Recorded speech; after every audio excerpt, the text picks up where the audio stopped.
Anybody? Anybody? Going once, going twice? Try. Okay. Okay. So let's go ahead and get going on that. All right. Previously on Mythic Odyssey, we eventually made it down the death trap elevator and found ourselves in a cavern full of lava.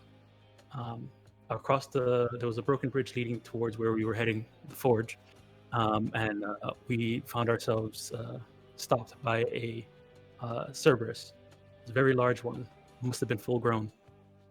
We had a hard fought battle. Our dear friend Sibo, we assumed died, but for some reason he stood back up, saying that he was given a second chance by his deity. We eventually made it into. We eventually defeated the Cerberus and made it into the forge, where we were greeted by a strange creature I've never seen before. She did seem very serpentine, kind of like a fully developed Medusa, but I've never seen one like her before. She explained to us that she's been trapped there against her will to forge, and that she eventually wants to leave and get revenge on the dwarves that have left her there. Thanks to Julian's ability to persuade Vulcan to own up to his own mistakes, we were able to come to a, I guess, reasonable conclusion with dealing with her. However, her vendetta against dwarves still is much apparent as our companions walk in and she reached for her initiative dice. Oh yeah. Yeah, take the inspiration. I completely forgot that part. I thought we were back in Astoria. All right. Sweet. Yeah, no, we're back in Astoria. We took care of it. We hand waved it. There was no. No. No. Honest Dom. That's what they called him when he chopped down the cherry tree with his wooden teeth. So, all right. Thank you, Honest Dom. Take 2 points of DM inspiration because I honestly thought you were back in Astoria, so this adds a lot more adventure to our. No, we definitely weren't, and anyone who was like, "No, we are in Astoria," shame on you because I actually have a plan for this. Like I went over everything in my prep stream. I was like, "Yeah, so they're in Astoria and they're leveling up," and like, I honestly thought that was the truth. Okay, but we're not. We're in the middle of a fight. That's right. Not quite. Not quite. Maybe. Not quite. Maybe. We'll see. All right. Let's see. There we go. It's a beefy map, but it'll load up eventually. Preload it for everybody. Still trying to figure out that whole preloading during people talking thing, Dom. Still trying to I forget all the time too. All right. So down in the lower levels of the mine. All right. Let's see. Got some good music for this. Hold on. Let's see. Here we go. Yeah, this will work, I guess.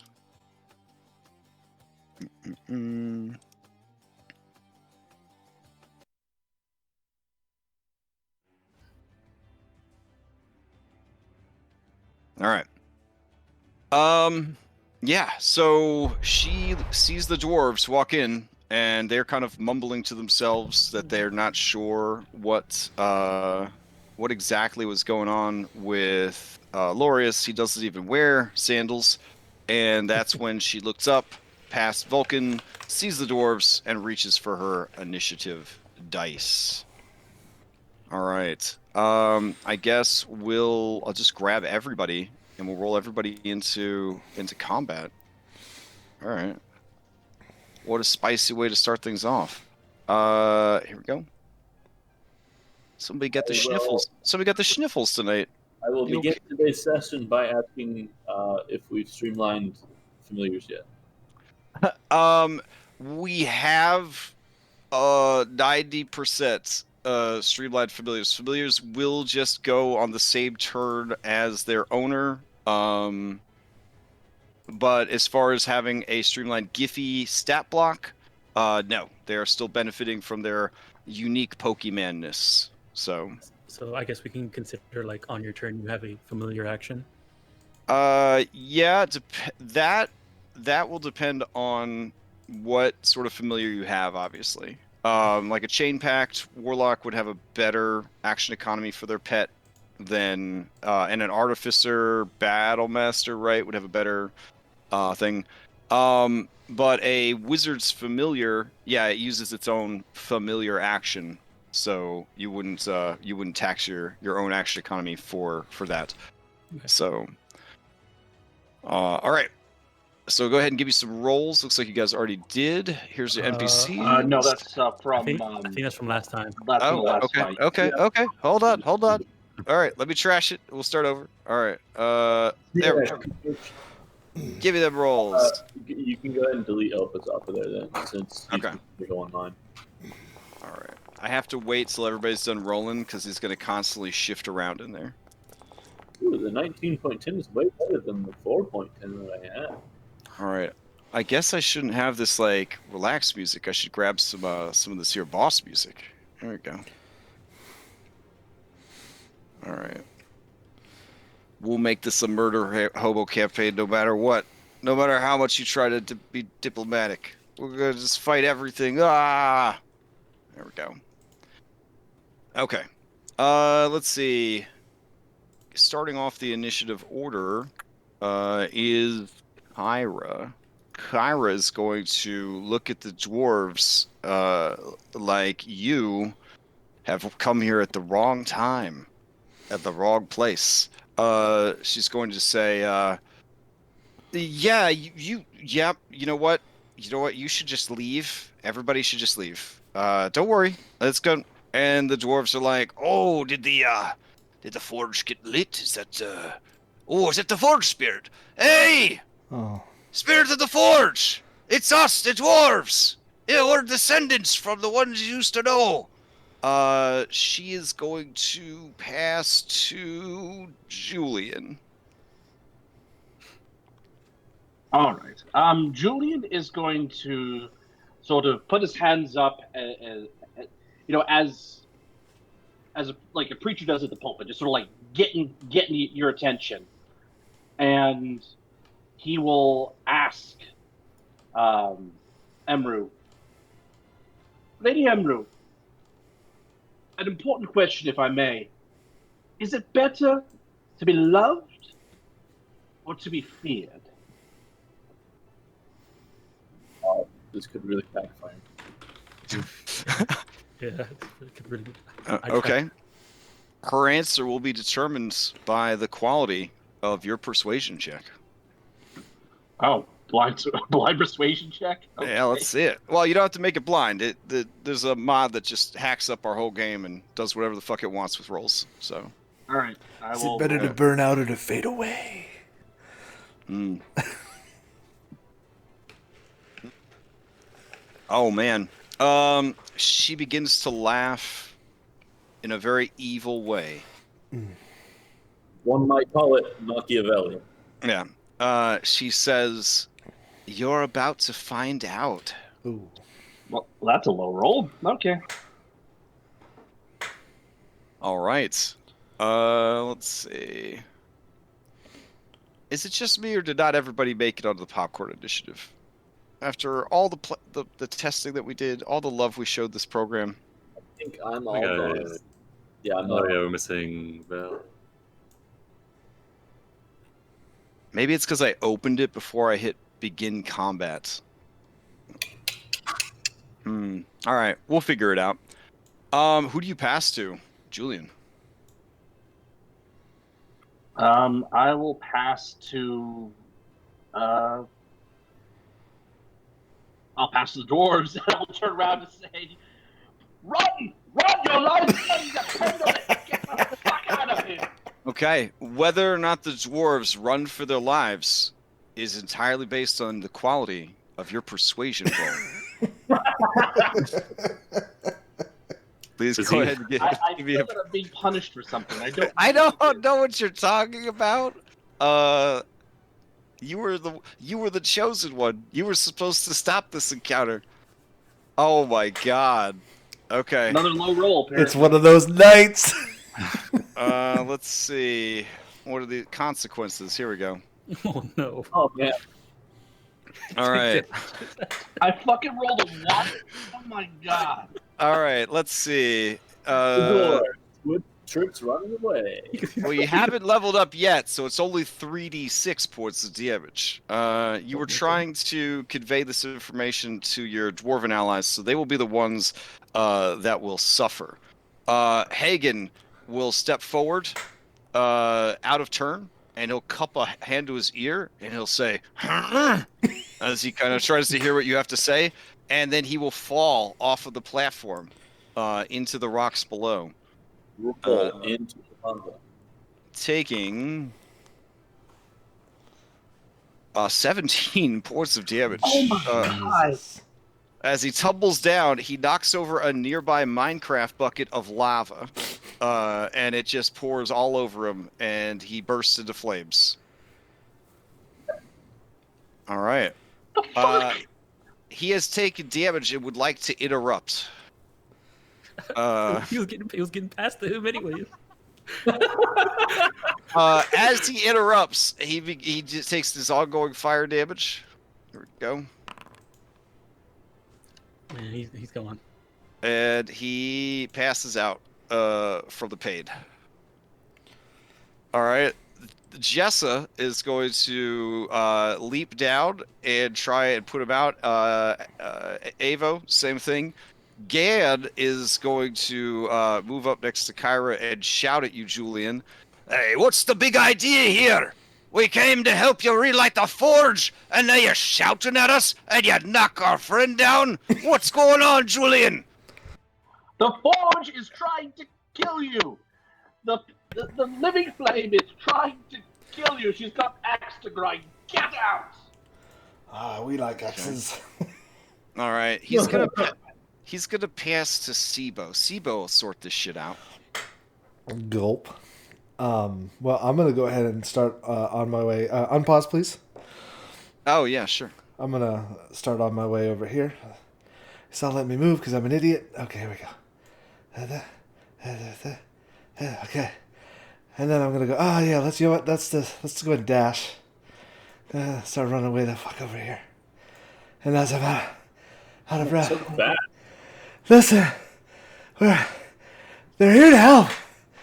They're here. Bonus action, I'm going to Misty Step. And I'm going to stand up and just, they're here to help, don't. That's all I got. Don't forget to burn out. And then burn out. God, Yeah, burn out real quick. It's okay, it reset when I died last round, or last week. Mm-hmm. That's true. That means nothing. Good. All reset. right. Emru, the heart of the forge, sees this tiny baby dwarf. And I try to get as big as I can. Yeah, go to help these other dwarves, and she realizes that she has been bamboozled. Oh shit! He was a dwarf the whole time. He just had hairy feet. So she's super duper pissed. Who do you pass to? That's fair. Pass to Enru. I think That's I got an right. idea. Yeah, pass to Emru. I'm sure it'll turn out great. Yeah, Maya. I'll pass to Maya. Okay. Okay. I'm gonna turn up to Emru and say, Madam Emru, wouldn't it be better to have them burn stuff as well instead of burning them? She cocks her head. What do you mean? I mean, you can always teach dwarves to burn stuff. You like teaching the forging, so teach them to burn. You mean turn them against their own people? Well, I mean, it doesn't have to be people. It could be anything. Anything burns, right? But the goal here is to exterminate the dwarven race through fire. Well, if they started burning Right? stuff... Isn't that what we're doing? Isn't that what we agreed on? No, you said don't worry about the dwarves being killed. Well, I You know? didn't want you to worry about it because you seemed opposed to the idea. Yeah, right. Well, I mean, if I remember correctly, you wanted to burn the dwarves because they abandoned you, right? Mhm. Well, I mean, when they tried to come back, they were stopped by by Estoria. They tried to come back to you, right? Uh-huh. So maybe now that they're back, now you can have them burn stuff like metal and, rocks and, stuff to make weapons. It's always about burning, right? I like Right. to burn stuff too. How she feels about your words will be determined by the quality of your persuasion check. Oh dear fucking god! I'm gonna use an inspiration on this. One of the ones that I got. Okay. She's a highly volatile elemental creature.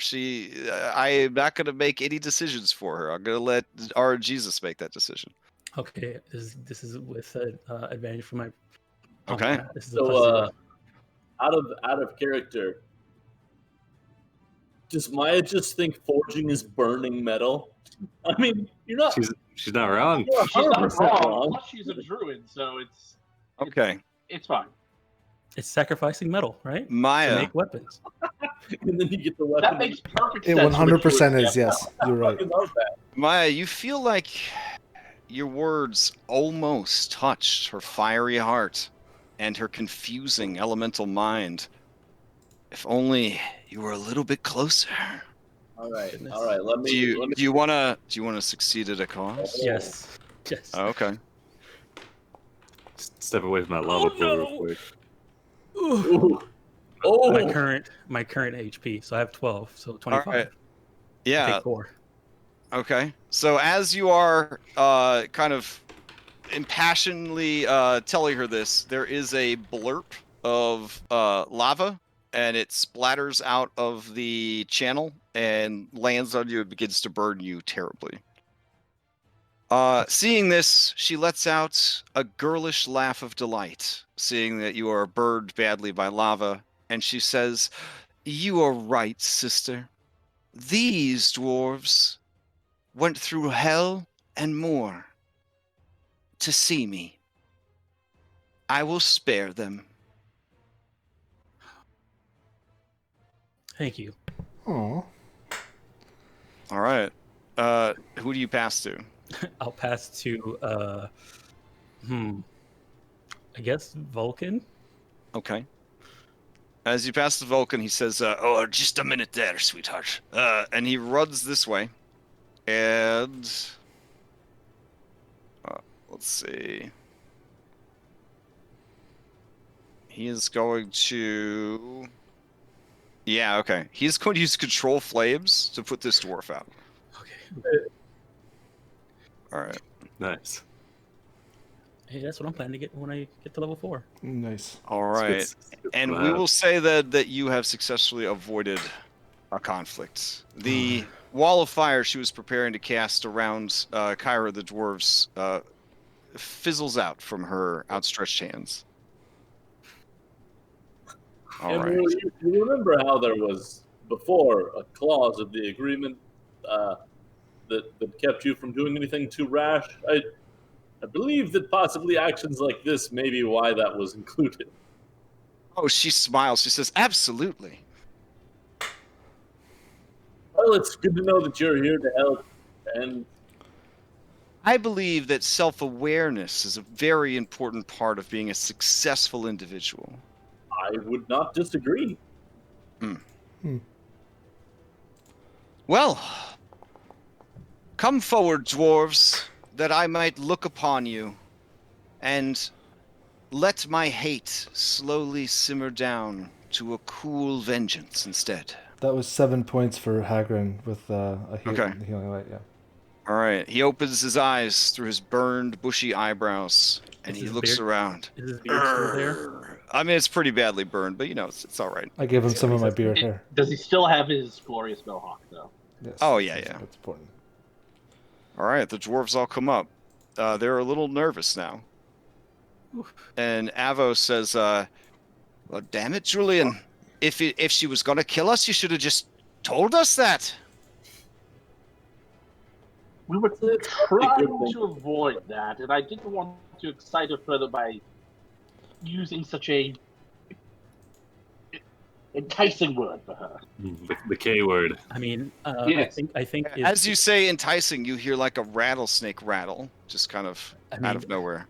I think the K word is okay, just not the B word. Damn. No one was insulted here. All right. Happily, Kyra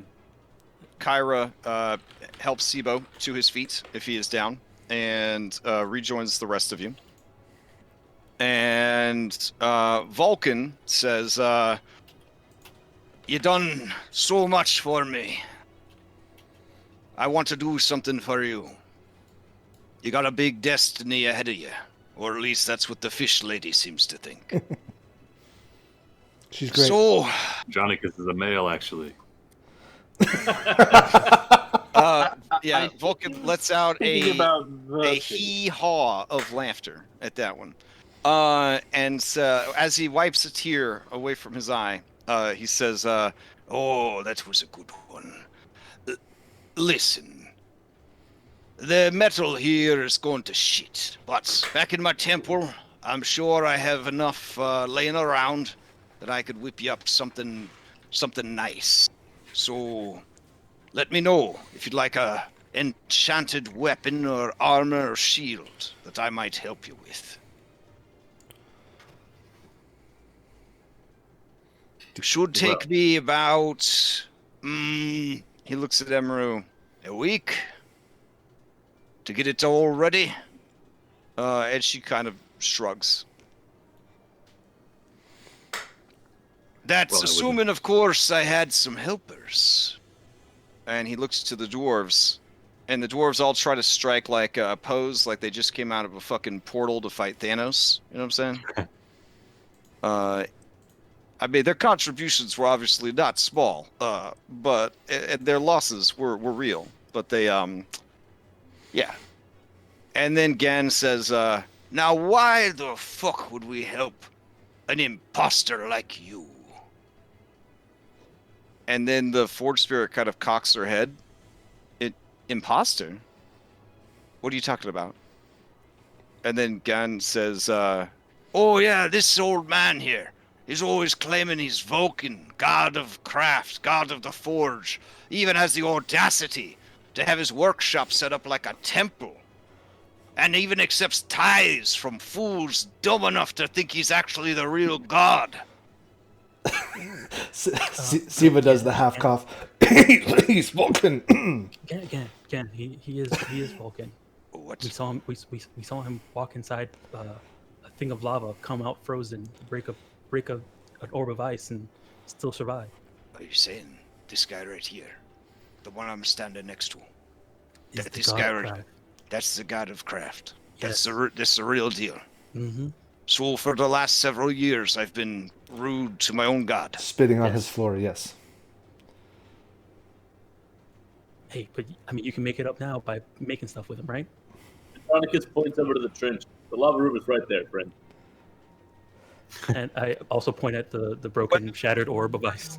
Gan throws himself in the volcano to end his shameful life is entirely dependent on Andronicus's persuasion check. You mean All this right. over Do that here? persuasion check, I'm going to Andronicus. use an inspiration, and I'm going to take the lower of the Oh. An inspiration. All right. give you a using an reverse inspiration guidance. point. I bane Andronicus. persuasion. Oh wait, are you actually going for the lowest number, or you go for the highest? It's gonna jump into the fucking lava. Yeah, I want the low one. This is serious, Andronicus. We don't make jokes in this world. You understand that, right? Versi All would right. not be proud of you right now. Gan looks longingly at the volcano, afraid to make eye contact with Vulcan.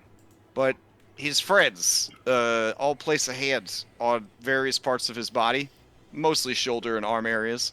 Hagden maybe on the butt. And Gan kind of chuckles darkly to himself and says, "Well, I guess I've been a fool. Vulcan would be happy to serve in your forge if you'd have us." And then Vulcan just gives him one quick nod. He already invited you. Julian will bend down and whisper in Gan's ear and says, "I was speaking of Vulcan earlier. I think if you shaved off your glorious beard and offered it to Vulcan as an apology, he might treat you better. Nice. Oh, did that really come up in conversation? It- Whether or it not did. this happens is determined entirely by Julian's deception check. Sure, why not? Okay.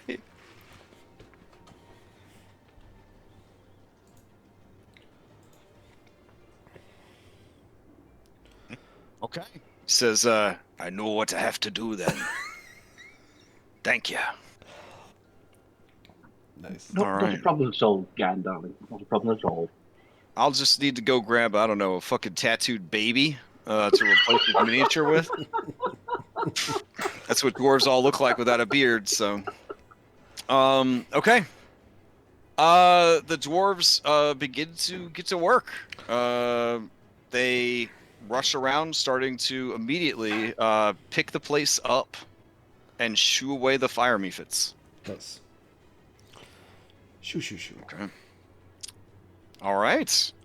Vulcan says, well, you're welcome to stay here and rest. Or you could head back to Estoria. I'll need to be heading back there myself to pick up some supplies. I think we are bound for the necropolis, are we not? We should probably rest before we head out. I don't know about you lot, but I think there's a palace with our name called. Plus, I need to see porcelain. Woman that I barely know. And Corinna says, yes? And he says, no, not you. That one. And Kyra says, yes? And he makes a sour face. Do you think you could just have the Caledon send me over the supplies I need? That way I could stay here and keep an eye on things. And she kind of shrugs a little bit like, maybe. All right. So in that case, Vulcan will stay here with the dwarves and the Forge Spirit and get to work on restoring the Forge. Nice. Okay. If there is an opportunity, Julian will approach Vulcan and ask him whether or not we should be concerned about Emery's bloodlust towards dwarves. I mean, not so much for this lot, but just the race as a whole. Oh, he gives you a wink and a elbow nudge, and he says, "Oh, don't you worry. I'll be keeping her so busy and distracted that she won't have time to think about burning dwarves." No, that's good. I've. But come if to something appreciate happened that- to me, then you should definitely fear for the dwarven race. well, in that case, let's do everything we can to keep you alive, then, old boy. Rather but ominous. I've come to appreciate the dwarven point of view, and it'd be a shame for it to be snuffed out. There can All only right. be one short person. Vulcan looks you up and down, Julian, and says, so, am I making you some armor or a shield? Maybe a fancy crossbow? You seem like you're trying real hard to be some kind of wizrobe. Yes, with mixed results, and unfortunately, I'm not quite as beefy as Sibo over there, so I can't really use armor, I'm afraid. Sibo kisses his muscles. Probably. There was a pattern that my daughter and I were working on. Something simple but functional. If you don't mind, I could take your measurements before you leave and see what I can whip up in regards to those vestments. Well, I certainly will not look a gift horse in the mouth. Why not? All right. There are some rude mutterings about your overall scrawniness as he takes your measurements, but in the end, he seems satisfied. I'm not scrawny, I'm wiry.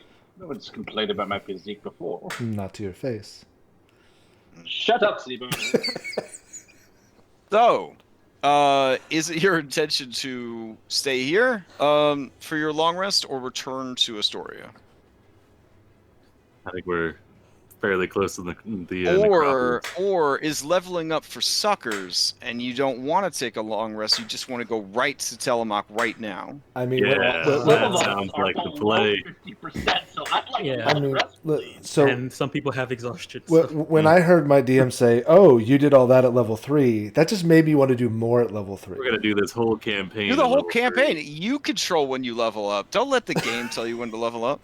I'm on Oh, board wait, with we you, do- Steve-O. Let's do it. Let's do it. You know, like those extreme video game streamers that are like, I beat like Breath of the Wild in 3 minutes in my underwear. I punched Ganon in the butt and then he died. Like, you could do that with this whole campaign. Deal. Sibo starts taking his leather armor off. And I mean, his- math- some more mathematically, I think it's actually impossible, but we could no. always try. We could always try. You could just make all your Giffyglyph monsters level 3. Oh, like scale them all to the Yeah. right level.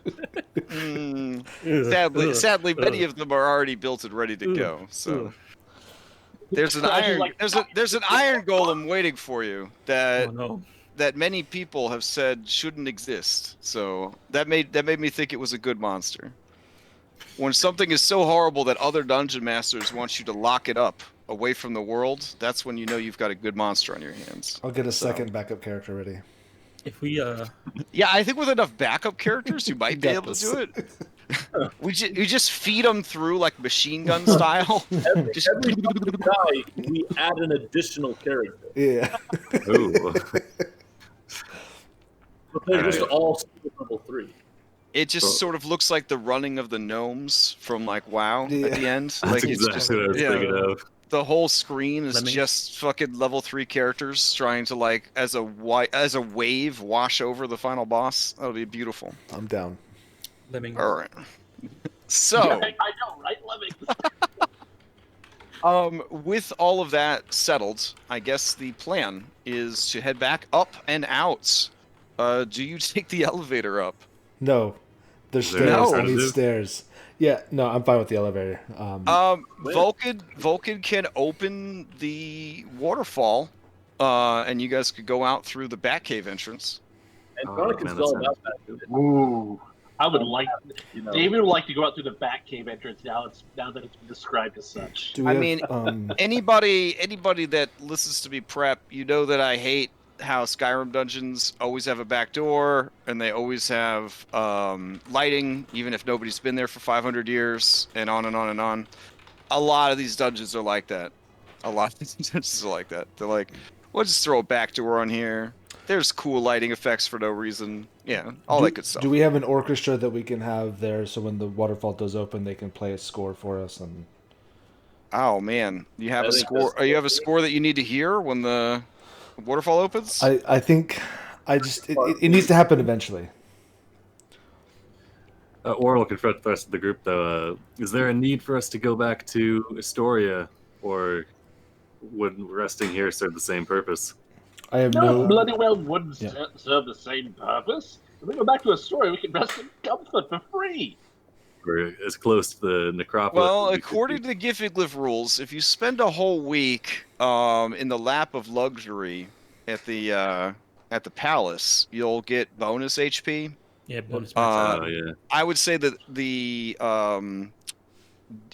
forge in absolute disrepair, where you'd probably, as part of your downtime activity, be helping to restore the forge, fighting leftover trogs and other hollow world monsters that are hiding in the shadowy nooks and crannies of the place. It would be at best comfortable, but maybe not even comfortable. It would be hard work to stay here. So- Sleep under the sounds like a water. vote. Sounds like we need a vote. Admittedly, you would gain even more Vulcan piety if you stayed and helped out for a week during your long rest. He didn't say that you'd have to help out, but he's the kind of dad figure that, like, if you're staying at his place over the holidays, he wake you up at 7 a.m. There's no sleep until 9 just because it's Christmas holiday. You're gonna get up at fucking 7. Yeah, it needs a We new gotta go roof. we gotta go to the hardware store. We gotta get there before Yeah. everybody else does. Yeah. Yep. So it sounds like we need a vote, Crash. It sounds like There's a 15% chance of snow. We're gonna salt the driveway and also the neighbors. Come on, get up. We could One thing split to- the party, can we? You know. Yep. One thing to keep in mind. Yeah. All right, let's see. Another thing to keep in I mind don't is want that to. I don't want to put too if much we do work. go back to Estoria and then try and travel back here, there's chances that we might run into stuff on the way there, That way is back true. and on the way to here. Also, there's a danger that if you return to Astoria, you will hear about new side quests that have become available in your absence and be tempted to do them. Somebody, as part of somebody our could have long stolen rest- the horn again. Are we gonna learn about rumors that taking a long rest here? Or are we gonna learn about rumors taking a long rest in Astoria? All right. Yeah, we can't learn about rumors here. We can get rumors from the Mephits, from the dwarves, From Irmu? from the salamander. Yeah. We can go interrogate I mean, that if- cockatrice upstairs. Oh Yeah, yeah. you could also have romancing options here that would not be available at Astoria. You know, like one of these magma mephits was looking at Sibo pretty intensely. So Sibo didn't notice. yeah, Be that smolder. Sibo is the Pokemon with the smolder. Nice. Yeah, take your DM inspiration. Just take your DM Oh, I will. Okay. All right. Vote us up, people. Let's do it. Yeah, because on one hand, yeah, resting comfortably would be nice, but I would like to stay and help out Vulcan. But Orin also has rabies, so I should probably get that checked out. Yeah. Forgot about that. So does Also- Gan. Gan needs to come back as well, because I remember he also has rabies. He doesn't have a status effect thingy. Stop making I- stuff up. All right. Who's Well, left? he's just Gan's forgotten about his rabies, but I haven't. He'll infect the whole forge if we leave him be. Who's left? Who hasn't voted yet? Yeah, Kyra Oh, tells you I that didn't extreme rabies is a gateway disease to rat lycanthropy. Okay. The story is. Oh no! What are we gonna get Oh! excited Fucking about? No, Quick, bite me! Bite me quick! that is the last thing I want. All right, it looks Is this like the magic weapon? you're going back to Astoria. All right. Oh, okay.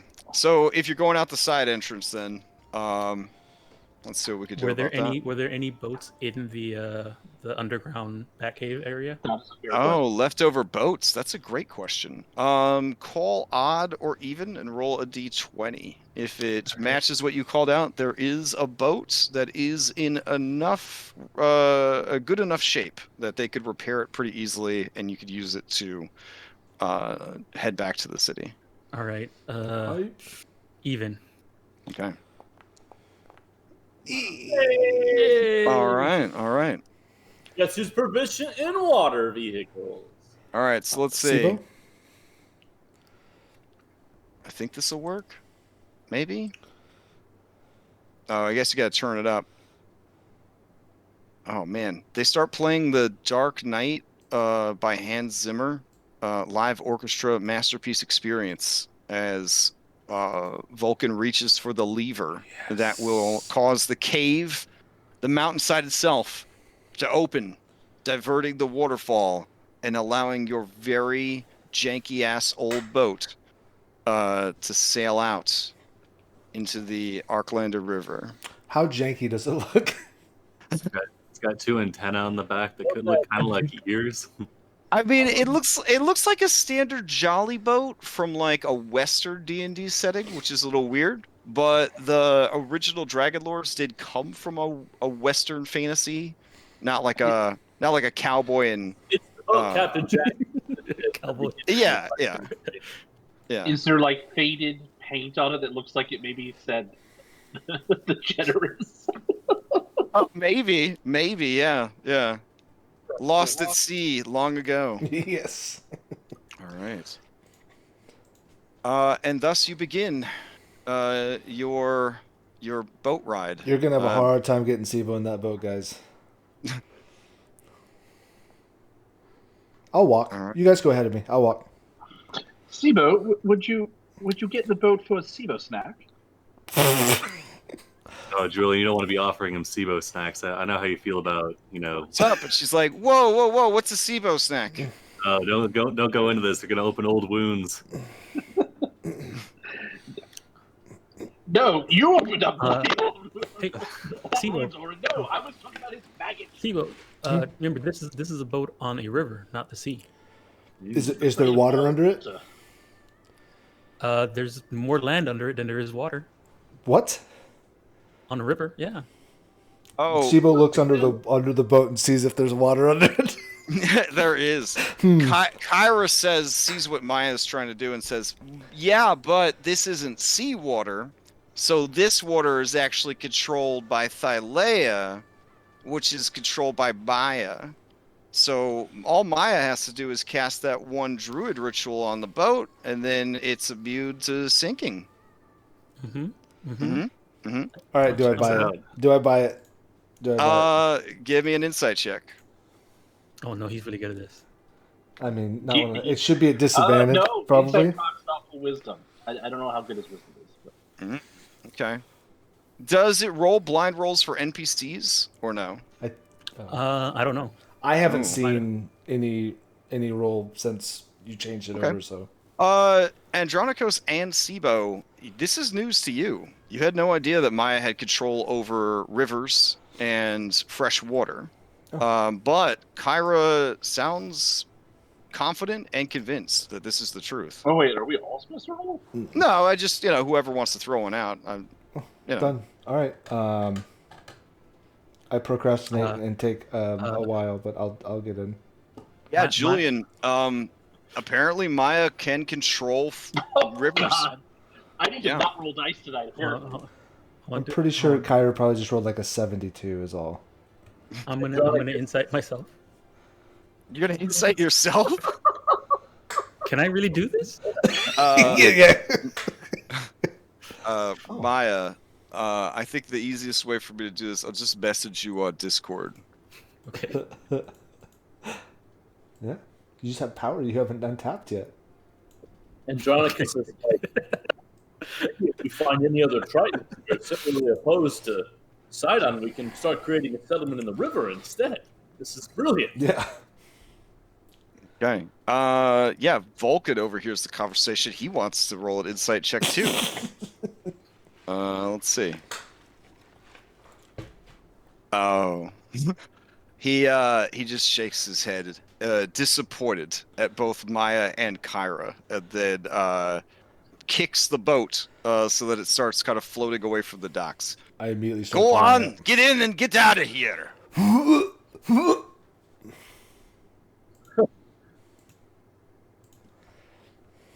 All right. So Sibo, do you get in the boat? I do. Okay. It still takes a little bit more convincing, but I'm less concerned. Ohlen, Andronicus, just grab him bodily and toss him in.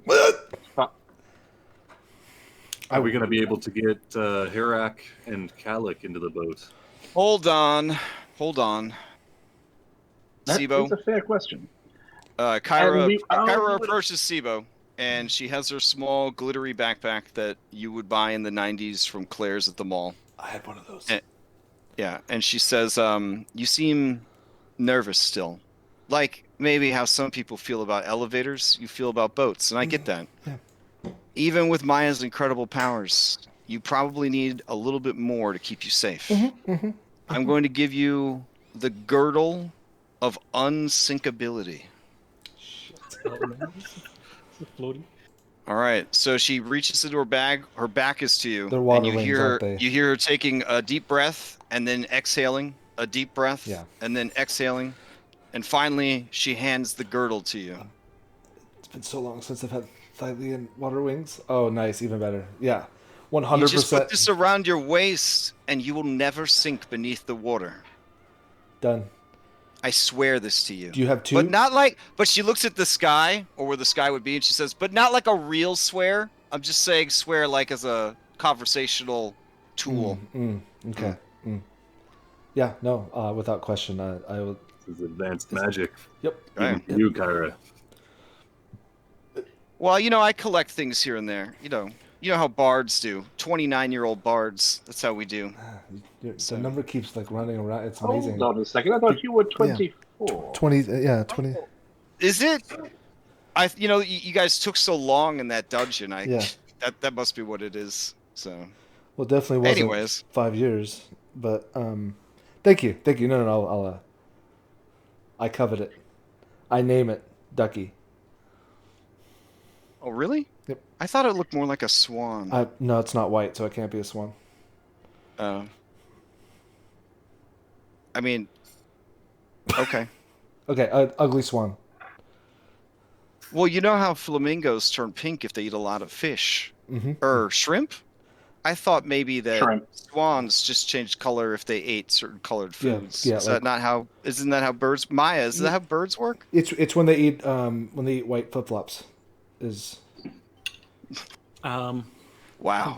Wow, you gonna go there? Really? You gonna go there? It was the whole fucking sneaker, okay? It was tied up. All right. it's shoestrings. They turn white when they eat shoestrings. Backside swan? All right. Let's go to the map. Okay, good. We took 15 minutes leaving the forge. Are we gonna get a Hirok and Kyluk into the boat, or are you gonna walk alongside? They will walk along the river. Wait, Which Sibo, upon seeing this, Yeah. it's bad. It's bad feels. What the fuck? Yeah. I could probably walk faster than that one. Damn. No, you're already on the boat. It's all right. Julian will smack the back of Sibo's head. It's like, shut up, he's hurting. I'm hurting too, damn it. You're always hurting. It is going to involve some rowing once you get to the fork of the river to get upriver to Estoria. All right. We're gonna row one side. But eventually, you do make it back to town. I would assume that you spent the night at the forge, or rather than travel the river at night. Yeah. Is that correct? Yeah. All right. So then you would reach. It would be, even with the boat, that would cut time a little bit. So you'd probably arrive the morning of the second day of travel. So if you would like, you can, by your own actions, roll for camping activities. But we're not going to do a formal camping thing. But you would have an opportunity to perform a camp action if you wanted to. Does that make sense? Yeah. Okay. I feel like the longer we play, the more comfortable everybody should get with the camping mechanics. So when it's like, you could do a camping action, I'm basically saying we're not worrying about anybody like getting jumped in the night, but you are still entitled to camping benefits if you want to make the checks. It's like trying to get So- like an inspiration or whatever. Right, yeah. gotcha. Because Yeah. what I'm learning firsthand is that resources are very limited in this system, and any opportunity to refresh your resources is important. Mm-hmm. All right. On that note, is there any way to cure rabies on a boat? I could drown Gosh. you. If you drown, it'll yeah. cure it. I mean, death it cures most ailments. That's true. So when I died and came back, would that have cured the rabies, or I just assumed I'd still have it in my body? I guess. That's a good point. You did die and come back. It's up to you. You can see if you're okay without medical aid, or you could seek medical aid. Well, I'd be working under the assumption that I still had rabies, so I'd be checking for the symptoms, I guess. Okay, sure. Anybody during the camp could do a medicine check on you. I'll do one as well. Okay.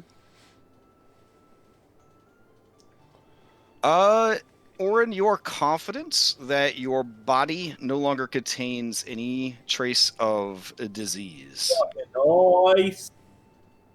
All right. Crash, I was rolling for storytelling around the campfire, I guess. Oh yeah, you did a great job. Here you go. Oh, thank you. Meditation. Oh. Yeah, we'll just set the DC at 10 because you have so many people with you. You're traveling along the river. You should be good to go.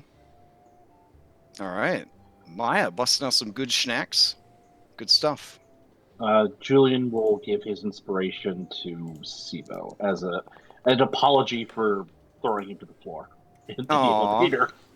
That's so sweet. I will accept the inspiration and say He apology was realizes he done. took it a bit too far. He knows that they're not on the best of terms, but that was a very dickish move. Siba will get Aw. rid of the human jerky that he found from the.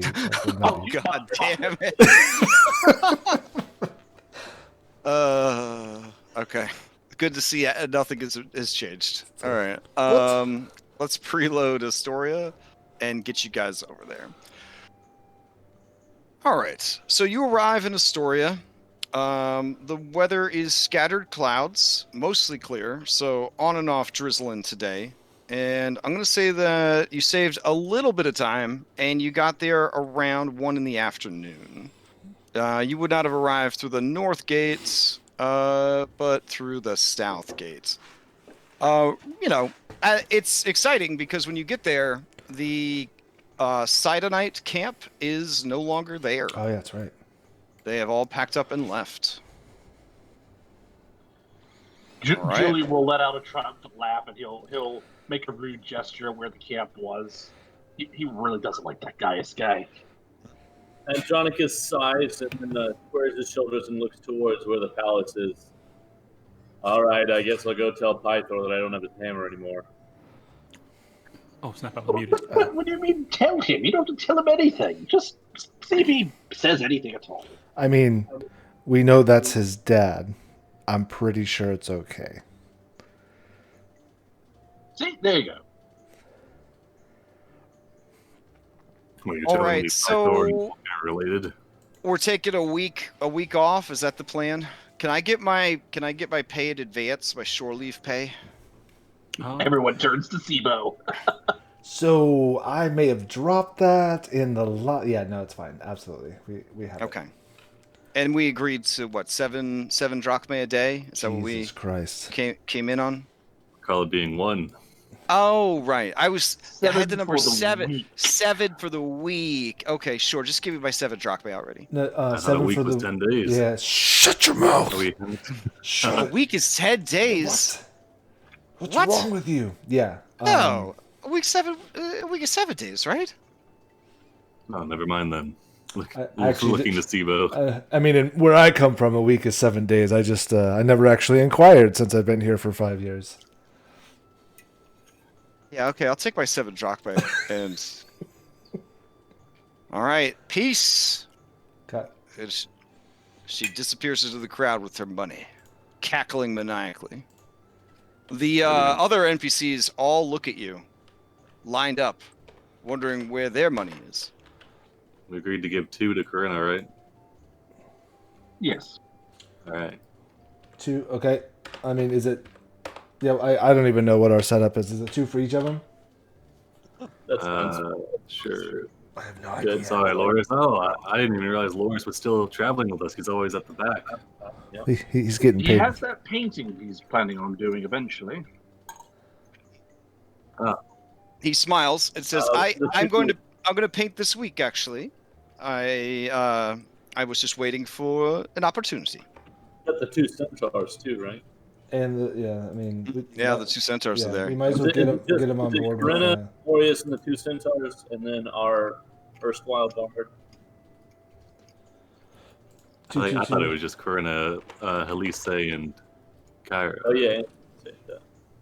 Loris Well, I mean, is working. He's a starving artist. He's used to. Hire Iraq, and then I feel like we should kill Luke also since he's left to be with him. Are we going to bring them both on the payroll then? We might as well. We'd already talked about it with him. I don't think we ever officially talked about it with her. Let's talk about it on our trip back in the evening. I think it's fine. Let's do it. All right. Yeah, let's do it. Okay. So to confirm, that's 7 plus 10 more, right? There's 5 people we're paying outside of the bard. Yep. Okay. All right, we're good. So looking down at the side view on Estoria here, is this tall one, is that the palace or is that the temple? Right. So this whole hold on. All of oh Jesus Christ. Yes. Okay. Yeah, please stop shift clicking while I'm trying to draw. All of this is the palace. This is the dragon shrine. Okay. Okay. All right. Cool. I guess like getting here before we head to the palace, I'll probably stop by the I forgot her name. What's her name? Parthala Mm-hmm. with the 2 centaurs and take them there so that she can meet them as well. Okay. Okay.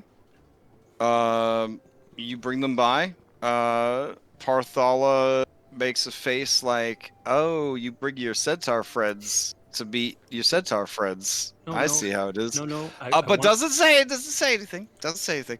In being a consummate professional, she is polite and courteous and asks some questions, but not too many questions. For their parts, the 2 centaurs look a bit bewildered by "quote unquote" the big city. Those of you from Mitros find this to be a laughable thing for someone to say, because Estoria is a hovel compared to Mitros. So, Do you perhaps have anything in stock that could? Yeah, that's why I came slow... here. Oh yeah, okay, you got it covered. Yeah. Could help Hirak's wounds. Yes, that's. I'm looking for something that can help heal him. Let's see. Well, I don't normally stock such remedies, but I could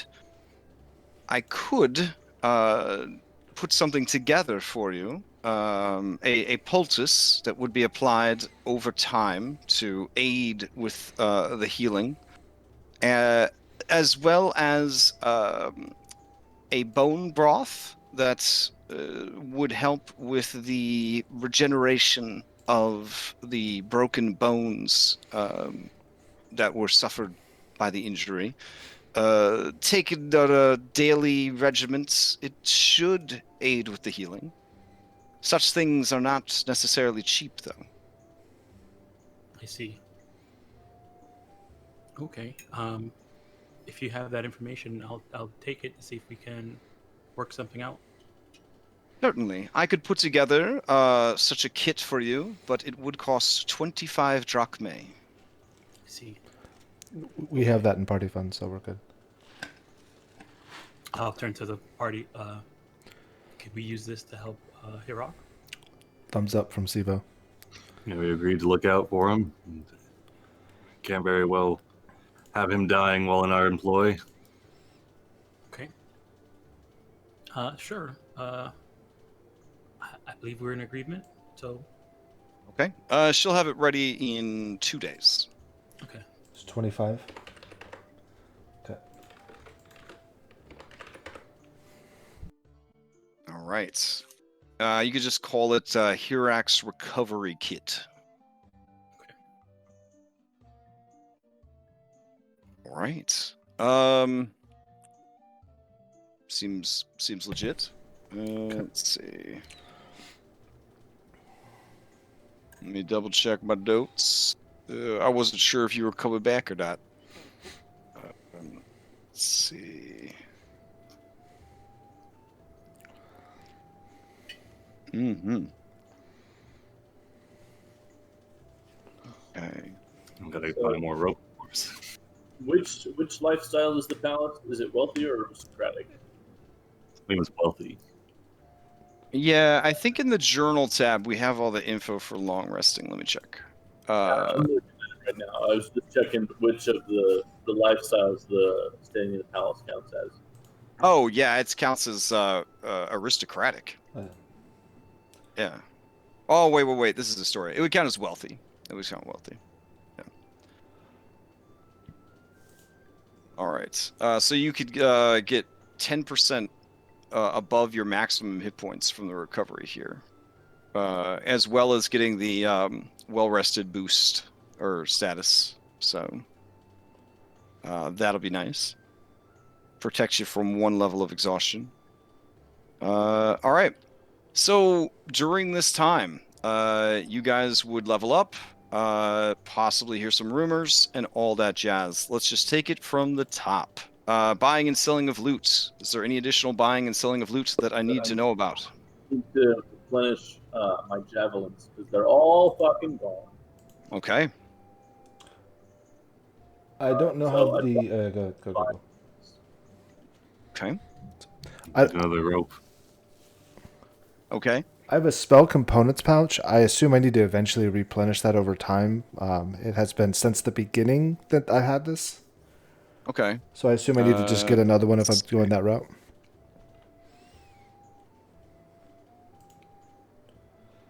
It's assumed that when you're in town, when you're in a sanctuary, you're able to restock the non-price listed items Okay. in your spell component pouch at no cost. Okay. Only stuff like incense for resummoning your bird, things Right. like that. Vulcan would have his assistant, who is still at Vulcan's Hall, teach you how to craft a new shell for Sophia. Because Sophia is a bit more advanced than normal familiar, if she ever loses her whole being, like she did when you threw her into the I lava, don't know what you're talking about, but yeah, okay. yeah, you have to build her a new shell, basically, case. So that's going to be 10 drachmae, plus then the 10 drachmae that it normally costs to summon her. So you are going to want to convert while you're in a settlement. You're going to want to convert a certain amount of drachmae into incense that you would use for the summoning of these creatures. Okay. And I was just testing her spell, Andronicos, not killing anybody. you have a familiar as well through your class feature. Does it follow the normal rules for Find Familiar? Do you have to have incense for the summoning and all that jazz? I think so. I think it just gives me access to the spell Find Familiar, and then it Okay. specifies what familiar is summoned. Gotcha. Okay. All right. So you guys kind of handle the buying and selling of loot unless you need anything special. Am I paying for these out of mine, or are we using party funds for the javelins? We have 214 gold in party funds, so I will not I think it's fine to It would be 2 to refill my javelin. I think that's fine. Yeah, let's just do that. Okay, and then do we want to buy like 2 things worth of incense with party funds also? So 20 gold worth of that, and then just have like a party. Between the two of us, I think that's absolutely fine as well. I mean, assuming everybody else is good with it, I don't have an issue. Yeah, go for it. Yeah. Okay. Question with ritual casting, which is the only time I would do Find Familiar, that still requires the components just on a spell slot, correct? Anytime you cast Find Familiar, even as a ritual, it's going to cost 10 GP or drachmae in incense. Perfect. Every single time. Okay. Yep. Okay. Because when a spell says that the component is consumed by the casting, that's where each time you do it, even on a ritual. Okay. Yep. Okay. So how much incense, Andronicus? It's 10 GP to do it once. So however many times. Now, when you dismiss your familiar to their magic Pokeball and then call them back, that doesn't cost it. It's only if the familiar dies and then you have to resummon them. Okay. Yep. So I don't know how many castings worth we want to have sort of on the back burner, but it would just be 10 GP per that. Okay. I'll think about it. We're doing that.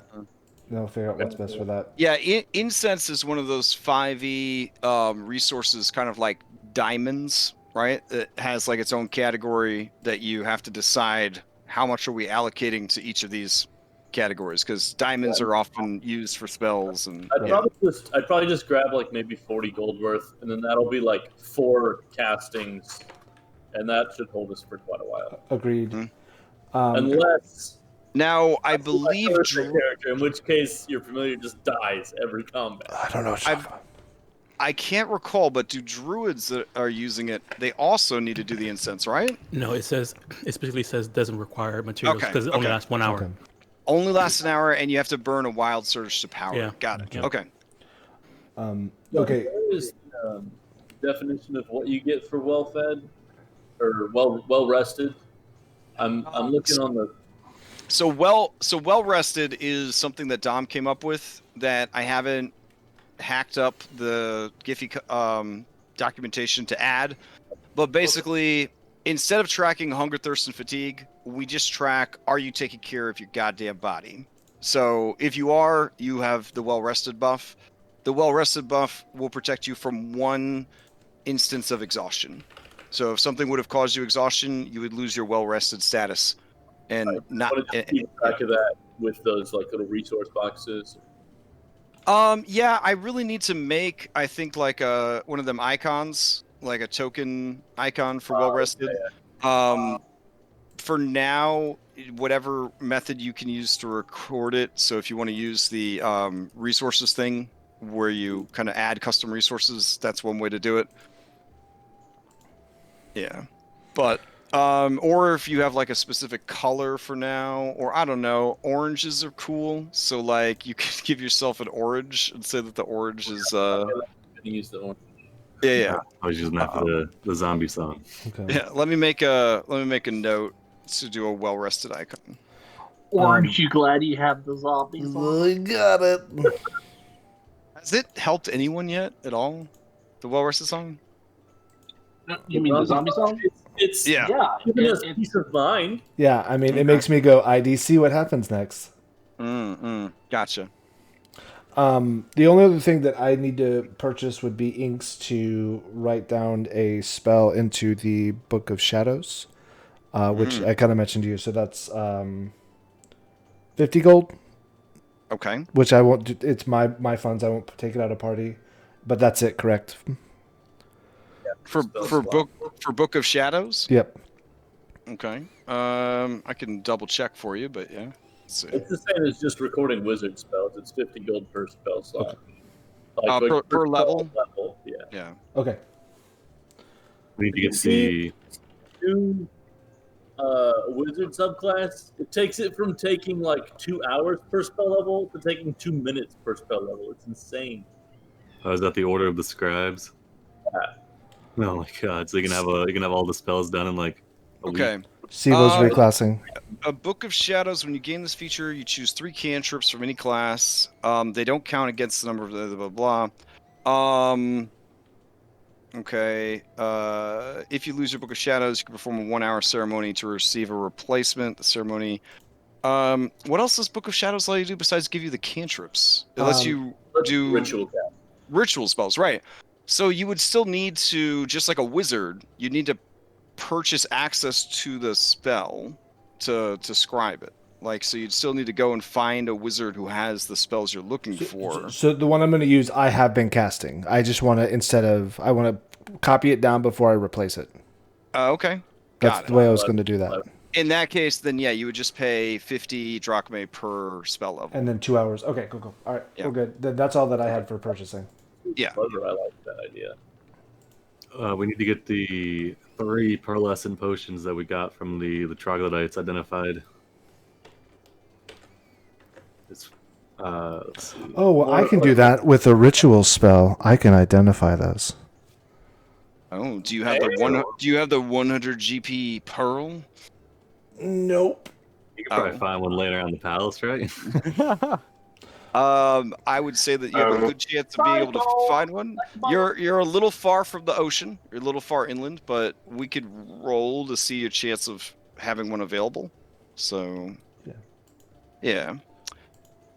I don't think either of the vendors has one in their inventory, but we could check those guys real quick. Let's see. It just says new weapon. It's kind of weird. Let me delete those. Okay. And then, do we want to sell the cockatrice droppings and bile? Wasn't there some reason we wanted to? I feel like we wanted to keep that for something because of whatever the effects were, but I don't remember what they were. Yeah, like using them as materials to make something that can help against. Yeah. Sibo, give me a D100. We'll say there's an 80% chance that a pearl of that quality is available in the town. Yep. So there is such a pearl available for purchase. Wow. That's a valid use for party funds, I believe. Okay. I realize we're probably getting low at this point. But... That will put us... We currently have 172 left, so that'll put us under 100 if we do it. I think that's pretty valid. I mean, having the pro is a definitely boon for the party. Okay. Now, are these the potions that were given to you by the centaurs for Oh, yes, there saving was, the yeah. people? There was 3 pearlescent potions. Oh, these are some dope ass potions, let me tell you. Yeah, so you identify them. Sibo, I'm gonna send you on Discord what you discover about them. You can decide for yourself whether you keep that information a secret or not. All right. You fucking Liam us. I know, right? Yeah. You know what, Julian? I will give this to you in private, so no one knows the thing I'm giving you. Yeah. Yeah, beyond that, we just have the cockatrice droppings. Yeah, we could save those and try to craft some sort of antidote for I think paralysis. that after Crash told us what they could do, I think that's what we decided on. Yeah, that sounds good because we'd only make like Okay. 5 gold from selling it. So I mean, that will cover our NPC expenses. A lot part of it. true enough, true. Ah, dang. We should have grabbed that before we left. We should have grabbed that live cockatrice. Somebody would have paid for that.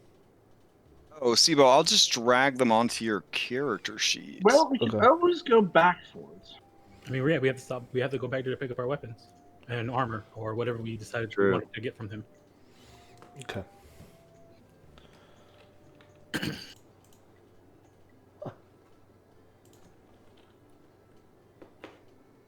Crash. On Maya's effects tab, there's like a little well-rested thing there. I don't know if you want to just drag it down on everybody else's sheet, and they can use that for now. Okay. Like on the effects tab. Let's see. Maya effects tab. Well rested. You can Okay, just drag sure. it- You can just drag from the effects tab. You can just drag it on each person. Okay. I honestly like the Oranges thing because it's kind of like, you know, back in the olden days when you're a sailor It should, it should and be, you eat citrus to fight off scurvy. I like Scurvy. Yeah. it should be an apple. Mm. Yeah, Oh, Apple because day. yeah. Let's see. Okay, I will drag it to everyone's sheet. You guys could decide if you keep it or not. All right. Will it automatically go to effects? Nice. Yeah. Okay. Just leave them. Okay. Hmm. Man, Foundry pretty cool. Foundry pretty cool. All right. And if, There we go. And if you guys need to turn it off, it's just go to your effects tab and hit the little X next to it. nice. And And then it'll go down to passive. Got it. It'll go down to inactive, yeah. And you can turn it on and off whenever you need to. I am not currently as generous as Dom, the Wednesday DM, is. He lets us get up to 3 levels of well rested, which is super generous. But you can at least have the one well So rested. Also in Wednesday game, if you get knocked down, you lose all of it. Oh, if you get knocked to 0, you mean? Yeah, You lose all of it? Yeah, you lose all of it. So it doesn't matter. Like it's just there to stop you from getting exhaustion from survival stuff. Yeah. Which there's a lot more of it in that campaign than there is in, I want to say, any campaign ever. All right. Sweet. Okay. So that takes us through the buying and selling. If you have any additional buying and selling that you think of, bring it up. But let's keep going. Choosing lifestyle. You guys are going to take Princess Honora up on her offer and stay in the palace for free, which would normally cost 30 gold per week. This means that you'll get all your hit dice back, and you get the well-rested buff, and you get 10% extra hit points. So your max HP actually increases by 10%. Rounded down, right? Is that 10% above our level 4 XP or 10% of our? Yeah. You would do it at the end of the week. So, Okay. Yep. All right. So that's taken care of. Let's see. At the end of the week, increase your maximum hit points by 110% of their normal amount. That's cool. Pick a primary activity. So everybody needs to pick a primary activity. Easiest way to do it is just to commit to it or I guess right now. So we'll go down the list. Andronikos, what is your weekly activity? I want to train in jeweler's tools. Training in jeweler's tools. Okay. Sounds good. For training in a tool, I believe that's just an intelligence check. Yeah. So go ahead and give me a. I'm just going to double check. I've got Xanthar's open right here. Let's see. I think it was a gold cost. Oh, Yeah, you're right. Gold, which is Training. Given it. Yeah, it's ridiculously expensive. Given enough free time and the services of an instructor, a character can learn a language or pick up a proficiency with a tool. Receiving training in a language or tool takes 10 weeks. But this time is reduced by a number of work weeks equal to your intelligence modifier. So humble brag to us. What is Andronikos' intelligence modifier? 0. All right, so we're looking at 10 weeks of training. Let's go to your downtime tab, and we'll set. You could set it up. It'll be a 10 increment training, I guess. Or if you wanted to, you could do 70 days because you could peck away at it over time. The training cost is 25 drachmae per week, so a total of 250 to complete all of your training. So you could track that as well. So in order to fully gain the benefits of it, you'll need to complete the time and the money. You could totally I don't mind if you college loans this shit and you do the training now and you pay for it all at once later when you're richer. I think that would be kind of cool. So if you want to try to figure it out on your own to start and then work on it later on, that works too.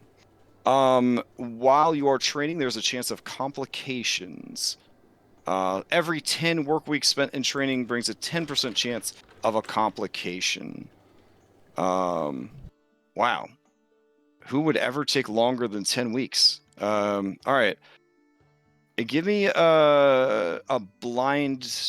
You know what? You don't need to give me a roll. I'll roll a d6 on my end. And okay. I will make a note of this. So Andronikos. Okay. All right. Cool.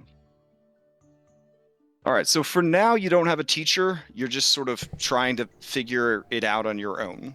Is where we'll go with that. So. All right.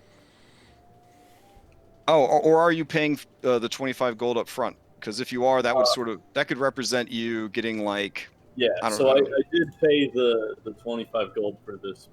Okay, fantastic. All right. Yeah. I dig it. I also love this how we could track it like right there on your character sheet. Yeah, tracker is really nice. Yeah, it's really nice. Okay. So Julian, what are you doing during the long rest? In addition to leveling up, of course. I'm going to work on those sweet Heroes of Prophecy sandals. Okay. Oh, nice. All right, so you're going to be crafting? Is that what you're doing? Yes. All right. Let's see. Oh, wait, shit. Are we leveling up to level 4? Yeah. It takes 2 weeks to level up to level 4. Oh, yeah, you're right. You're right. So you guys are going to be here for 2 weeks. Okay. I'm okay with that. It will cost 30 gold for each of us. Oh. Cover that? Yeah, you may want to keep that in. Well, if you spend some time working, you could, since you don't have to pay for lodging, that could be a way to offset the costs. Okay, Yeah. Yeah, I forgot that like at Gifu we have to pay to level up. Oh shit. Oh, snap. That's some that's second edition Hackmaster shit right there. I completely forgot about that. And look at Rhyme, you guys are 4 already. I know. Hey. Oh, well. You guys are 4 enough anyways. We were on like impoverished youth scholarship. You know what I'm saying? That's why we never had to pay for it, because babies that got thrown in a fucking lake scholarship, that kind of thing. See, I feel like Dom might send some orc knee breakers around to collect if you're not careful. All right. We're here to collect all the money owed. A character who has the time, the money, and the needed tools can use downtime to craft armor, weapons, clothing, and other kinds of non-magical gear. In addition to the appropriate tools, cobbler's tools in this case, you have to have some raw materials. So what are you making these sandals out of? I guess I'm gonna have to buy the necessary leather. Oh, okay. So you get some leather. Okay, that's fine. That's fine.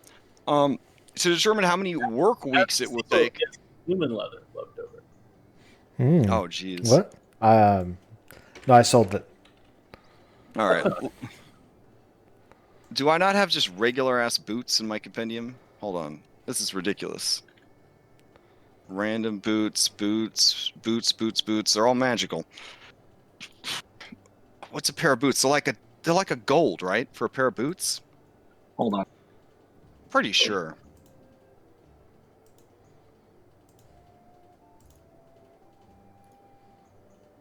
Yeah, here we go. Boots. A pair of boots. They have a negligible cost. Damn, D&D Beyond. You think everybody just gets free fucking boots? What are you, Bernie Sanders up in here? Apparently. Shit. I mean, he's rocking those recycled mittens. I am once again here to demand everyone in the world get free boots. Yeah. All right. All right. So I just looked up. It depends on what level of boots, really, because there's like common boots, traveler's boots, fine boots, and costume boots. Okay, depending fair on enough. of Julian, the boots. how nice a set of sandals are you trying to make? I mean, I'm pretty vain, and I want these to like. I want these to Okay. like expand our notoriety. All right. I'm gonna make them pretty nice. I mean, Okay. In a week, in a week, you could make one pair of badass sandals that are worth 50 drachmae. Oh damn! But you will have to invest 25 into the materials necessary. Since you don't have any raw materials to provide up front, so you got to pay the full investment cost there. Well, that's a problem because apparently I got to pay 30 gold to level up. Because I've only got 38 drachmae. Okay. Well, if you succeed, I mean, in week 2 you could sell these sandals for 50 drachmae or more if you manage to bullshit people. All Look at those sandals. Look at those things. Pretty great. Mm-hmm. Oh wow, yeah. Where did you get that picture? That's really Yeah, Casey sent it to me. Yeah, it's Casey looking out for you guys. You know who else is looking out for you guys? 2 people donated 2 fanspirations to your group. Yep, I got them. Apparently, of all my groups, they think that you are the most impoverished and in danger. So Yeah, Fun fact: they're both from this party already. So like, Yeah, I got 4 more. I can all right. So Julian, I am excited to see this. I don't even know if you have to. Do you have to make a check? Let's see. To complete, I mean, it's not a magic item. I would say you could probably just, if you have training in the tools, you have the tools. We and you went have the over this time. last time I did them. Yeah. I've got the time. If all the requirements are met, you just fucking do it. All right. Complications. Here we go. Go ahead and give me a D100 roll. There's a 10% chance. Oh, wait. It's for every 5 work weeks. So never mind. There won't be any complications making your pair of sandals. You should be good. So if you're willing to spend 25 up front, you now have a pair of 50 drachmae sandals. They are the nicest sandals I think anyone in the party has ever seen. Even Princess Honora, seeing you working on the sandals, she looks a little envious almost of how nice those sandals are.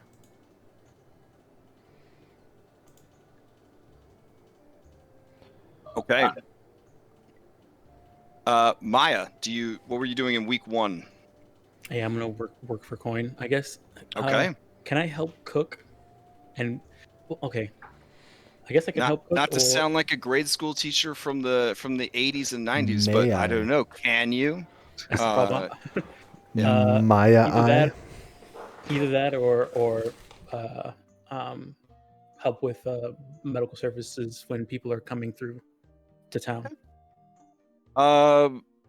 I mean, cooking would definitely work. Yeah, Dragon's Tooth Inn would be willing to take you on. There's also food stalls throughout the Agora that would be willing to hire a part-time cook. I'm trying to think what would be better for me to roll. I guess medicine is my higher one. Okay. So let me do medicine. Pythor is always looking for new ways to eat cheesy potatoes. So if you wanted to work at the palace as a cook, the quality of your role is of course going to determine how exotic your cheesy potatoes were. So Are they spiral cut, perhaps? So you tell me, Dragon's Tooth, random food stall at the Agora, or King Pythor's personal cheesy potato chef? Oh man. These will have boons and consequences directly related to your choice. If I go to Pythor, I also get to hang out with Porcelain, so I guess That's true. Pythor. That's true. Okay. Go ahead and give me that sweet cooking tools check. Oh boy. This is blind. And no, I mean you'll know how you did. All right. Like he'll die from food poisoning, so on and so forth. All right. So It's 16. Pythor, he's not gonna die from food poisoning. 16 is comfortable lifestyle for the week. There you go. So you made some money. What is comfortable? How to look that up again? It's 15 drachmae. All right. Okay. I'd say a 15. You don't really bring anything new to the cheesy potato scene. Don't worry, week 2. Yeah. All right. Oren, what do you do during the first week of training and downtime? Oren would head to the guard post and see if there's any postings for jobs that need to be done around. Okay. There's always work to be done. The bandit attacks of the Burning Sting bandits continue to aggravate the halfling, the short village of the north, and many of the people who live along the fringe of the southern heartlands. So they're always looking for people to work. Yeah, he would sign up if they have like a small outfit of hirelings that are going out to deal with them, or okay. You could do either an attack roll to represent all of your attack rolls for the whole week, or an athletics check. We'll go with the attack roll. Okay.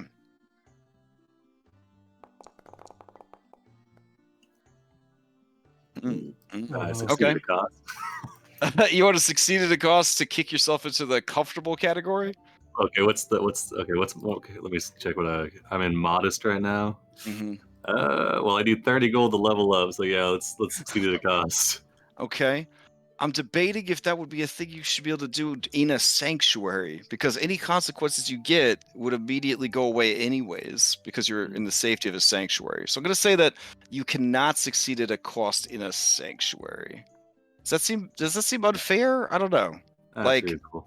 Yeah, because anything bad that happens, you would just be over the next day anyways. That kind of defeats the purpose of resting. Yeah. All right. So you receive. Well, maybe you make up a different success at a cost, something that affects you socially. Yeah, I'm not ready for all that commitment. But when I run out of other homebrew stuff, I'll look into that one. I'll keep my health then. I'll keep my 25% health, and I'll take my drachma then. Okay. I'm gonna go ahead and put a note here. Homebrew. Cost. I mean, I can go with some shit right now. I mean, Oren could be found in bed with a lord's wife, and then he has to escape out the window or some shit. Oh yeah. From fighting. You receive a letter from the dwarf you slept with. She's pregnant. See, wow. I mean, that's not untrue, but Sibo. Dragon Age Origins all over again. Sibo, what are you up to? Okay, I have to clarify then, because I totally forgot about this whole thing as well. Taking a feat, I still have to train and go through the process of, I can't take moderately armor without the 10 weeks of training.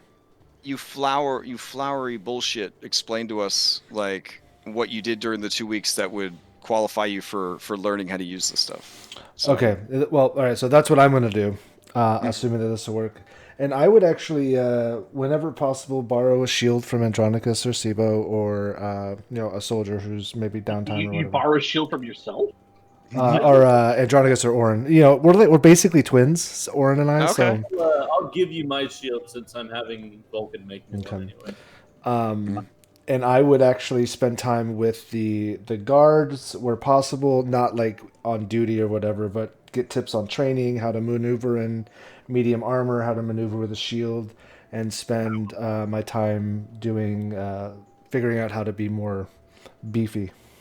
There's no better training than in the field, Sibo. That's what I was thinking, but I don't want to be a burden on the guards. Oh, just hop in the wagon. That was All right. gonna be week 2. Give me an Oh, it's gonna be week 2. All right. So what are you doing in week 1? No, sorry. The actual going out on patrol would be week 2. I would be doing this initial training week 1. Okay. All right. All right. Well then, I guess you're not taking a background activity then. Because everybody's learning shit as they level up anyways. This is in addition to your leveling up stuff. What do you mean by background? So you getting the feat is part of leveling up. You getting the feat is part of leveling up. Oh, So it's not going to impact your economy for picking a primary activity. Oh, then work for Okay, mine. Yeah. so give me either an attack roll or an athletics check. I'm going to give you my Eldritch Blast attack roll. Okay, sure.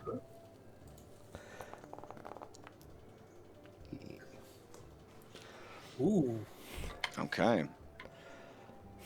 Yeah, you do fantastic, outshining your friend. In addition to comfortable lifestyle for the week, the captain of the unit that you're serving with, off of one of the raiders, there is an unclaimed piece of jewelry worth 25 drachmae, and they give it to you. Oh, nice. I'll take it. Sweet. All right. Okay, hopefully week 2 I make enough money so I can level up. Yeah, so specifically, before we left the forge, I wanted to have given Vulcan and Imru Esther's old shield and ask if instead of crafting me a new one, they could. Oh, yeah, that's right. That'd be cool. And then rather than having his symbol on it, I want it to be like the symbol of ballast. I don't know what that is, but like if there's straight lines, or curved lines, like just have them be like sea creatures, but in that shape. Okay, that sounds pretty dope. All right. Xanathar says that, you guys will be safe. Giffy, however, says that each of you must roll a d10 now. If any of you get a 1, something bad happens to you.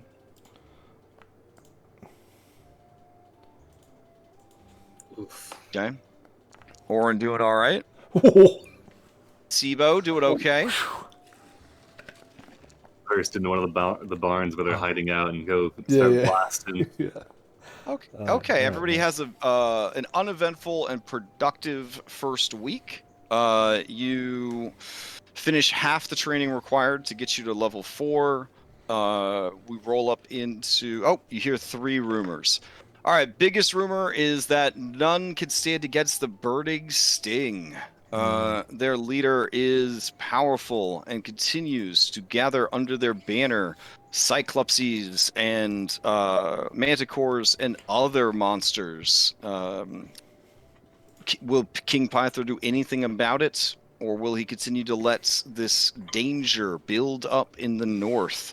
Some think that Pythor's anti-shorts. And that's why he is not sending all of his troops to help the people of Woodhike deal with these bandits. The people of Woodhike are basically the little 3rd graders who are getting turned upside down and having their lunch money stolen every day. They seem to be the favored prey of the bandits right now. If they were dealing with 2nd edition halflings, they would not be treated in such a way. Those guys were really fucking strong. So... Yeah, we were. That was the golden age for halfling.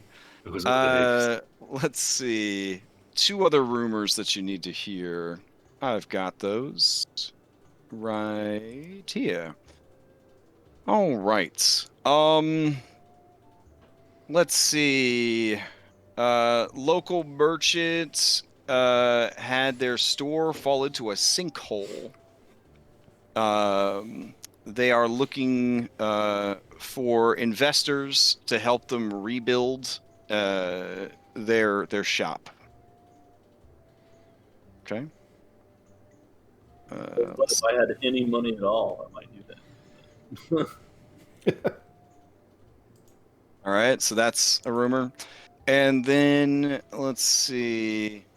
Oh, during the wine festival, 3 handsome young men went missing and have not been seen since.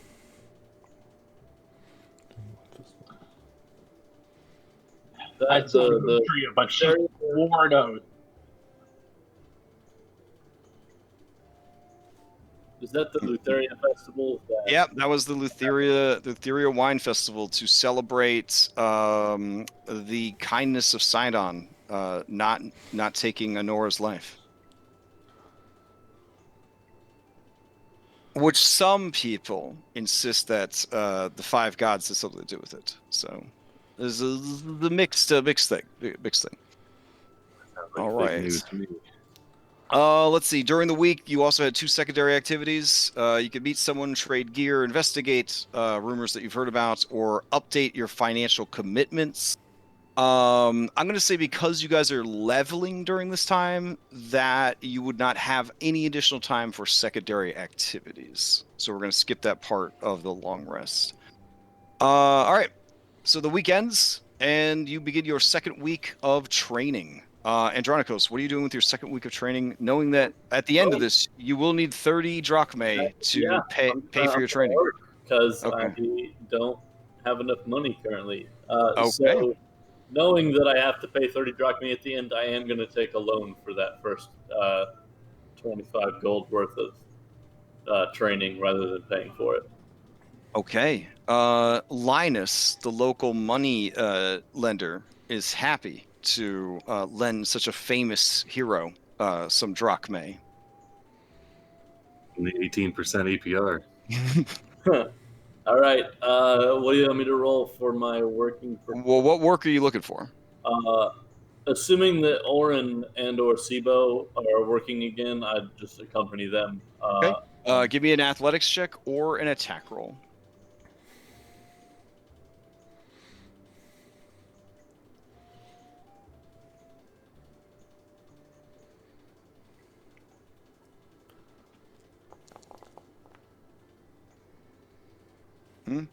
Okay. That is comfortable lifestyle for the week, so 15 drachmae. Alrighty. Okay. Julian, what are you doing on the second week with your 50 drachmae sandals? I guess I'm going to try and sell them. And Okay. Nice. as Princess Honora was interested, I will approach her first. And Oh wow. Okay. And say, there are only a few of these about. Limited You could get in on the ground floor, and these are far better than the ones that are out there yet. Far better even than the ones that Kyra's wearing, if I do say so myself. These could be worth quite a bit. Okay. Give me a persuasion check.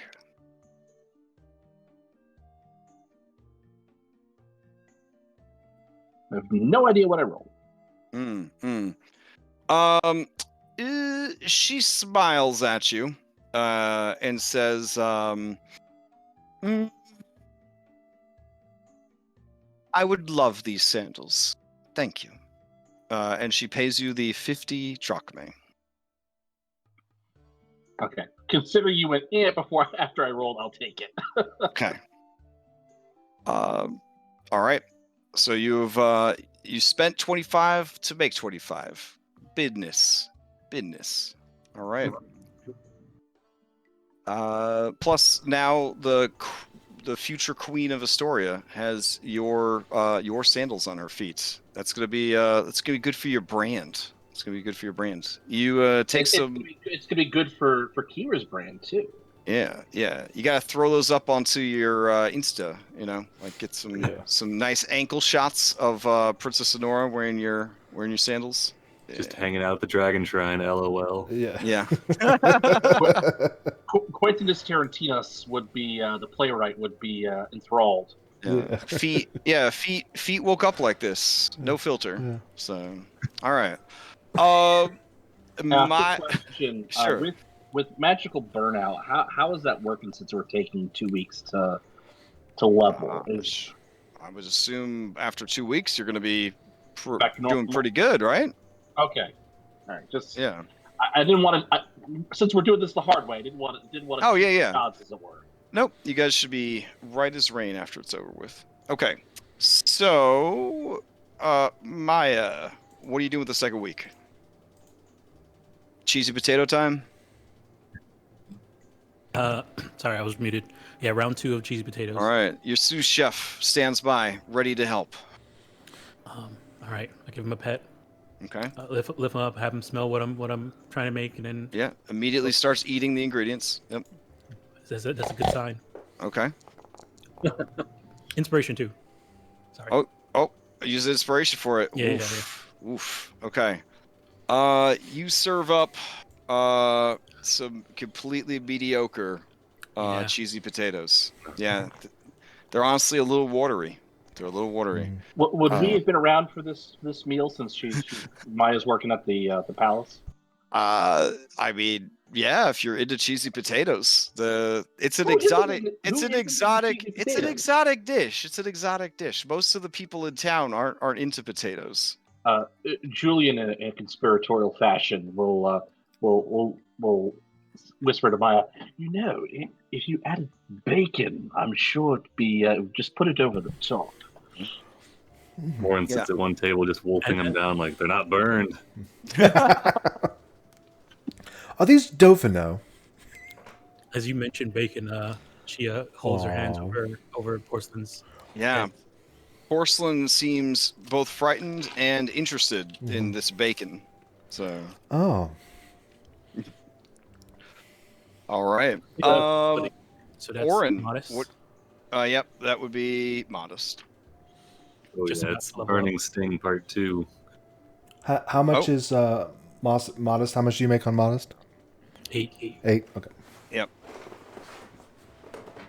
Okay, yeah, I'm gonna try and bring some of these guys in. Can't be shown up every time here.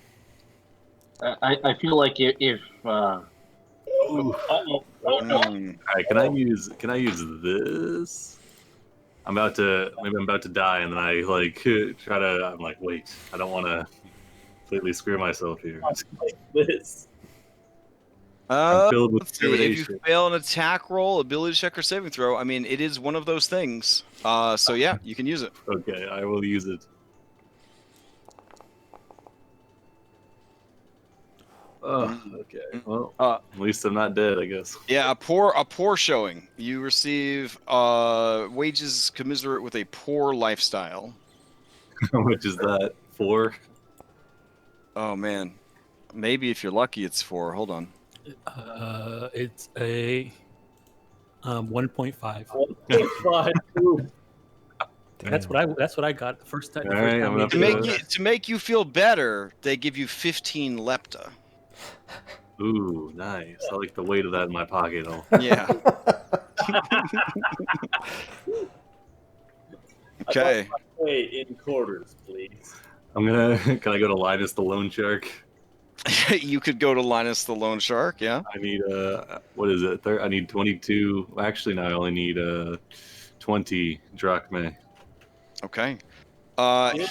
He would love to provide you with such a thing. No problem, friend. Of course. I feel like I need to track the debt separately. Yes, you definitely do. Alright. Add 25 towards my jewelry. But then I'm gonna add a separate thing. That's how much in debt to Linus I am. Is it Does he give like what the percentage is per month or week, or is it just like kind of a shady like, oh, don't worry about it? I mean, obviously he needs to make money, off of his services. So he's just gonna want 10% of what you have borrowed when you pay it back. All right.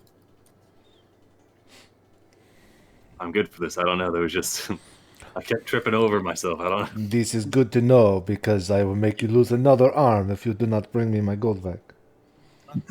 Obviously, you did you tried your best, but there was some collateral damage, Oren, that came out of your wages. So I didn't want the building knocked down. They should have let me know. I mean, I've only got so much I can do with rope. all right. All right, I guess I can spend the money to level up then. All right. So Sibo, finish this up. What do you do? Okay, actually, I'm going to also work for coin, but I'm actually going to take a day trip. I think it was 2 hours, if I remember correctly, to Verces Temple. Okay. And I will work for coin there while during that week discussing what the hell happened. Okay. And so conversations. because you will be traveling alone, if you get a 1 on the D10, your complication will be very dangerous. Can I wait until there's a group of people going? I don't know. I wouldn't want to travel alone. So Gotcha. Yeah. So, question. And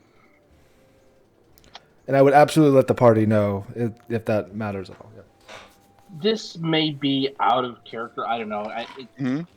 Tell me yes or no, Sibo. But because I was just selling my second week basically, and I mean that was a pretty quick sale. Could I go with Sibo and like try and have a heart-to-heart conversation as we go? Not that we necessarily have to, have it out. Oh, that'd be nice. Now. That'd be nice. Sure. But just sort of like try to mend Yeah. fences and unburn bridges. Yep. Gotcha. And I'd be on board for that as well, for sure. Okay. Also, at the end of the second week, you feel more famous. Your bard is putting in that work. Your names are known in the taverns local to the region where you first performed your great deeds. So basically, any of the smaller towns that make up the southern heartlands, Estoria, and the Sour Vintage. Nice. Local tavern patrons will treat you to free drinks, challenge you to arm wrestling, just so that they could brag to their friends. And several songs have been composed about your many exploits. Most of them are satirical in nature, embellishing your exploits for comic relief. All right. So that's where you're at fame-wise. Okay. So Sibo, if you're gonna be working, go ahead and give me working at the temple. It would be history or religion. Yeah, we'll do that. We'll do that hot history. Okay. Vercy is overjoyed to see you. Especially not in the company of that woman. You receive comfortable lifestyle for the week. Okay. All right. So 15 drachmae. Okay. All right. So everybody squares up their accounts and hits level 4. Yeah. All right. All right, so moneylender Linus, none of you are rogues, so you don't get any of the Thieves Guild benefits of that. So he does expect to be paid within a month's time. Does it have to be a month? Could it be a month and a day? I mean, you could try. You could try and push your luck. Yeah, sure. Well, no. Just the whole. Not pushing our luck necessarily, but get him to agree to like a month. It's the cultural thing, right? Maybe.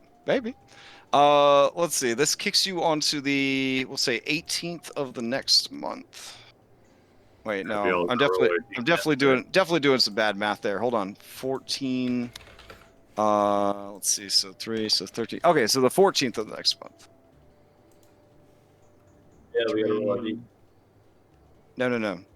I've got it now. You're on the 10th of. There we go. 10th of Pythion. Do I get a boon if I roll a 10 on the D10? Or is it just a bane? No, you're just trying to avoid something poopy happening to you. Okay. Whew. All right. Did Julian roll his D10?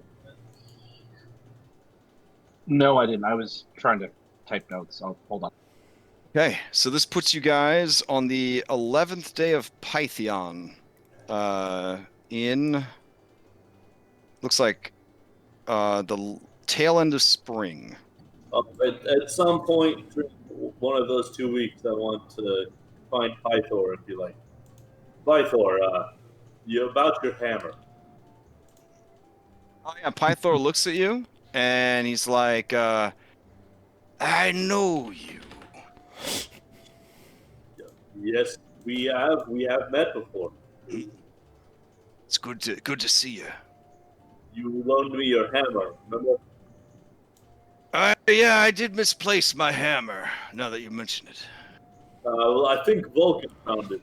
He's at the forge if you need to talk to him about that. Oh, he's at his forge? No, the Mithril forge. We took it back. Took it back from who? From Lutheria, I guess. Whoa. Are we at war? Is the Oath of Peace over? Not directly. We took it back from her minions. The troglodytes. And a very upset salamander. Whoa, no one invited me. I missed that half of the session. I'm not sure if that's true or not. Nobody thought that the Pythor that got a battle would have wanted to battle, maybe? I was not there. I do not know. We didn't invite him, but tell him about me kicking his ass in 20 squares. Then he'll be like, that's nerd shit. He'll lose interest. Well, That's fair. It was very tense. We put down the 20 squares board and. Run 20 squares. I thought you actually did some fighting. Tell him about the password. is we told some dogs to shoot. That's all there was. You just went and played 20 squares and you got the forge back, that's it? Yes, basically. We played 20 squares. We shoot some dogs away, and then we talked to a snake lady. How cute were the dogs? Not very. How cute was the scaly lady? Oh shit! Tails? Was her name Emeru? And you see him blush a little bit. Yeah, it is. Oh, that's my dad's friend. Yeah, your dad went with us. Oh, she's a babe. How's she doing? Better now. Oh, really? Is she available, or I mean, is she back out in the field? I mean, I'm uncertain. There were a few things that your father said that made me think maybe there was something there.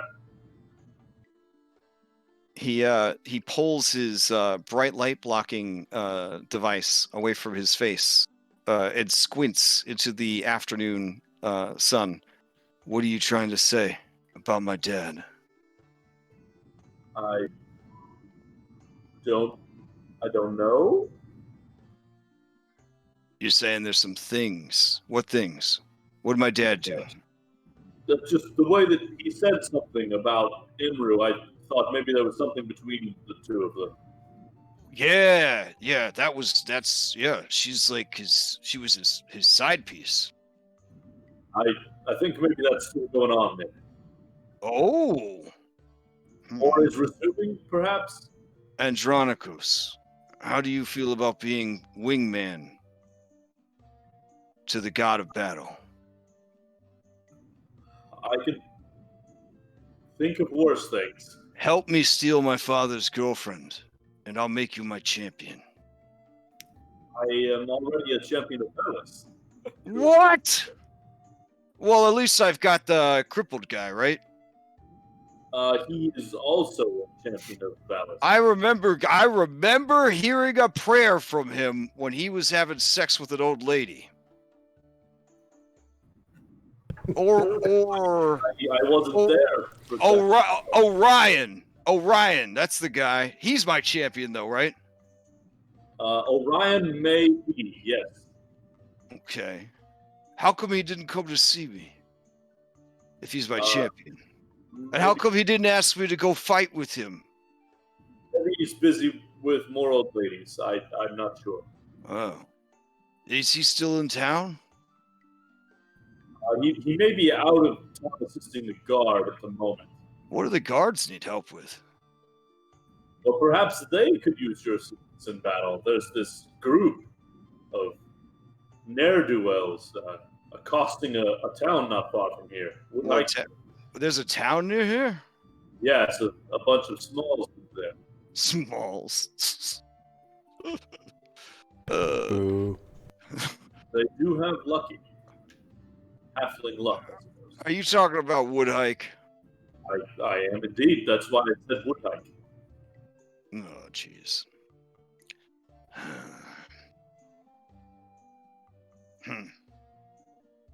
It just doesn't seem very, like, I don't know, valorous, to go beat up some mortal bandits, It sounds more valorous than away some dogs. That's all we did.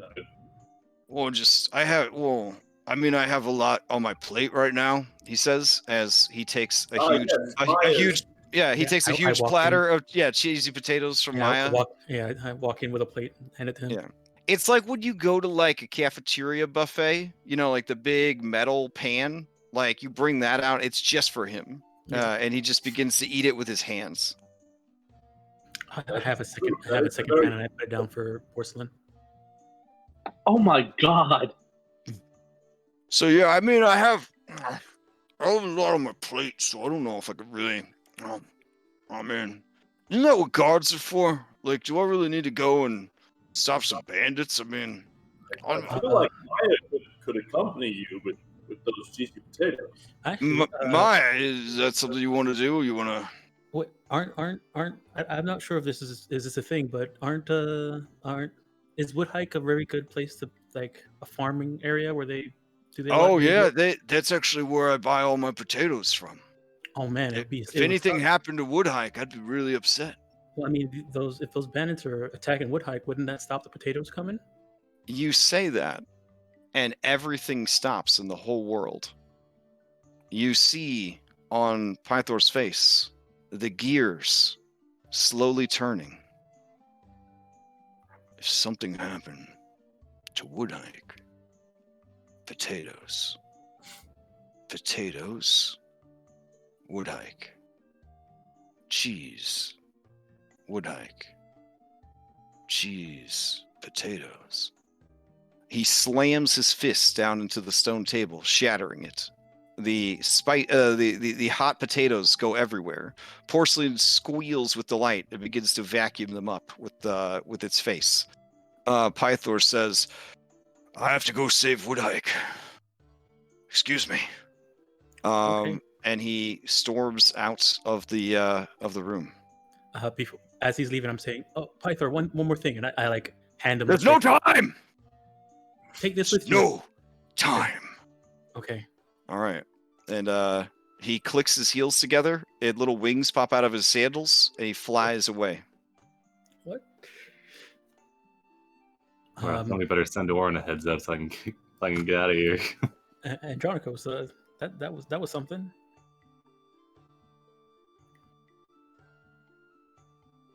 Okay. Something indeed.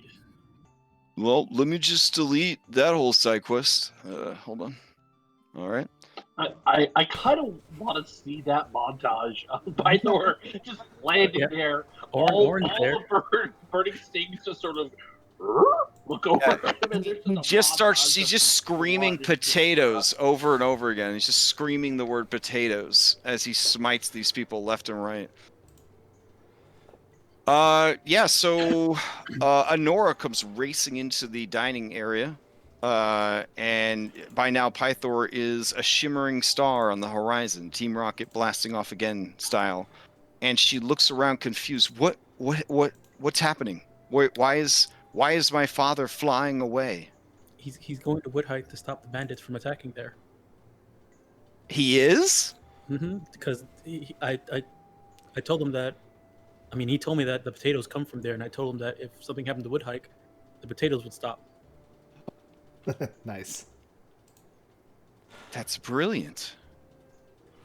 This is the first time he's really left the palace in forever. Thank you. No problem. I'm glad he's feeling a little bit better, I guess. Oh, I feel bad for those bandits. That's gonna be rough. Never feel bad for bandits. I don't know. There was a really sweet guy I met a couple days ago. He said he used to be a bandit, but you guys set him on the Telemok, and you guys set him on the path of righteousness. That's my boy. That's my boy. I mean, if you vouch for him, I was gonna hire him on as a palace guard. No, if you value your valuables, do not hire him. Hey, I wouldn't. So he's still a thief then. Oh, He's not. He's a thief, but not a bandit. I don't know that has he stolen from? Do we know that for sure? He was stealing from the people at the sacrifice. No, he kept finding stuff I was dropping and giving it back to me, but I mean... She kind of blushes and says, well, he did find something of mine and return it to me. Yeah, see, he's very good about, like, he's just fine. He's a very generous man. Yeah. But you're saying it's all a ploy? He's just tricking me? Shall I have him arrested? He may just be he's stretching his wings. He's harmless, but I wouldn't trust him with guarding the palace. Oh. I would say he's earned our confidence, but I don't know that he's earned our trust yet. But I believe if you did wanted to talk with him, you can always ask him for information around town. I'm pretty sure he'll let you know what's going on around town. Oh, he could be my man on the street. Yes. Mm-hmm. He's very good at that. Okay, I will take your words under advisement. Thank you. So where are you off to now? I guess once we gather ourselves up and get ready, we're going to head back to the Mithril Forge to speak with Vulcan. And then on our way to Telemok. Yeah. And then after that, on our way to Telemachus.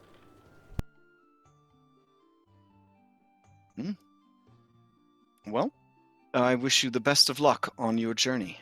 May your third labor go as smoothly as your first two. So Pythor didn't have a weapon? He's just gonna like punch people to death when he gets there? Or... Is what? So he doesn't have a weapon? Is he gonna just like punch people to death when he gets there? Or... I mean, dude's got a 30 strength. He'll probably be okay. So. Probably. And a donkey dick. If nothing else, he can beat people to death. Just mollywop people to death, I guess. Let's see. Let me check his character sheet. Hold on. Yeah. So at minimum, if he hit you with his penis, you take 11 points of damage. So I think he'll be okay. This is getting skull and shackles. Yeah, that's equivalent to my Eldritch Blast. Yeah. So, all right. I mean, I'm not the one that brought it up, but you know, technically, any unarmed attack would do at least 11 points of damage. All right. There you go. So you've set Pythor loose upon the world in order to save his cheesy potato supply.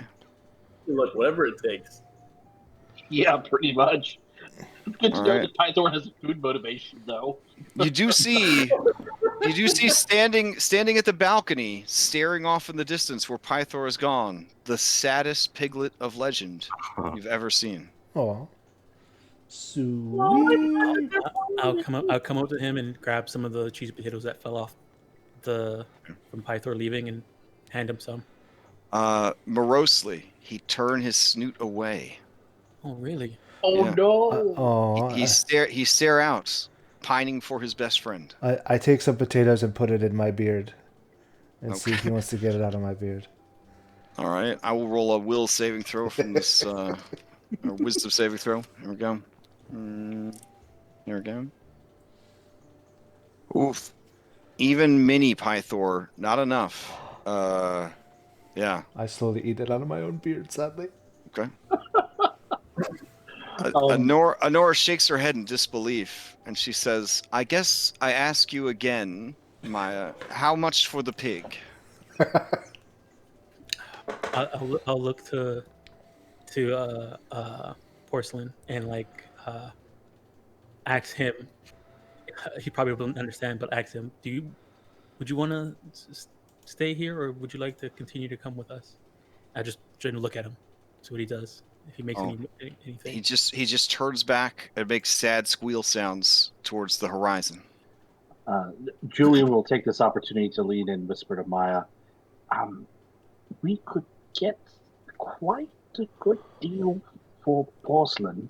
It will put Porcelain out of danger and give us quite a few options. And plus, Porcelain does seem to want to stay. We could try to negotiate sort of a partial custody deal. Mm-hmm. I don't feel right asking for money for him, but I'm whispering this to Julian. I don't feel right asking for money for money. While you're having this conversation, Honora is trying to comfort the sad piglet. I mean, it could be our payment for our stay here. It doesn't have to be money. And no, we saved the princess. That is what we got for staying here. Are we still missing that pearl? There you go. I mean, technically we got it, but she could pay for it. I'm fairly certain that Porcelain's worth more than that pearl would be. So it could be something. How as they say in wrestling teams, a tradesman named later. A favor, you're saying? Yes, whatever. Yes, we can stock up some credit with a palace. Yes. I mean, it could be potions anytime we come in. It could be any number of things that benefit us on our way. I like your thinking, Sibo.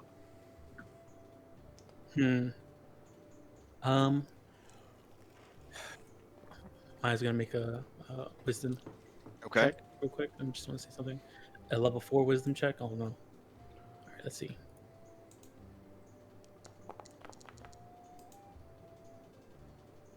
All right. Yeah, she agrees. Okay. Says, okay, well, he will be safer here. So she'll turn to Honora and say,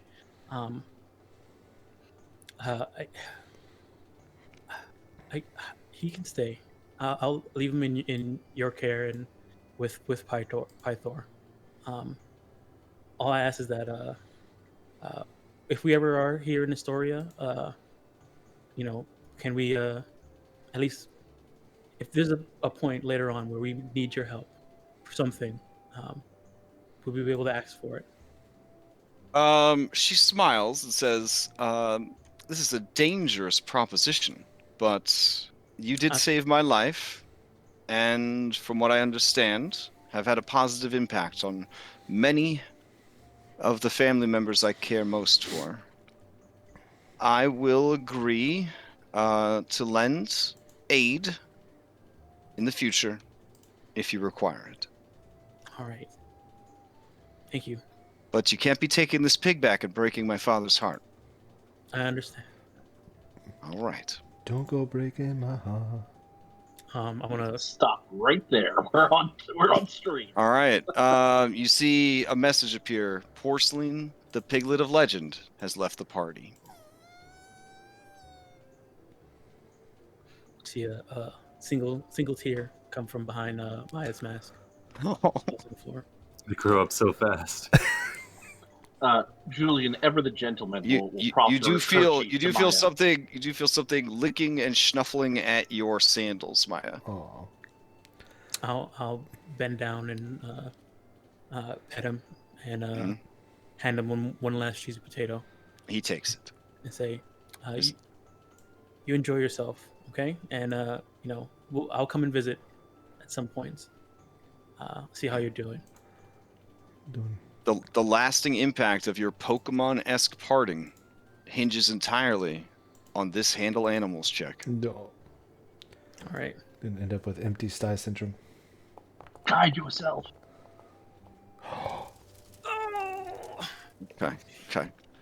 The piglet, not 100% sure what's going on, but begins eating the potatoes that are offered and sort of trundling around looking to see if Pythor is hiding somewhere. Okay. All right. Julian will also take this opportunity, since we were in negotiations with Princess Honora, to Mhm. point out to her that this is an excellent time for her to perhaps enact some edicts while Pythor is away, something to better the city. Oh, that is a good idea. Is there anything you feel that our city has been lacking that I should be focused on? It's more of a lacking of leadership. No offense, my lady, your grace. I feel that the guards and the citizens, they take cue from who they perceive to be the leader. We've heard rumors of all sorts, and I am confident that if Pythor had been in his prime, the guards would have been more vigilant, and things like the business with Demetria could have been avoided. But if you were to take the reins and set an example for your people, I feel that this could turn things around for Astoria. Okay. She nods. Understood. Thank you. Anytime, Your Grace. Anytime. All right. So, Question: Did we ever infill Honora about the deal we made with Demetria about how long the stuff is going to stop? I feel like we did. I think you did, yeah. Okay, Yeah, I just want to make sure. And we just pissed away 2 of our 52 weeks leveling up. Oh, yeah. Look, that's first of all, you're not even in the year that the thing ends in. You're a year before that. Right. Yeah. Our deal with her was a year and a day, right? Oh yeah. That's true. Yeah. Yeah, so. but we'll throw Esther under the bus well before that time comes up. I mean, that's. Right. We have to return like her sister's soul before that. Yeah, we got that. When we returned to sisters, it's not like she said she's going to stop afterwards. She just said she's going to stop for 100, and like after everything is done, she'll, I guess, start again. No, because she said she would stop for a year and a day before she starts again. But if we get her sister back, she'll just stop. Pretty sure we made her say that. I'm not sure. I'm not sure if we did or not. It's okay. We got it on videotape. We'll just refer back to the tape. Yeah. So this pearl that we purchased, how do I get that in my inventory? 1. I'll add it real quick. Okay, and then 2, I want to sell my leather armor. Are you sure you want to sell it right now? Because we do have to travel back. No, I mean eventually, but I was saying that I don't know how to work the pawnbroker thing or whatever. It seems like I don't know how to use it. I thought maybe we had to post him to use it, but I still can't figure it out. All right. With time, 2 weeks is plenty of time, and the ingredients necessary. Laureus will have completed his painting of Dianthus. So that's a thing that happened. Nice. When the painting is complete, he will ask if you would like him to stick around, or if he is, if he should return to Demetria. It's up to Julian, I think, right? Yeah, it's up to you, Laureus. technically that Demetrius said that he was only going to be here long enough to paint the painting. Oh, that's But right. Andronicus is fine with him staying, but it's his choice.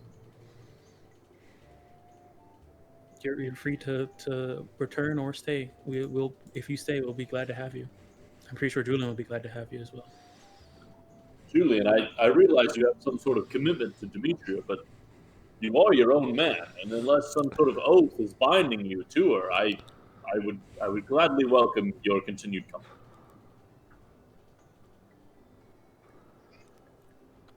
Lorius looks thoughtful, and we'll think about it. That's some excellent work. Yeah, so he shows you the painting of Dianthus, and informs you that your kind words and encouragement he will consider his next move. All right. So I will, unless anybody is trying to persuade him, I will just let our Jesus decide. Yeah, Julian would say to Lorius that he understands if he has obligations to his mistress, but that he should do whatever makes him happy in the situation. His ultimate decision is the time away from her has been very exciting and very informative, and he's not ready to go back just yet. So he would like to continue traveling with you guys for now. We're glad to have you here. Okay. Great. All right. All business finished in Estoria then? Mm-hmm. Yeah. Okay. Everyone will show up sometime later and say, "Yeah, Sibo, we're not eating wood hike anymore." I think Pythor showed up, and there's not much of this place left anymore. But I think he's on a warpath. Oh, all right. I get out my diary and scratch out. You do hear a rumor that Pythor used a Cyclops as a club to beat all of the other monsters and bandits into submission. That sounds, yeah. One word screamed over and over and over again, echoing through the southern heartlands. Potatoes. Over and over and over. Oh god, the only thing that could have made that funnier is if Pythor used a sack of potatoes. Oh, nice. He wouldn't waste potatoes on that. Yeah, that's true. The whole mission was to save potatoes. Yeah, he doesn't want them mashed. Yeah. I know. I'm just saying it would have been funnier. Yeah, it would have been good. All right. Let's see. Pearl. Hoping that we haven't caused like an escalation. Like, oh, they brought a god to this fight. We'll bring a god to this fight. Yeah, we're gonna the world's gonna end over potatoes, basically. These are just some low level bandits. Nobody gives a shit about these guys. So, yeah. And I would let everyone know those potions we got were potions of heroism. We have 3 of them. Oh shit! I can cast that shit too. Hive? I guess during our long rest, I'll say, what is there any spells you think we would need? We're going to a necropolis. Oh yeah, I should look at my spell list as well. I currently have command, cure wounds, heroism, protection from evil and good, and shield of faith. Yeah, we should wait till we level up and get Revivify and make sure that we have that in our pocket. Do we have anything with dealing with the undead? I feel like they're going to be undead there. It is an necropolis after I all. can turn undead. Wait. Can I do that as a? I mean, investing in research of the place you're planning to go to would have been an excellent thing to do with your downtime. Fucking money. I mean, we needed money to level up, so. Yeah, that's fair. Oh well. Sure. I mean, can't we just take another week? Oh my god! No, I mean, when I went to talk to Versi, that was obviously one of the things that I mentioned that we talked about was that we're going to the necropolis. Oh, is it? Yeah. Is that what? Because it seems like you just gotta throw that shit in there right now. What? I would never do. Hold on, let me check my my charisma. Yeah, you're right. I'm probably lying. Fishing for information from us? No. I'm sure it'll be fine. Let's just get a move on. Oh, and Julian would let the brothers of Valis know that he has taken enhanced ability, and will entreat them to let him cast it upon both of them before they go charging off to kill anything. Next time we get into a fight. That's fair.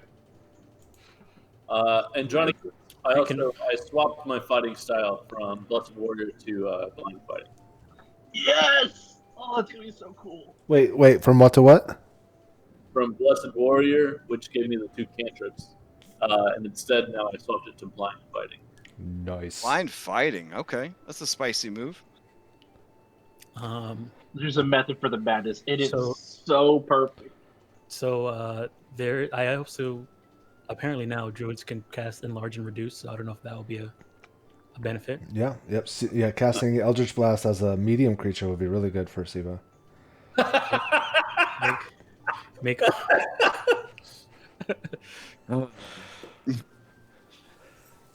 Actually, I don't know if it would make sense, but you can twin spell. You're going to twin spell enhance ability. I could also get enhance ability, and we could probably hit 3.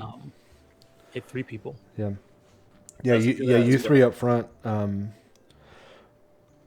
You guys would notice that super tanky.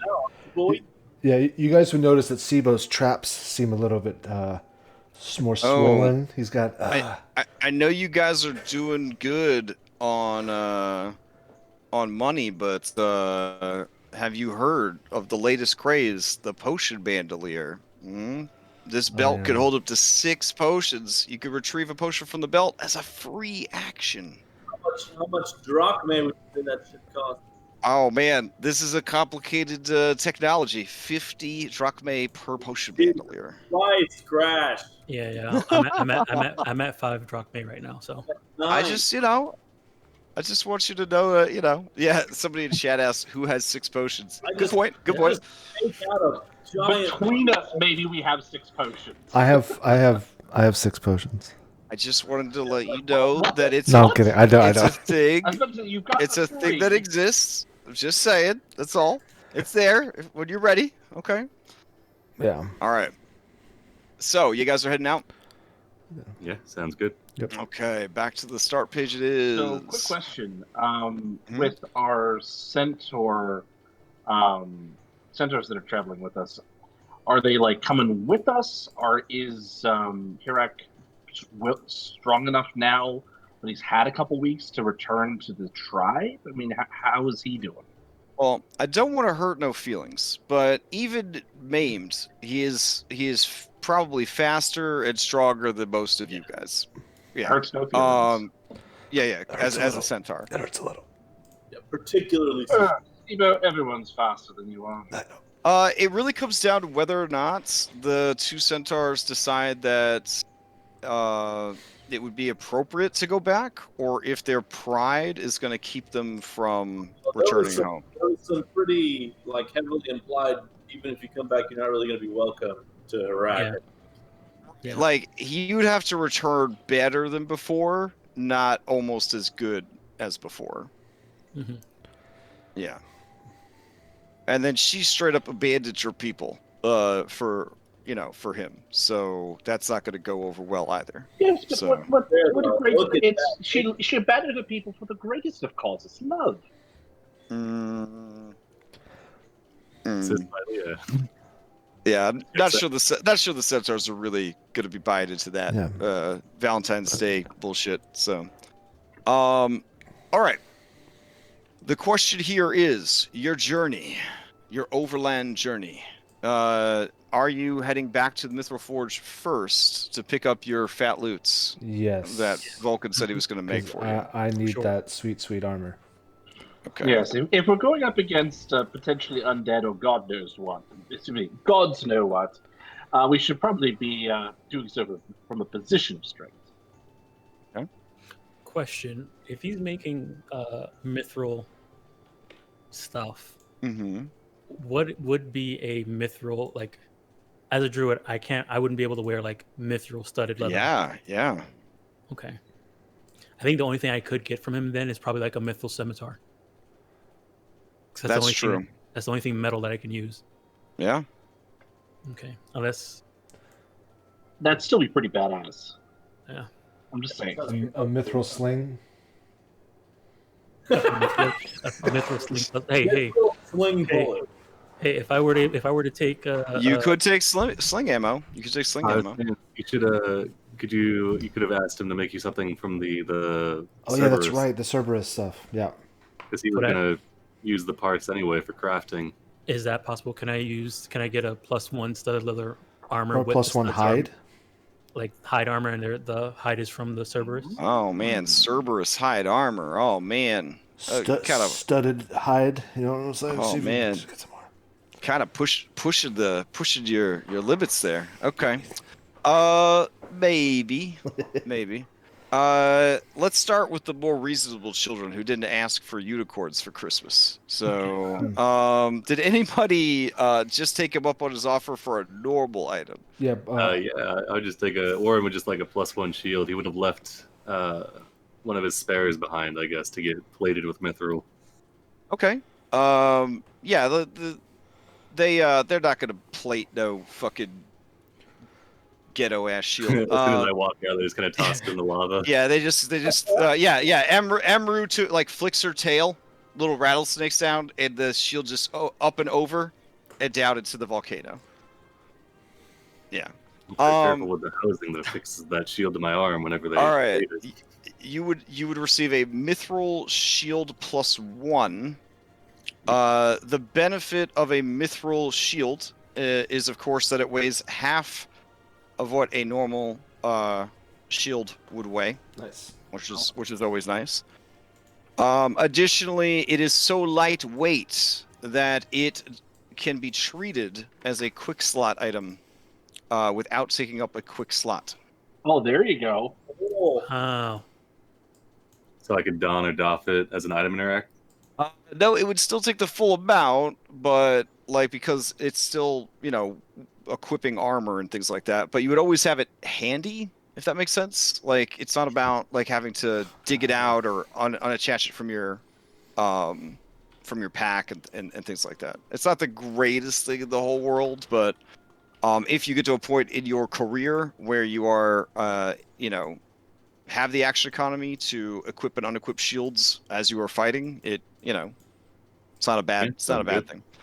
Don't worry, Sibo will teach you. Essentially, it's always considered quick slotted, but it doesn't change the action economy of shields because that would be amazing. And you're not there yet.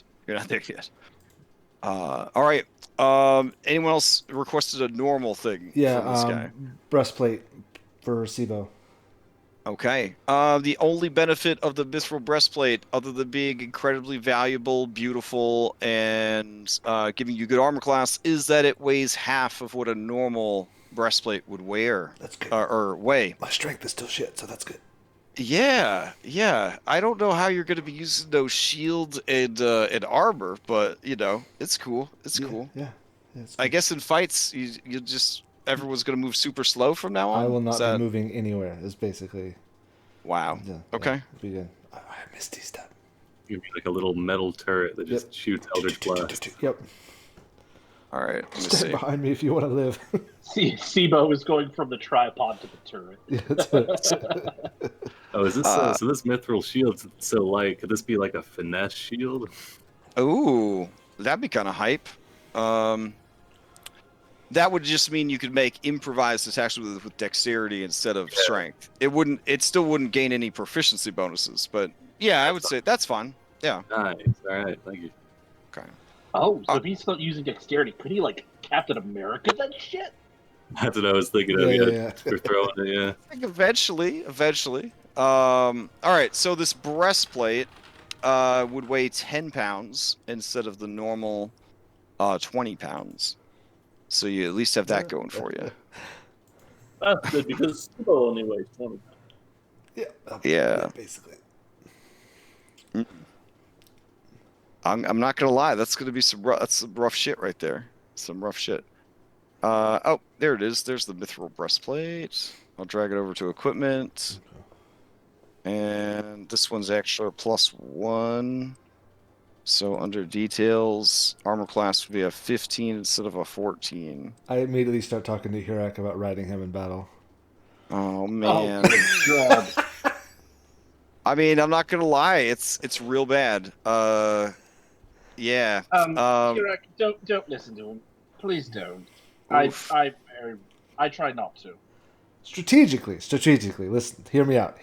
Yeah, both centaurs look so shocked by what you said. It's basically like you made a super racist joke at like an NCAA, like college fair type situation. Like it's real bad. It's real bad. I'll walk up and tell him he has some issues. It's real bad. Okay. That's Evo Kyra's wanting to talk to you about yeah. appointment. So Calic and Huruk inform you that if they hear anything else about riders, they will leave. And they say it in a completely they're very upset. They're very upset. Understood. I'll let him know. Yeah, I did is- check about that at one point. It is the most upset you've seen them since he was basically kicked out of his tribe. So If not more upset. If not so- more Most upset. of the seen him, including when he was impaled through the English. Well, so hold on. So OOC, the only reason I would even brought that up myself is because in the player's guide they can be ridden. So it completely lost on me that would be okay. I mean, if you try hard enough, anybody can be ridden. I know. I'm gonna try it with Julian later. I'm just saying. But yeah, culturally, they despise SIBO now. Got it. Yeah. That one small tribe that allows it, supposedly. Right. Okay. Yeah. So Julian despises SIBO. The Centaurs despise Don't SIBO. worry. I mean, we got years Yeah. for me to get the entire party and every race in Thylea to despise me. Years. Yeah.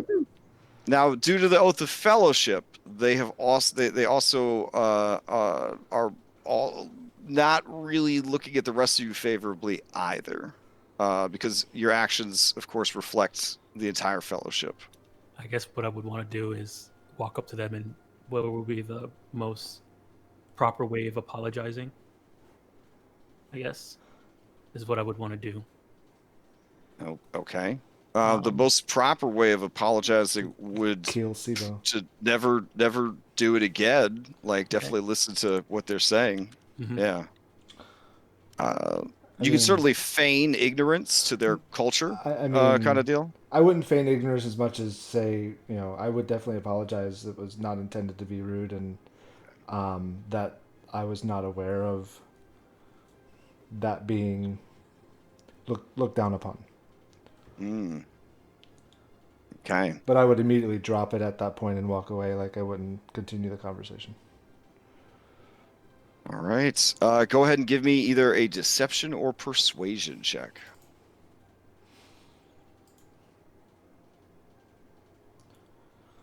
Julian would have also pointed out that SIBO's not from Thylea. He's from outside the realm. Got shipwrecked here. It's the whole thing. He's a bit of an ass. Just ignore him. All right. They are moody and quiet, moving forward. Okay. Let's see. All right, Maya, you're trying to get a fancy ass suit of. Pretty much what I'm looking for is a studded leather +1 equivalent Okay. that a druid can wear.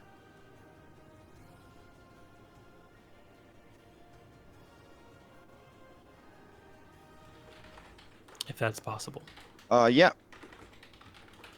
So with the Cerberus hide, would you prefer it to be +1 or have some sort of enchantment?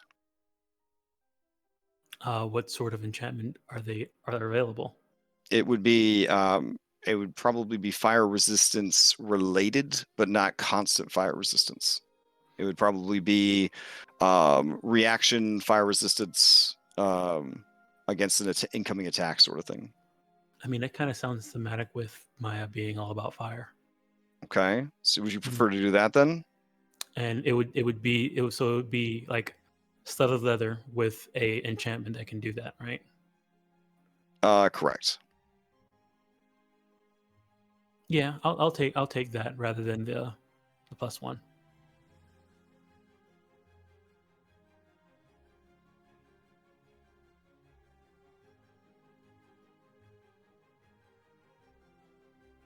All right. So then it would be Cerberus-side mithril studded leather, half weight, 3 times per long rest, reaction to gain fire resistance against an incoming attack.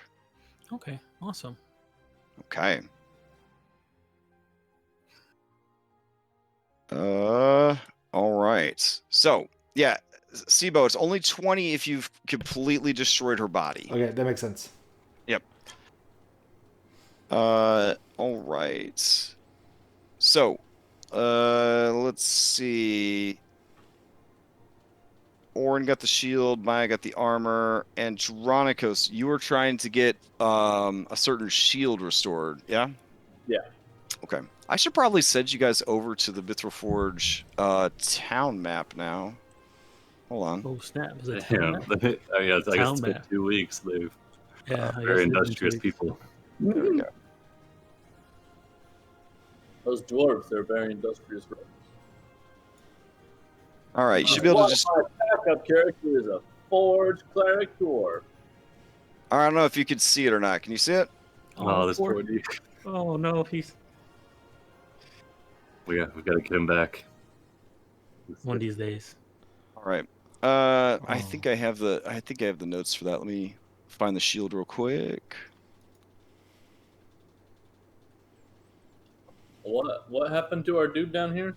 He fell off the cliffs on the way in. Yeah. Oh, he couldn't make the jump. It was a nat 1 group check, if I remember correctly. Yeah, something like that.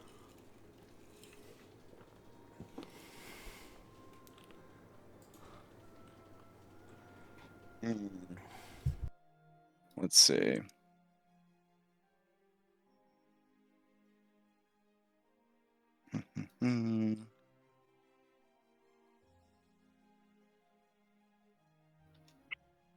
I'll be right back. Sure.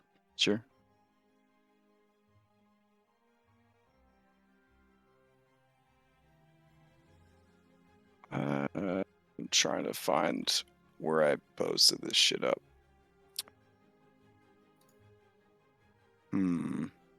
Okay.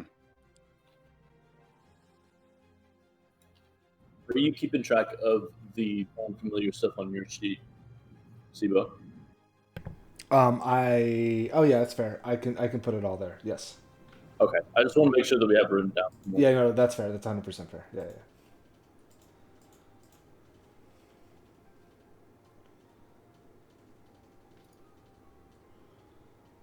Here we go. The Savage Shield of Esther. That's what I was looking for. Nice. All right. While still functioning as a shield, this magical shield can be treated as a light bludgeoning weapon that you have proficiency with. If you attempt a shove action with this shield equipped, you have advantage to do so if the target is smaller than you or has a lower strength score than you. When the shield is worn and its heraldry is visible, it is a +1 to intimidation against fey and giant creatures, but a -2 to persuasion against such creatures. Okay, I did have the heraldry thing, so does that We'll flip it around. So persuasion, and then bonus to persuasion, minus to intimidation. I had it changed to be a sea-themed Valis, like symbol. Right. I guess it would lose that benefit then altogether. fine. I don't recognize it anymore. Actually, I'm gonna say that all of those abilities are in part because of its affiliation with Esther. So instead, you would just get a mithril shield +1 like your bro did. It used to be, it used to be Esther's shield, but now it's just your shield +1. Yeah, I feel like the Esther part is the second half. I think that was Esther something shield. I feel like Yeah, now all of the power that is in the shield comes from its history with Esther. So by removing Esther's essentially involvement with the weapon, you reduce it down to its basic parts. Which I think they would explain that to you. So you have to decide, do you want this item to lose its enchantments, just become a +1 shield? Or do you want to use the shield as the shield wants to be essentially represented? They actually say it in such a way that the shield wants to be the way it is. Yeah. I will keep it as it is. So you'll keep it as the Shield of Esther, like the Savage Shield of Esther? Yes. Okay. Now, I will point out the Savage Shield of Esther has those benefits, but is not a +1 shield. So you could do the Esther shield or a +1 shield, but it wouldn't be both. Okay, and the benefits was the intimidate and persuade thing, but then also I'll post it in the chat. There you go. Keep in mind also that if having a Esther shield now be associated with our group, kind of goes against the oath we swore to Demetria. It goes against the oath we swore. I think it would depend on how you use it. Yeah. So we end up if you end up using the shield and we're doing good, then that symbol might be associated with good instead of. Yeah, I think it might be more like reclaiming things from Esther. I don't know. Esther's pretty well established in the Also, lore of the Dragonlords. Don't forget the benefit of just putting a mustache on there. So I guess if you're like trying to like think about this, I think Maya will come up to you and say, I mean, the shield is associated with what Esther has done. I feel like maybe if you had a new shield started fresh, then that shield with its symbol will become known for what you accomplish. Well put. Yeah, I'll give Maya a nod, and then I'll just chuck Esther's shield into the lava. Oh, damn. Okay. That's definitive. All right. Then you receive a shield exactly like Andronicos's. So, Andronicos receives a shield exactly like Orin's. Only with the heraldry that you asked for. Okay. And more than likely, this information would have been communicated via Kelidon, which is Vulcan's Stimfey. It's just a big mechanical pelican. Oh, nice. Oh, wow. All right. Yeah, he would have just sent messages that basically say, we ran into some issues with the shield. Shield has enchantments, but if we alter the shield too much, those enchantments will be broken, essentially. And then you have to sort of decide. And the decision was made. All right. Quarterback, just chuck it in the lava. He's like, all right. As you chuck it in the lava, Emru cheers and gives you a point of inspiration. Nice. Yeah. All right. Do you guys need me to make the mithril shield, or did you make it yourselves? I got it set up. Okay, then I could drag it from your sheet to his sheet, so that he doesn't have to make it twice, essentially. Yeah, good work. Yeah. All right. So let's see. Player characters, Andronicos and Orin. There we go. Inventory. Mithril shield +1 finesse. Drag it over. There we go. All right. Cool. I took it up. You might have to go into the effects, Andronicus, and change the passive, because they said that when I tried to change it on the item, it says it's not supported by the mod yet. Is that what this AC +3 is? Yeah.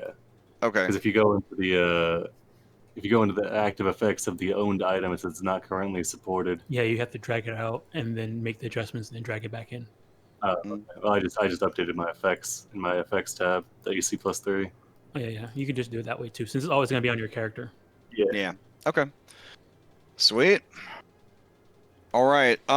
Julian. We got something for you. Hold on. Valus's bathrobe. Where is it? It still smells like the goddess of wisdom. If it's Val's bathrobe, then no. Let's see. All right, control of etched. I think that's what we're looking for. No, that's Oh, hold on. Not a true wizard until you have a bathrobe of your very own. Steve knows. It is known across the multiverse. My understanding that Frank was truly the powerhouse, the brains behind that operation. Hey, every machine needs a battery, all right? That's what Steve's working on. Nice. Oh, so Frank is the brains that wielded the blunt instrument that was Steve? Yeah, pretty much. The Familiars Union will be pleased to hear that. All right, what am I looking for here? We all worked so hard to make this for you, but I think I didn't take it over to Foundry. Hold on. If it's a whole thing, we can deal with it later. It's fine. Let's see. Back.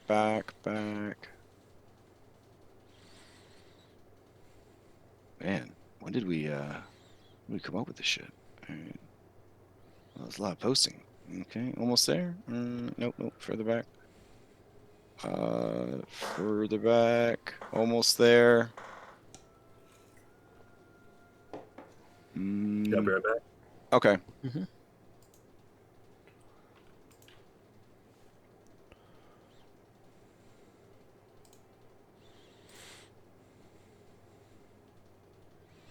And further back. I'm sorry, guys. I didn't mean to No. create this problem. It's not you. No, it's me. I should have had it. I should have had it ready to go. Okay. So I'm trying to recall the exact wording. Basically, they are mithril etched robes, and they have the benefit of basically being +2 leather armor that does, or sorry, +1 leather armor that does not require proficiency. So they're robes that are etched with mithril threads and runes and things like that. So it would be an armor class boost of 2 without even needing proficiency in leather armor. Nice. Yeah. Nice. Cool. So we could probably just drag a leather armor +1 onto you, and then just change the name. So that's what I'll do. Let's see. Here we go. Leather armor +1. Drop. All right. Let's see if it auto changes your armor class. It does. It does. Cool. And then we could just change the name to mithril etched robes. Sweet. All right. So all of the many prizes are passed out. This is a good place for you guys to stop for the night before you continue your journey. So you do so, unless you like traveling in cold mountains at night. I mean, that's a thing. Orin and I do, but I don't think the rest of the party is down for that. Fair. All right. So you're there at the forge. Oof. Excuse me. And you can benefit from a camping action if you would like. They haven't really set up any nice amenities, so you do have some stone slabs to sleep on. And it is either incredibly hot or incredibly damp and cold. Those are your 2 temperature options. I sleep in the damp and cold. Because the DC for camping activities is going to be 10. I guess I'll relax in solitude. See if I can get this inspiration back. All right, and That's none of you illusion check. needs to take a lookout position since you are staying at the Mithril Forge. Okay. All right. Nice. Okay. Relax in solitude as well. I will return to attempting to work with Corinna and Sophia on communication for scouting things, Okay. which I only did 1 week or one night of a few weeks back before All right. I threw her to the wolves. Are you tracking that on your downtime sheet? I had it. Yeah, I don't think I added it here. I only know it's one day that we did. Okay. That This would be a good time to add it to your Yeah, I'll do downtime it now. list. All right. Anyone else taking a camp action? Oh yeah, Orin just relaxed in solitude, getting inspiration. Sounds good. Julian will try and he'll borrow Kyra's lyre again and try and entertain. Okay. Yeah.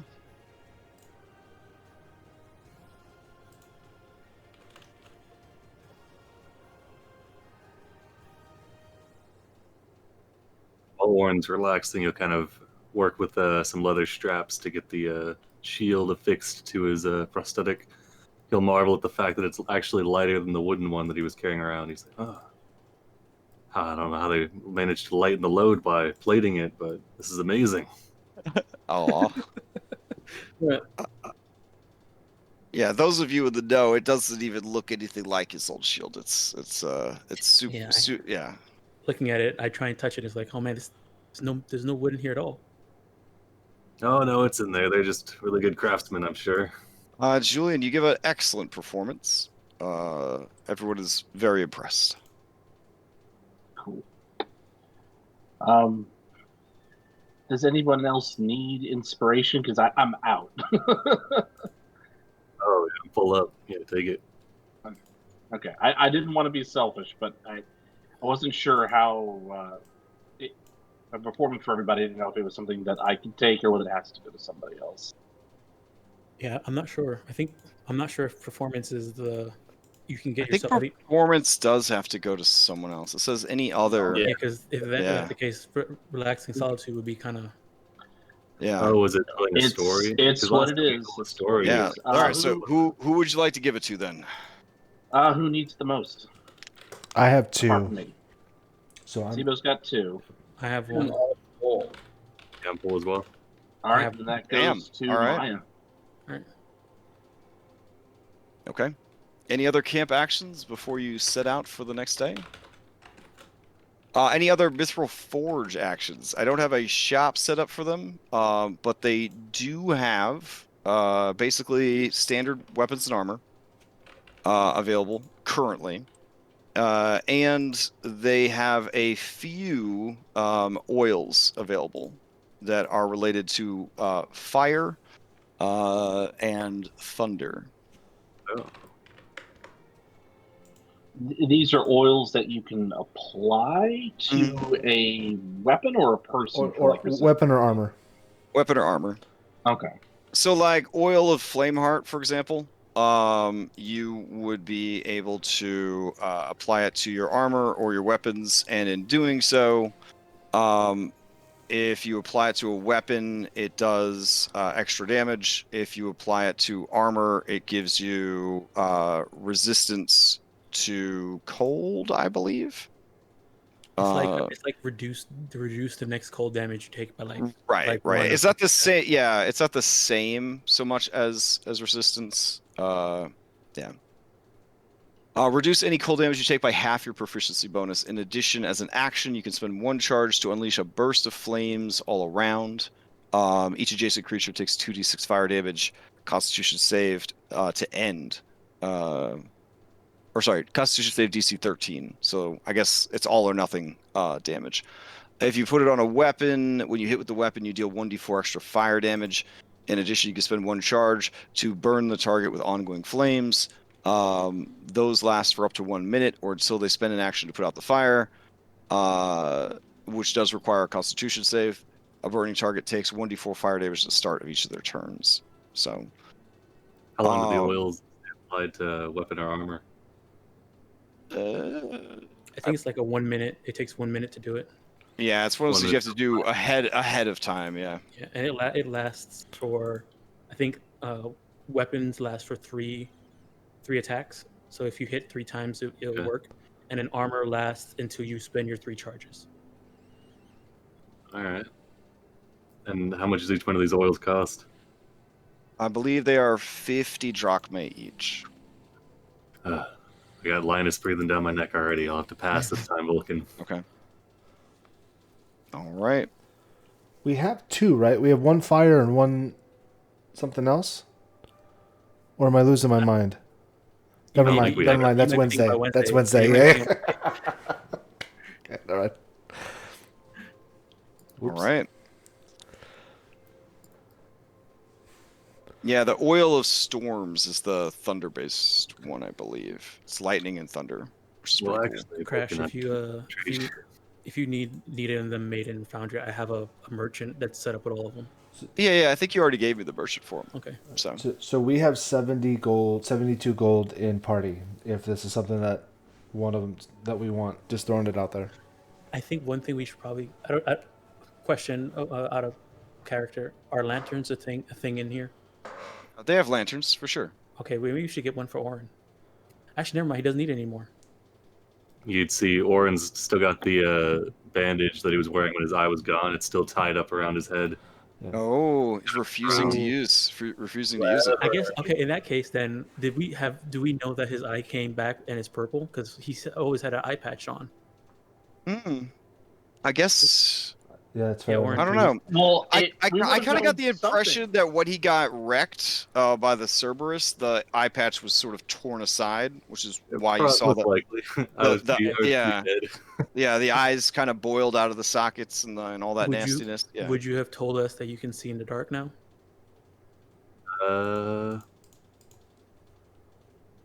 Nah, probably not. I feel like when it comes to Estoria, Oren's a very private individual on that point. Okay, so then I would still offer you to see if we can get a lantern for Oren. Oh yeah, they'll definitely be able to get you a lantern. Yep. As well as Julian. Okay. Because I remember we had some issues when we came in here the first Well, time. yes, we did, but that was more of lack of foresight. I don't need to wield a sword and shield like Oren does. I can light a torch. I have 2 good hands, thankfully. The benefit of a lantern is that you can tie it to your pack. Oren wants to go and capture that cockatrice and then try to trade it for one of these oils. Maybe perhaps a lantern. Nice. He would start the bidding at an oil and then would drop down to a lantern if they didn't. I mean, they need help at the Mythical Forge. If you want to spend 1 more week, you guys could all try to work here and God. earn some money. Just saying. No. I think we need to get our duties done. I don't have any camp activities I need to take. Could I knock off 1 more day of my jeweler's training? For sure. Yep. Anytime you don't take a camp activity, you can put it towards training. Are you seriously going to go try and catch that cockatrice? Probably. That's not. I mean, if you are, Julian will go along and quote unquote help. He's more just wants to see how badly that goes. Well, I'd probably just get I'd get my rope and I'd get like a lasso going, and it's behind the cage, so eventually I could probably get it lassoed. After. Is it still behind a cage after 2 weeks?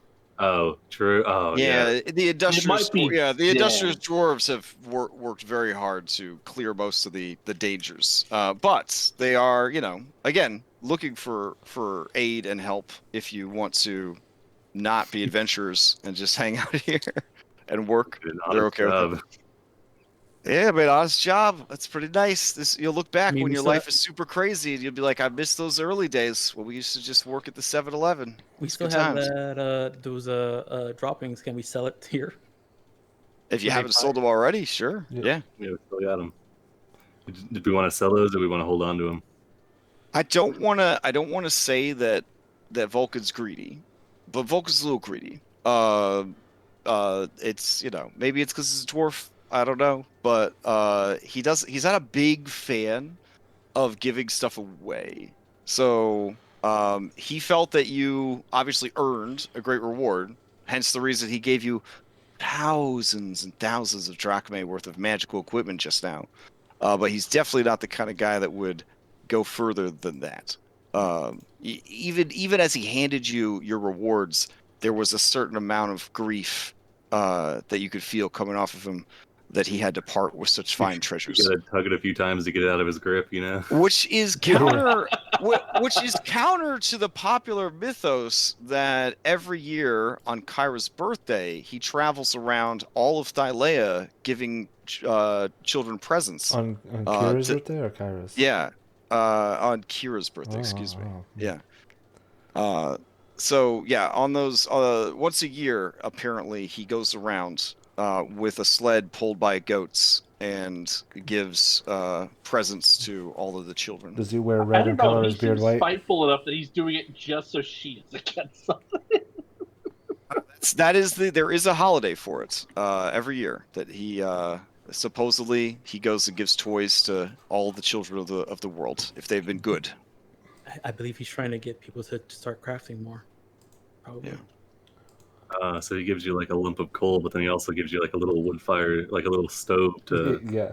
get a forge going. Yeah. All right. So are we staying for? Nah, Are we can't going? delay. All right. Damon awaits. No, I mean we certainly can delay, but I don't think it's well advised. All right.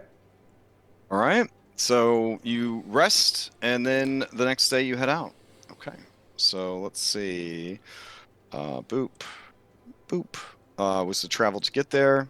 All right. So on the 13th day of Pythion, with the weather being torrential rains all day, you head out into the world. That's nice. Okay. Good evening to hike. Yeah, as you guys head out, I'm assuming you would probably not use the side entrance because you actually want to be higher up in the mountains if you're heading to Telemok. Yeah. You head up the elevator. Kyra takes a lot of coaxing to get her into the elevator. Eventually acquiesces, and you guys travel up the elevator. The mines and tunnels have been cleared out. You make your way behind the waterfall and up and around. It is an ordeal getting past the loose areas of the waterfall with your centaur companions. But in the end, you are successful, and you make it up onto the road that you initially took, and you take a path that winds up and up into the mountain range that contains Telemok. All right, as the rain pounds down from overhead. Excellent. Okay. Let's see. Eventually, the pounding rain becomes pounding snow as you get higher and higher up into the mountains. All right. This area is based on Mediterranean climate, so only up in these mountains would you encounter snow. So amongst your characters, is this going to be the first time for snow? Something you guys have seen before? Like, what's the... This is Maya's first time seeing snow. Got it. I've seen snow this plenty of is times. His first time. He's heard stories about it, but this is his first time. I feel like I've probably swam in the Arctic at some point, seeing as I'm resistant to cold. So I imagine I would have seen it too.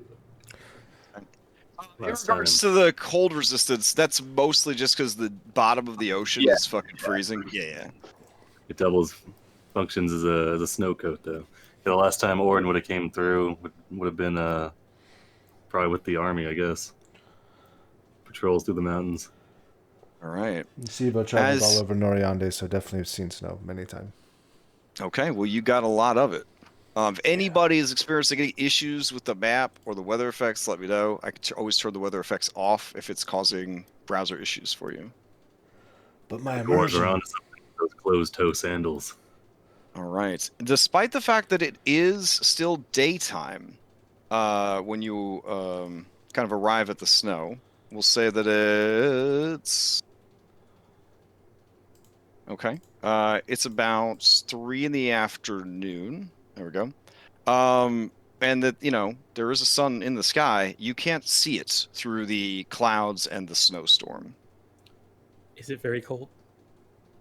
It's so flipping cold. Yeah, I could, let me update it. It was 32 degrees Fahrenheit back down the mountain, and now up on the mountain it is 15 degrees. All right, mine's gonna have a produce claim being held at all times. Okay. Kyra looks at all of you and says, "You guys brought your cold weather gear, right? This is nothing. You sure? I mean, you've had weeks to prepare. You guys brought your cold weather gear, right? We didn't do any research, like You idiots. got your crampons?" She shows you her little snowshoes. What's that? Pitons? I always got those. No, not pitons. Crampons. Like you put them on your feet. I was born with them, and I show him my big feet. They kind of look like a tennis racket, but I don't have time to explain to you what a tennis racket is. But Crampons are the spiky things that go on your shoes. yeah. Might have both. They kind of look like Bowser's tennis racket. I don't have time to explain that part either. So, well, I'll tell you what. I bet if you had sacrificed that pig to the goddess Kira, she would have made sure that you had crampons and snowshoes. I don't see Valis. She starts looking around. I don't see any Amazon drones showing up with any snow equipment for you. That's weird. Huh. Oh well. Weird. So weird. But and you promised, and we would have been dinosaurs as well. But let's get out of this weather if we can. Well, in this weather, it would have been Tauntauns, obviously. Gosh. But, that's fine. And that's you don't fine. explain that one either, I take it. Nope, I'm not. And I was going to offer to sell you my extra snowshoes and winter clothes, but now I'm not going to do that either. Because you only paid me for 7 days of a 14-day stay in town. Shit, yeah. Sibo, can you rectify that, please? Yeah, no, That's true. We can set it up. No, I totally paid her the second 7. I just didn't bring it up. Totally removed it already from... Oh, you did? You did? Oh, okay. Yeah. Didn't forget in any way, shape, or form. Mm-hmm. I'm assuming these are steps right here. So, what is the typing sounds that you're making then, out of curiosity? I was sending a note to Oren, letting him know that... okay. Instead of 70, we have less than 70. Got it. Yeah. Because she has cold weather clothes that she did bring just in case they would have forgot them. But I mean, there's that whole mess with Valis getting the sacrifice. Yeah. So I mean, she says, "Come here." He's just a bard. That's all right. If Versi wanted us to be protected, she would have told me about it when I spent the week with her. Just come here. Just come here. I don't want you guys to die of the cold. Okay. And she gives Lorius, Halise, and the 2 centaurs cold weather gear. Yeah. All right, that's fair. Okay. Andronicus is just kind of walking around like, Yes? It's kind of nice, don't you think? Oh, hello, Juliet. Do you need anything? You seem to have come here like you thought something was going to happen if you stepped over here. Come on, Vince. You know I'm your favorite. I'm always petitioning in favor of Kira. Come on, please. Gosh. I mean, I don't know. I only have like 14 more sets of clothes. Yeah. You have plenty to spare, and I'm so very cold. I would be so very grateful if you could share. Oh, man. Would you? Oh, gosh. All right. Just for you, Julian. Just for you. Here you go. And she gives you a pair of snowshoes and cold weather clothes. Oh, so much better. All right, Andronikos, you see a deep pit. It's fascinating because it is very deep, deeper than your dark vision.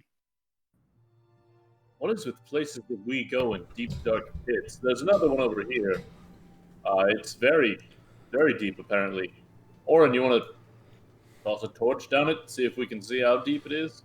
Yeah, Orin will chuck a torch down. Do we want to no, waste it? Okay. Don't worry about it. I'll just throw down this little ball of fire. Or do we just want to send Elpis? Could do that too. Although Oh, I haven't summoned it. yeah. I guess we drop the torch first, and then we might send Elpis depending on what happens with the torch. You'll be able to hear the torch, maybe. Okay. As he throws down the torch, I'm going to use Control Flame to make it brighter. Okay. Nice. All right. As you drop the torch and it flares up, it goes down and down and down and down for a while before it finally thuds against a bone-filled pit. As the fire illuminates the bone-filled pit, you hear horrible, screeching, wailing, kind of hooting sounds coming from all around you. It's a good thing they're down in the pit then, huh? All around us, like up at the top? Just kind of echoing and reverberating off the mountains and the trees, yeah. Does it sound like the sound's originating from the pit, or like it's just? Oh no. out in the open? It's from out in the open, yeah. Oh shit! Chop chop. Best get inside then. Yeah. Inside the pit. No. No, Oh, okay, no, let's just do it. inside the temple. Oh, Oren, next time we're in Estoria, you might want to talk to Pythor. He seems to be under the impression that you're still his champion. No, wasn't that another person whose name's Or perhaps another person whose name is Orion. Orion? Yeah. I sent him my resignation letter. I don't know. I spoke with his secretary and everything. Stairs over here. Are we 100% sure that Pythor is able to read? There are some steps over here. Yeah. All right, as you begin making your way up the mountain, the snow crunches beneath your feet. Those of you who have snowshoes, it is not considered difficult terrain. Everyone else, it's extra rough. All right, let me pause it real quick. And Oh crap! I'm in front. let's see, what do we got here? So this is for you, Julian. You have that new plus one not leather armor. So Yeah, I now have a 14 AC. When stuff that we're going up against hits with like a 21 or a 22 on average. My shield only goes so far. I never actually figured out how to set up the new party resources thing. Makes me super sad. Where, remember it used to tell you all the stats for the party? Oh yeah. But then they updated it to make it super customizable. I never actually remember to go through and super customize it. All right, so let's see. Passive perceptions. What's the best passive perception we've got? I have 14. I have 14 as well. Okay, Same so this is going to be So a Steve took an ASI. This is going to be a bloodbath then. Got it. Your But my medium passive okay. investigation got- is 15. I got blind sight. My passive investigation is 16. Good to know. Good to know. All right. All right. My passive history is 17. All right. You can have a passive history. Hell yeah. Nice. Okay, let me grab everybody. Oof. It's been a good campaign though. Are you Sounds saying, good. saying that was the end? This is the end of it? No, everything's fine. This is the end. Oh god, I bet it's cats. Oh, did the sounds sound like they were like yowling like mountain lions or? It's remiss. I focused my prep on other stuff, and I didn't go and grab any sound effect music, because I'm a total hack. But I would say that IRL, the best way to imagine it, and I'm not going to make this sound myself, is it sounds like angry gorillas from hell. David, give it a shot. Angry gorillas from hell. Okay. I mean, here's some regular gorillas. I don't know if that's going to play out very well. Aw. Sound like raspberries. Yeah. Sounds like it's snoring. Okay. Yeah, I know. Okay. Yeah, that's not too bad. That's not too bad. Let me see. All right. At least it's not Wookiee sounds. Yeah, it kind of has a Wookiee sound to it. Yeah, I guess if we're gonna stay in the same multiverse. It just played the Wicked Witch of Oz music. All right, here we go. Oh, there we go. All right, let's see. Nah, that's still not terrible enough. Let's see. You could just toss out the goatlings again. That's bad enough.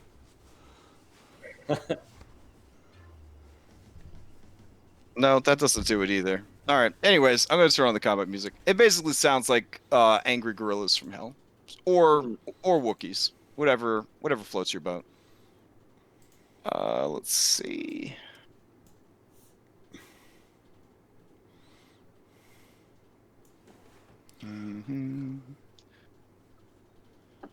Yeah, Yeah. I've been focusing on like so much different prep.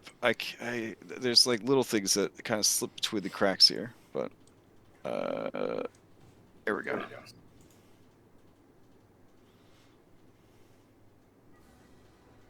Oh, that's nice and loud. Holy shit. Okay. All right.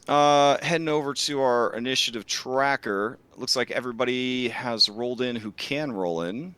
Maybe? There we go.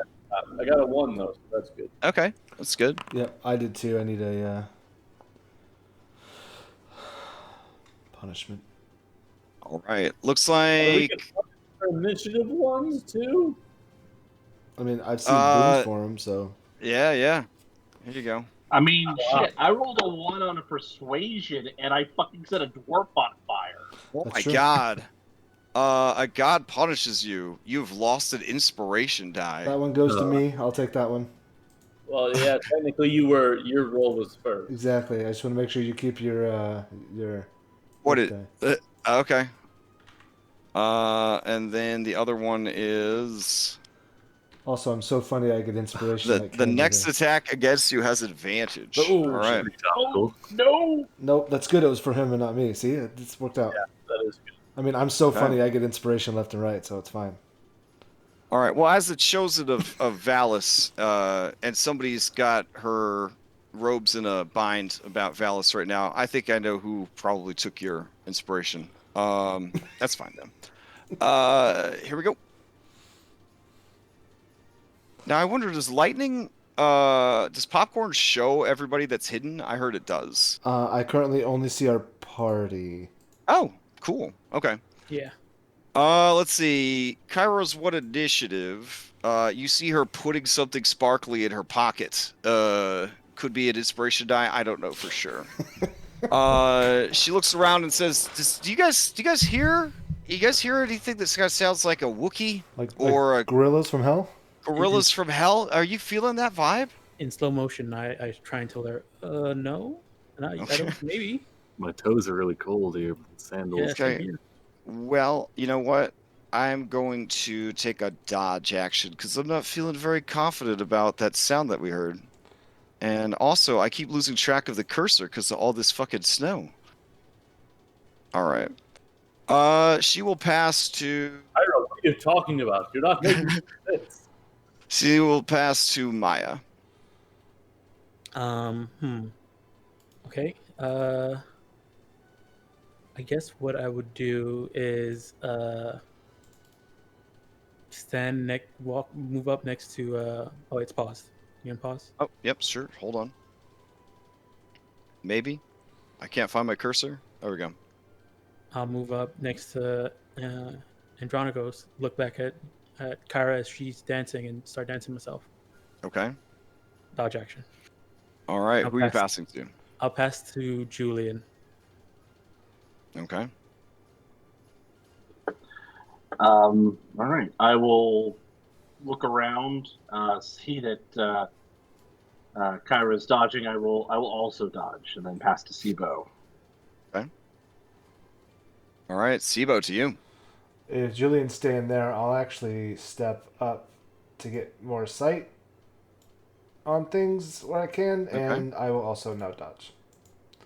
Okay. And then I'll pass to All right. Orin. Orin, to you. All right, I see everybody's starting to dodge here. I would like to perceive why everybody has started to dodge, looking for, like, I guess listening mostly, trying to discern where the gorilla noises are coming from. Okay. I'll make that perception here. Oof, that is a good perception check. But unfortunately, you are unable to determine just where the sounds are coming from. They seem to sort of get caught up in the wind and carried to and fro. Okay. All right, I will pass to... You do feel instinctively like you are being hunted. Okay. I'll say, ready yourselves, and then I'll pass to Andronicus. Okay. Andronicus, to you. Andronicus will remind the DM that he has blind sight within 10 feet. Okay, okay. And then he will move up next to Sibo before also taking the dodge action. Fair enough. Okay, who do you pass to? I'll pass to Halite. All right. Halise sees everybody else taking this dodge action, so she will also take the dodge action. Man, just, And she will stand next to Orin when she does it. Oh, she should be full health right now, right? Yep. Nice. Nice. There we go. All right. She kind of shrugs and passes to Lorius. Lorius sees everybody is doing this. He's going to take it one step further. He's going to go to this bush and hide. Yeah. Nice. Smart man. All right. He will pass to Hirak. Hirak will try to perceive what everybody is hiding from. Or not hiding from, but being defensive about. Here we go. Oof. He also gets the sense that you are being hunted, but is unable to determine where it is. He's going to pass to Kalik. Kalik is going to move up to the top of the stairs, and she is going to ready bow. Like, come a little bit closer. Okay. There we go. All right. It is at that point. Wait, could that Hirak come up here before, like, just to not be so far away? I mean, he could have, but, you know, he doesn't want to be too close to that Sibo guy in case the guy tries to ride him or whatever. I mean, if he's literally right here, I'm jumping off of this. It's happening. She's got to pass. She has to pass to whoever is hunting you, and so she does. You see the mound of snow over here, Andronicus and Sibo, suddenly rise up into the form of a roughly 12-foot tall, white-horned gorilla. Oh my god! Oh, that's whatever. That's fine. Yeti! All right. It is going to leap forward. It is going to use its ambush ability, and it will attack this bearded baby. Because always take out the weak first. At least we didn't hear blue against me. So I don't know if that changes. What happens? I thought he would have advantage against me because of that thing. Oh, yeah, the first thing, yeah. I mean, he has advantage anyways because he's attacking from surprise. Okay. Yeah. These guys have a passive stealth of I think 20 something, so they're pretty ridiculous. Sibo recognizes you said guys, so yeah. All right. If you're successfully stealth against your target, you can move and perform one shred attack. I'm assuming this is with his snowboard, so don't worry. Nice. All right. And then you must do a strength save or be knocked prone. Okay, so this is for you, Sibo. This will be a regular attack because you are dodging, but he has advantage. Okay. That misses. All right. Oh my god, Sibo. 18 is gonna miss. Oh, it flex. Oh. Glances off your solid metallic abs. All right. Down south, one comes rushing in and attacks Hirak. God, Is it coming from this direction? Iraq is going to be erect here in a second. All right. Ooh. 25 is gonna hit. Dude takes 11 points of damage. Does Calyx see the Yeti? Oh yeah, Is he she's gonna attacking take her? her shot. Nice. Let's see. We got one down here as well.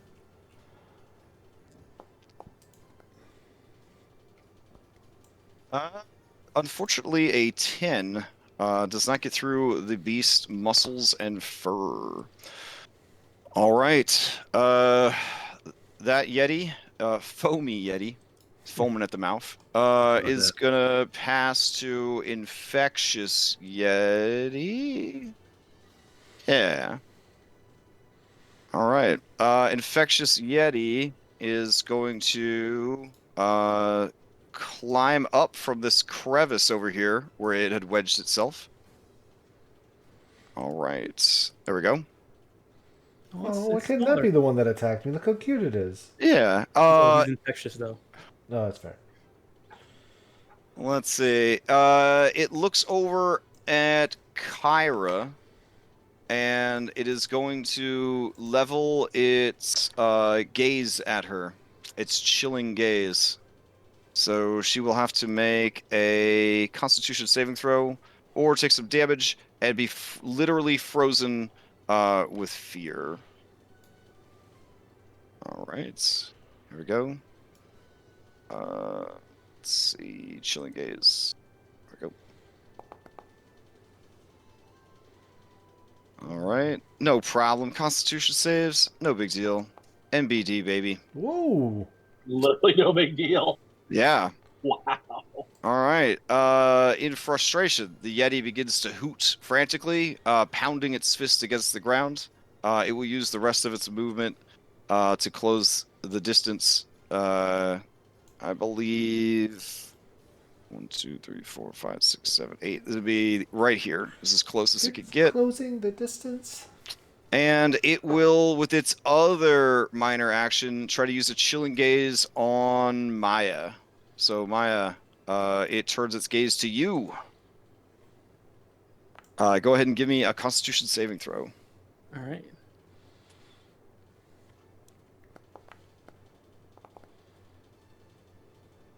All right. You are able to shrug off the effects of this creature's icy gaze. All right. Yeah, people and causing them to freeze in fear. I understand. Okay. And finally, from this crevice right here, another one crawls out, loping across the ground. It attacks Andronikos. He's very Alright. detailed. Here we go. This is a normal attack because dodge, but advantage. 20. That'll hit. All right, so 6 slashing, 5 cold, and he. All right, and he will use this ambush. So you do need to make a strength save or be knocked prone. I don't know why it's this 14. Just go off the 12. Oof. All right, so this guy kind of comes out of nowhere and just hits you like a truck, knocking you to the ground. Oof. All right, it is going to pass to the big boss Yeti. Off in the distance, you hear a tremendous roar. Jesus. Yeah, like I don't know, a 20-foot tall Yeti, maybe. give or take. Snow falls off of the branches of trees. Icicles shatter, and the mountain itself seems to stir. You know that this creature will arrive soon. I'll shout up to the ones up there. Oh, yeah. Andronicus, Sibo, can you see the entrance to the tomb? No. Now, one of the things that some Giphy DMs and I were talking last night about is in 5e, you could use a minor action, which nowadays is called a bonus action, to roll a knowledge check. And based on how you did on the knowledge check, you could discern information about the creatures that you are fighting. So if you guys want to do that with your bonus action, you can. Okay. That's just a pure intelligence, or is there... For Yetis, we're definitely going to go with either a handle animals or nature would be the check for Yetis. Okay. All right. Did we lose somebody? Oh, yeah, we lost David. Oh. I'm having internet issues for some reason. Okay. All right. So, let's see. Big Boss Yeti, it will pass back to one of its little dudes. So we'll pass back to. Yeah, you can spend it. Yeah, you can spend a point to interrupt. Well, All right. Andronicus, didn't you? Yeah, I'd like to take. Oh yeah, you took damage, so you could just. Well, you weren't the end of the round though. The Big Boss Yeti was the end of the round. Oh, my bad. So Big Boss Yeti is going to pass to one of its Yetis unless somebody spends a inspiration to interrupt. Going once, going twice. Nope. Okay. We'll write it out. All right. Sibo, the big ass one in front of you, Rebel Yeti, is going to level its gaze with you. Level away, bro. All right. Go ahead and give me that Constitution save. No problem. Fantastic. Sibo's starting to wonder what happened with Andronicus. How's he having a problem here? Seeing that you are a stern baby made of the sternest stuff, the creature is just going to, the creature is just going to try to shred you. Okay. There we go. This is at disadvantage, because of the dodging. All right, so that's not going to hit. Yep. Since you were not hit, it will pass to Foamy. That's the one at the Foamy. Yeah, Foamy's just going to attack Hirak twice. So 1 and 2. Okay. Oh, God. Ooh. All right, Hirak is dropped. Poor Hirak, man. He just nothing good ever happens to him. All right. Okay. Let's see. Since he was dropped, he cannot steal. So Foamy will pass to Infectious. Infectious will level its gaze with Orin. Now, you know what? It'll do Halise. So here we go. Chilling gaze to Halise. Halise's got to make that con save. And she does. Nice. Fantastic. It is going to step forward then and just try and bash her upside the head with its shred attack.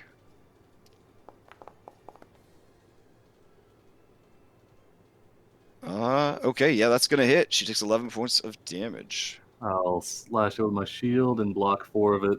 All right. She takes 7 points of damage. Okay. That brings us to. Let's see. Foamy has gone. Right? Yeah. Rebel has gone. Infectious has gone, and then she's gonna steal. Got it. All right. So she's gonna stop dodging.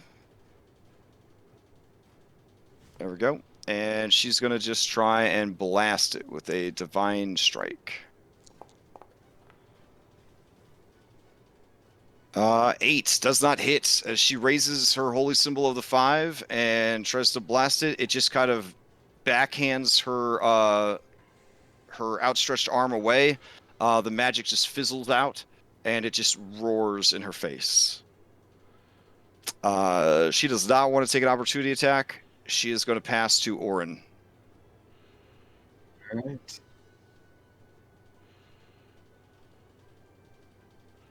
So we got 4 now and a bigger one incoming. And one down From- centaur. Can I do like a minor knowledge check to see how far we are from like the entrance of the tomb? Based on our travel Oh gosh, you're still like almost 2 days, a day and a half. Gotcha, okay. We'll have to stay and fight then. I will try and attack this infectious. Okay.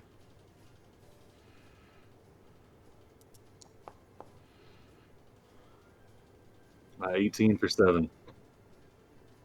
18 definitely hits. You take 7 points of damage. Alright, I'll move to right here. No, I'll stay next to her. Alright.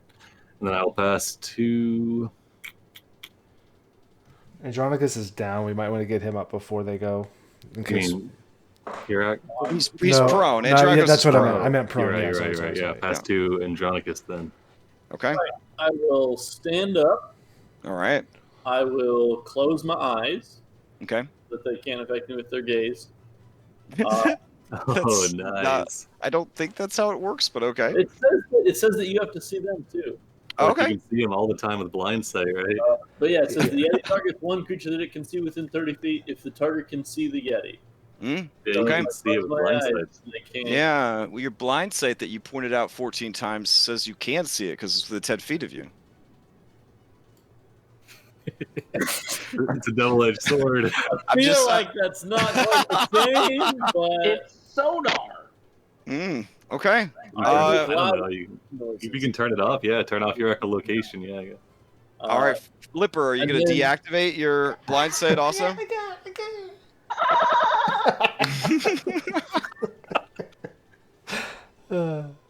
Okay. You push the button on your throat. You turn off your echolocation. Now you are blind.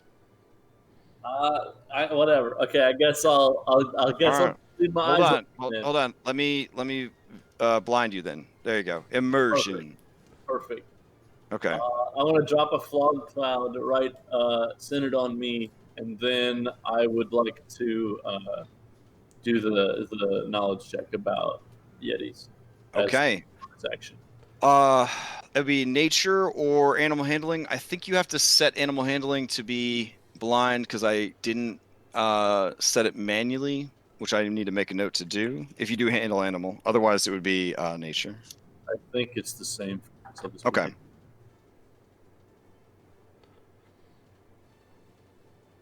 Oh, very nice. Maybe. Let's see. Oh, not so much. Okay. What you know about Yetis is that they're really big, and they are rumored to live in the coldest parts of the world. They are very evil, and they eat meat. All right. Yeah. All right, Okay. guys, these live in the cold. Are they Do evil? eat meat? All right. So cast that fog cloud for us. Drop that template down. You fucking see. Oh, do you need to see to cast fog cloud? No, I mean he can't put the template down. Oh, well, I mean, just player. place it wherever you think it is, and then I'll move it for you. Since you're centering it on yourself, It's like an ink cloud. it's like pin the tail on the donkey. I don't remember how wide it is. Let me check. Oh, I mean, when you cast a spell, it should prompt you to lay one down. But all right, hold on. Let's see. All right. Fog cloud is a 20-foot radius sphere, so it's like a fireball. Here, I'll just drop one for you. Let's see. Centered on yourself is the intention. There we go. All right, so everything in those pink squares can't see shit. So let me go ahead and turn vision off for Julian and for Sibo real quick. I think if you have, since we have the mod for automation. If you throw blind on them for the status effect. For the status effect? Yeah, Oh, should do it. that's a good test instead of me having to do it manually. Yeah. All right, hold on. Let's see. Blind. There we go. Can you still see, Sibo? Well, I can see because I have a camera out, but God damn it. yeah, which is, I mean, it's fine. Okay. All right.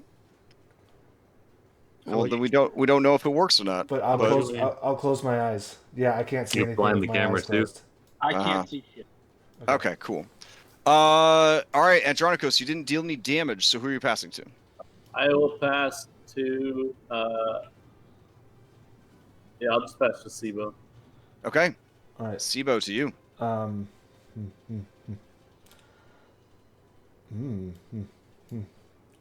I will also do a nature check and continue Okay. to dodge. Okay. You recall from your many studies that Yeti are related to the Sasquatch of your homeland. At least that's what you hypothesize. The Sasquatch is actually a kindly creature. The Yeti is very evil. You don't recall any useful combat information at all. All right. They'll try to sell you snow cones. And I'll pass to Julian. That's just a bonus action, though. Are you dodging with your action? Yeah, I'm Is gonna that stay what's going dodging. Yep. on? Okay. Julian, you're up. Do I have the wherewithal to know which direction to head to get out of this fog cloud? Yeah, you could hear Halise screaming at Orin that she doesn't want to die. You could hear Kalik crying out that Hirak is being eaten. That kind of stuff. That's coming from the downward direction. Okay, I'm going to, I guess, head towards that noise. All right, hold on a second. I'll turn your vision back on. Bloop. Mind There you, you go. that's not south. I point out from inside the fog cloud. All right. All right, so I step out of the fog cloud and see Big Ugly coming our way, and I will raise up my finger like a gun and I'll fire off a firebolt. Oh shit. Okay.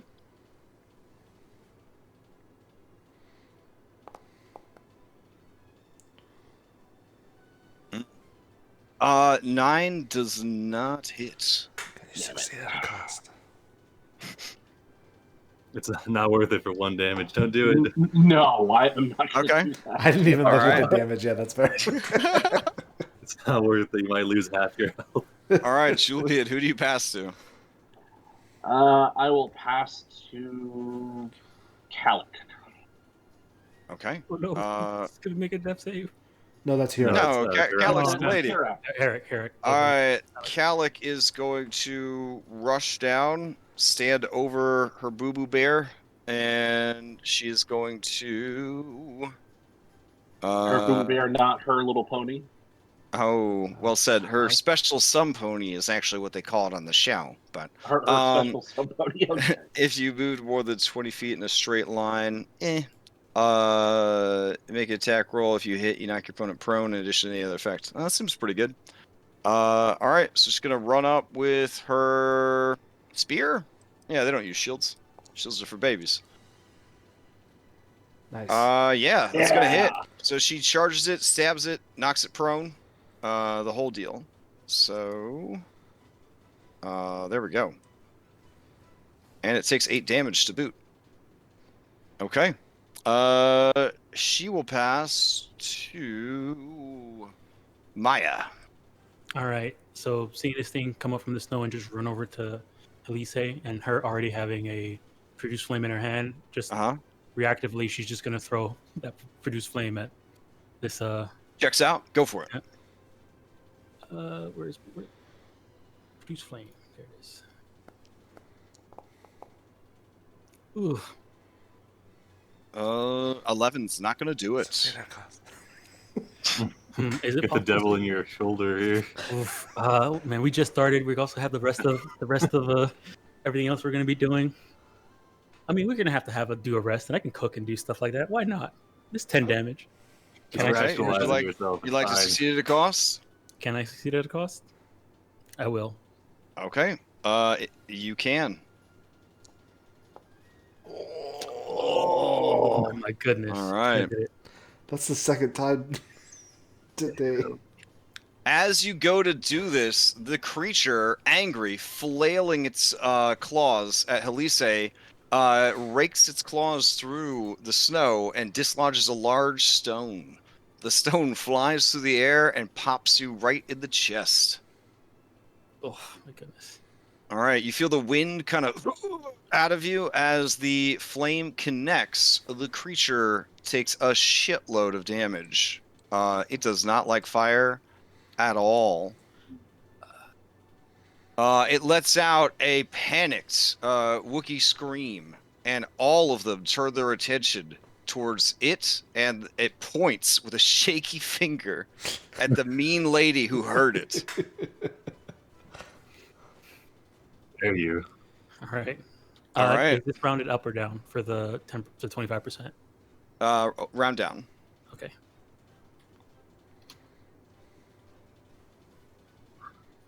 All right. I'm not dodging anymore. Also not concentrating. Then I'm gonna use my bonus action to call out, like, try and think about anything that might be similar to this, so we can learn about it. I mean, right now, so far, seeing it, we think it doesn't like fire, but just to check out anything else. So nature, Okay. or animal, or handle animals. Either one. If it's handle animals, you got to set yourself to blind first, because I don't think I have that one set up for blind. Yeah, I'll do animal handling. Animal handling so ignored that yeah. So you actually, in your training, realized that you did hear about this, but you were like, I don't like snow. I don't even know what snow is. I'm never gonna go to the top of no fucking mountain. And you just sort of thought that you trapdoored it as you started thinking about other stuff and not paying attention to the lesson that the elder druids were trying to teach you. But it turns out that you were able to stuff all that information into one of your snakeheads, who has now run and grabbed that info for you. Yetis are chaotic evil monstrosities. They can climb as fast as they can run, which is to say 40 feet per round. They are very strong and very hardy. They have excellent perception and exceptional stealth. Some would call them lurkers. They are terrible against fire and immune to cold. They have their own hellish language that only they and the space variant can speak. And of course, the adorable forest variant that has been hunted to extinction in Thylea. So, they will mess you up with their cold-infused claws, and they can make eye contact with you and freeze you, literally, with fear. They are ambush predators that, in a snowy environment, are nearly impossible to detect. Okay. And they are meat eaters. There is a more deadly variant called the Abominable Yeti, but its CR is much too high for you to ever have to face it as a 4th level character. Bullshit. Lies and slander. All right, so you got a very good roll, by the way. So, all right. Mm-hmm. I'll try and yell out as much of that information I can as I back up. And the one that you just blasted is already bloodied. Okay. So did the snakehead that had that information like whisper to you? They suck ass. Nice. Ooh. All right, so you pull a classic 4E and you hug the edge of the map, wishing that you didn't live in a board game. Very nice. Okay.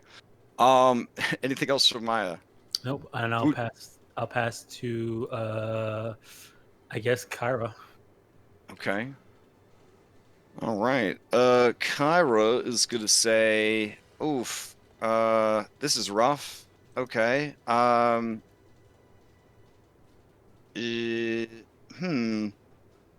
Okay. This should be fine.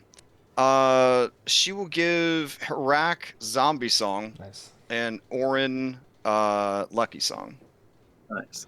And then she will move to here and hope for the best. All right. She will pass to Lorius. Lorius just makes some scared sounds from the bush. He will pass to Harak. Harak is an NPC who is not... His morale is very low. I'm going to give him a single death saving throw instead of 3. Ah, I didn't know that. All right, here we go. I'm working under different assumptions. All right. I mean, the assumption raw is that only heroes get death saves, period. NPCs, when they get to drop to 0, they just I thought as die. long as they Can have I- names, can they I get blow- death saving. Can I blow an inspiration to give him advantage on his roll? Sure. That'd be awfully sweet of you. I will do that. All right, here's the first one. Oof. Worth it. Oh, Worth it. here's the second one.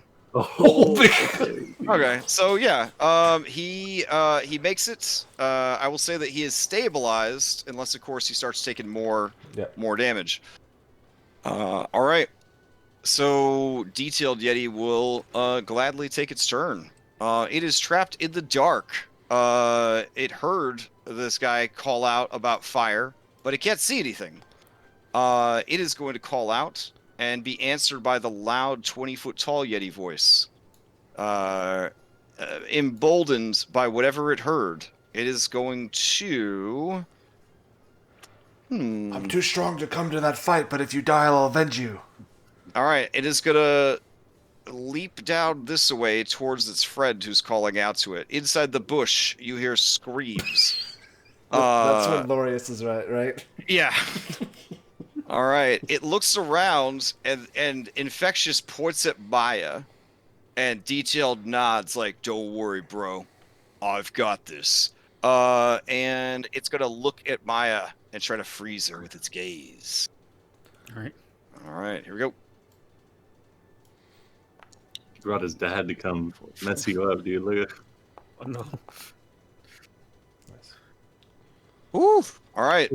You make the save, and the Yeti is instead just going to step forward, getting into melee with all y'all motherfuckers, and it's going to attack Halise, who is not dodging, because she's an easier target.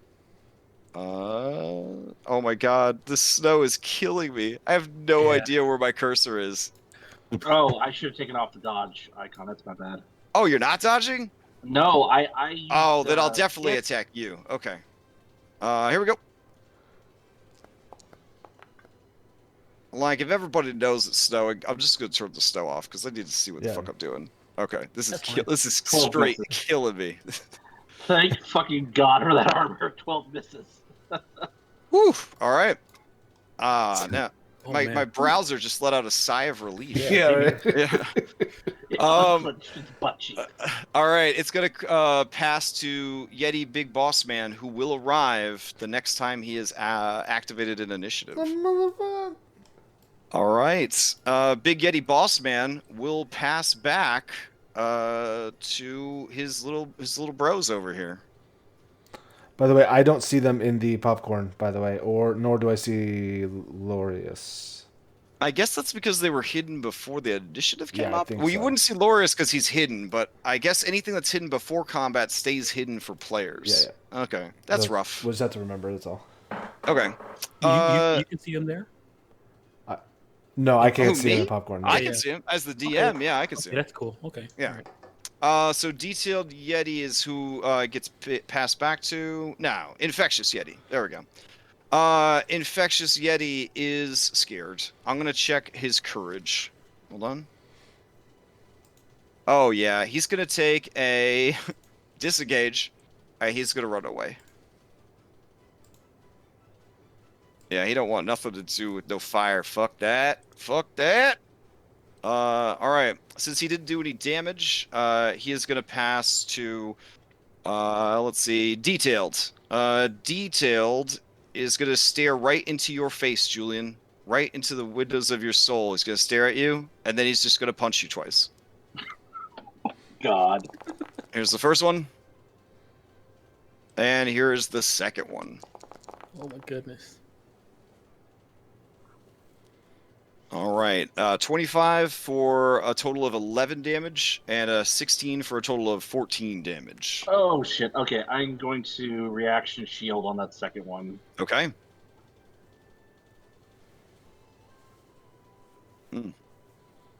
All right. In that case, you can steal since you took damage.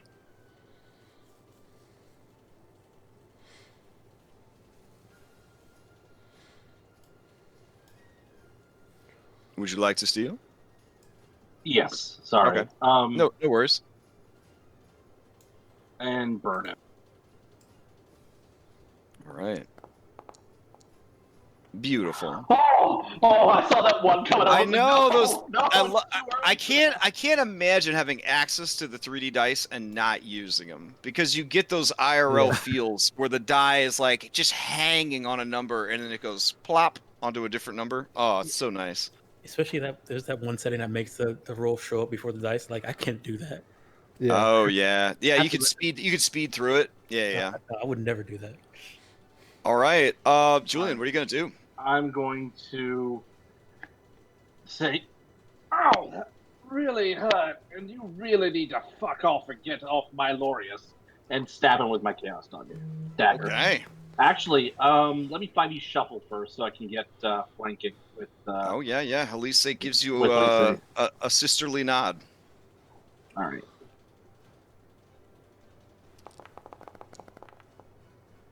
No! Oh my fucking god! No! All right. Let's see how this goes down.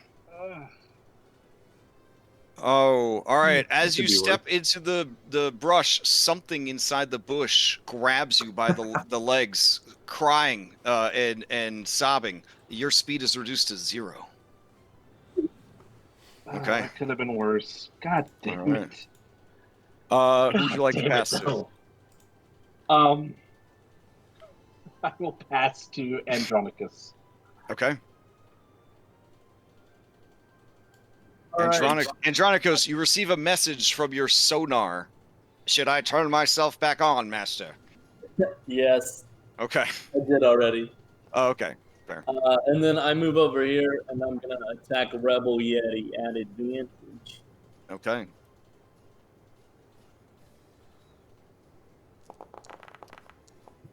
Oof. Oof.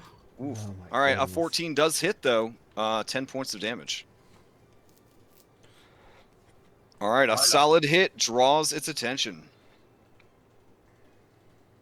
Anything else from Andronicus? Would I learn anything additionally if I did that knowledge check again, or is what I got what I'm stuck? Maya did pretty good. You could do better, but it would be hard to do so. Do you have the ability to get higher than do you have the ability to get 25 or higher? No. Then don't bother. Yeah. All right. Okay. That'll be it then. 25 or higher, I actually give you information about like their stats, like their actual stats. So, okay. In that case, he's gonna steal. Yeah. It is hard to see though, because it is dark. But he knows the boss is coming, so he's just gonna try his best. Since he's not sure exactly where everyone is, but he does have keen smell. He knows that there's a stinky little halfling nearby, and also a stinky fish dude. I still have potatoes in my beard Oh, you do have potatoes in your beard. from weeks ago. Yeah, I mean he's already at disadvantage, so Well, I guess it that'd be really wouldn't easy, matter. though. All right, yeah, he'll attack Sibo.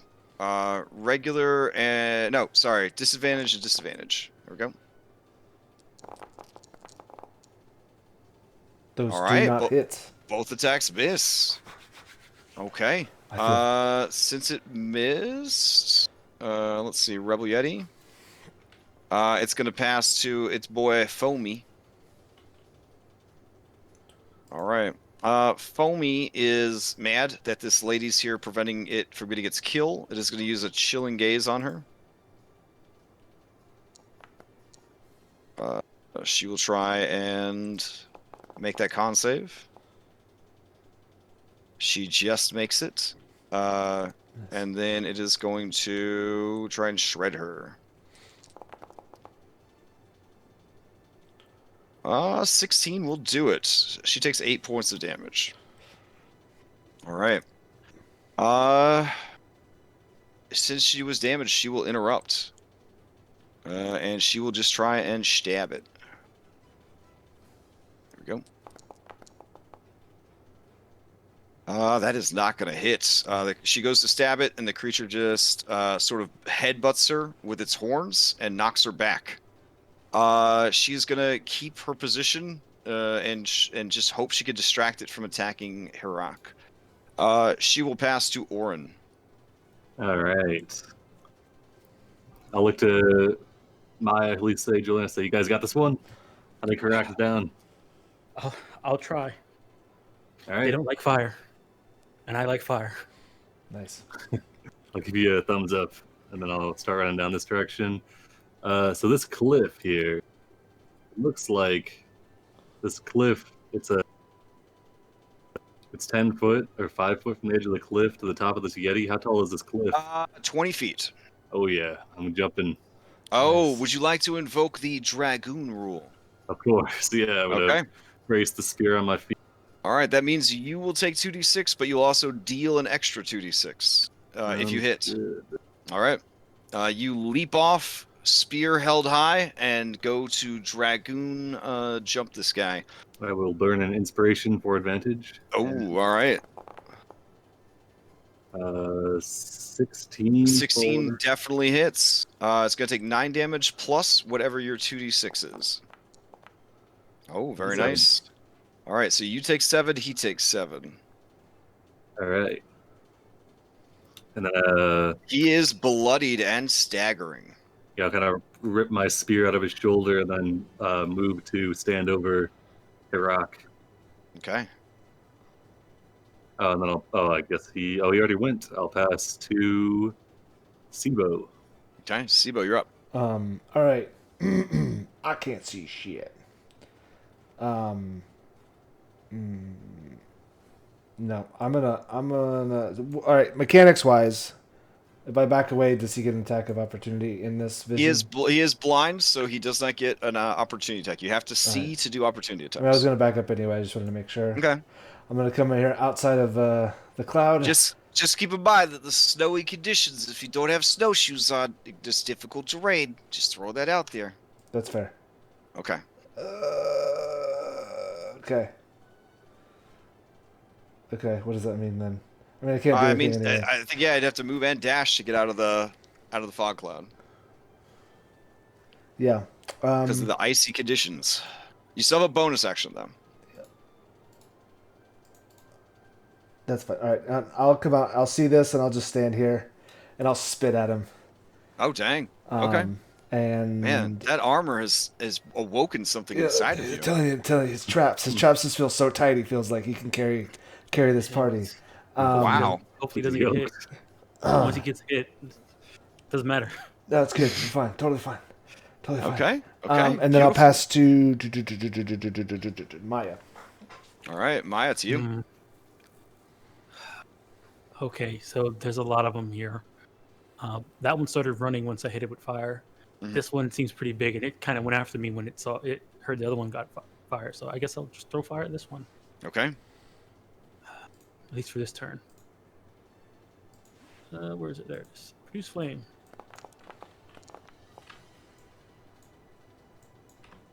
Oh, very nice. Another 20 damage. It is bloodied. All right. And as I threw it out, I say, "Run, leave." In Sylvan, I guess. Okay. You know that they have their own unique hellish language that only they, space yetis, and forest yetis could understand. But I'm wondering if they would understand. I know they have their own yeah. I got you. Yeah. Maybe he took like a night course in Fae. Yeah, I got you. Yeah. All right. And then I'll I guess I'll move over to here, right here. Yeah. Okay. And I'll pass to Elise. All right. Elise will look over at Julian, and then she will try and bonk it. Divine Strike. That's gonna be a 20 for 6. Julian, you can gain 3 temp HP. Nice. All right. The creature is still going though. Elise will pass to Lorius, who immediately passes to Kyra. You know what though? Maybe Lorius might actually try. Hold on. He's on the payroll now. So. Yeah. Plus, this dude's on fire, so he probably doesn't like that. He's just gonna try and yeah. This will be a disadvantage because it's normally a ranged spell attack. Nice. All right. You hear a twang of lyre strings and a sudden like roll of thunder, and this thing just falls over dead. Damn. Lawyer's All got right. confidence boost. I hate to ask this question, but I feel that I must. Which direction does it fall, and does it fall on top of anyone? It just sort of crumples. I'd say it was blasted, right? So it'd probably go to like here Nice. and then fall prone. Yeah. Okay. Because Lorius it would be stands funny up. if it landed in either my. Sivo, yeah. Yeah, Lorius stands up and he pulls Julian into a side hug and lets out a huzzah. All right. Then he will pass to Hirak, who should probably not have a turn because he's just down and stabilized. All right. Oof. I don't know if you guys will be able to see this or not, but I guess we'll find out. Over on the left-hand side of your screen, a couple of trees get pushed over, and you see Big Boss Man Yeti show up. Oh, damn. Oh my goodness. What a handsome boy. He looks over at you guys, and you see all around his mouth, there is just like a cloud of frosty air, just kind of forming. The kind of thing that a breath weapon would have. Very nice. All right. He's also got a little blood going there. You also hear the bloop of a paragon action. Oh, just one? Yeah. He moves. He's gonna move up to this guy. He's gonna pick up this guy and throw him over his shoulder. Oh my god, look how big he is. Okay. Yeah, he's easily 24 feet tall. Okay.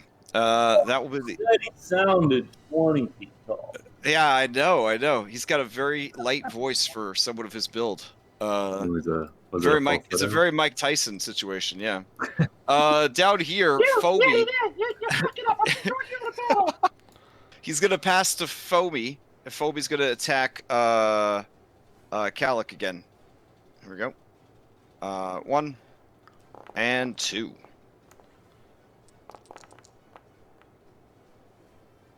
Both of those are gonna hit, and I will block some of the first one.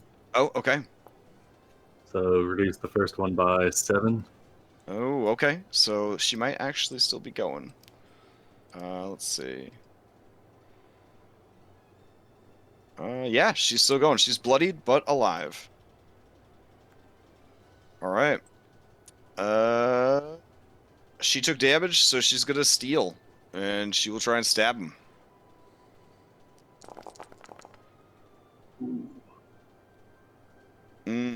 11 is not enough. All right. And no, she will. And she succeeded a cost? She will not succeed at a cost. I mean, her boy is on the ground dying, so maybe she should. I don't know. It's such a slippery slope giving these NPCs so much autonomy. But once it goes to NPCs, then it'll go to enemy. An NPC is put in a perilous situation. Oh, What? No. I thought we weren't doing it. Oh, God. Okay. She does manage to stab the creature, and that is actually enough damage to kill it. But when she kills it, it staggers forward, and it lands on top of all of you. Wait, I have a question. It was a 12, right? This was prone, but 12's not. Would it still need? Would she still needed Oh, to? Oh, right. right. He would have still been. No, he would have gotten up He on his stood up, turn. yeah, he would've stood Yeah. up. Oh, okay. Yeah. Yeah. Sorry, I'm zoomed out so far, but yeah. All right. So he staggers forward and collapses on top of you guys. You're not an NPC, but she's not a PC, so she should have been rolled in the first place. Oren, go ahead and give me a strength or dexterity save, DC 12, or you are pinned beneath the Yeti. All right. You manage to kind of sidestep as it collapses. No problems there. All right. Since this guy is dead, he cannot steal. So... Well, yeah, he also already acted this turn. He's going to pass back to... Well, it's Huh? It's Calic's turn, right? Oh, yeah. Calic is going to pass to Maya, because Maya seems to be doing the most this fight. Okay. Okay. I guess what I'm gonna do is step up next to Helise. Okay. Call out to Oren and say, "We might need some help over here." And then you're gonna see her raise up her mistletoe. It's gonna ignite in the flames, and you can see a flaming scimitar form from it. Ooh. And use flame blade. Okay. Hype. Just activating it. So. Okay. And she's gonna ready. Because it's supposed to be, you're supposed to be able to make an attack with it as you summon it. Can I ready, like activate it and then ready it for when if it comes next to me, hit it? Yeah, I would allow that. That's fine. Okay. So she's gonna hold it up and then put up her shield with the flame blade ready and says, Ooh. "Oren, we might need help." All On our right. way.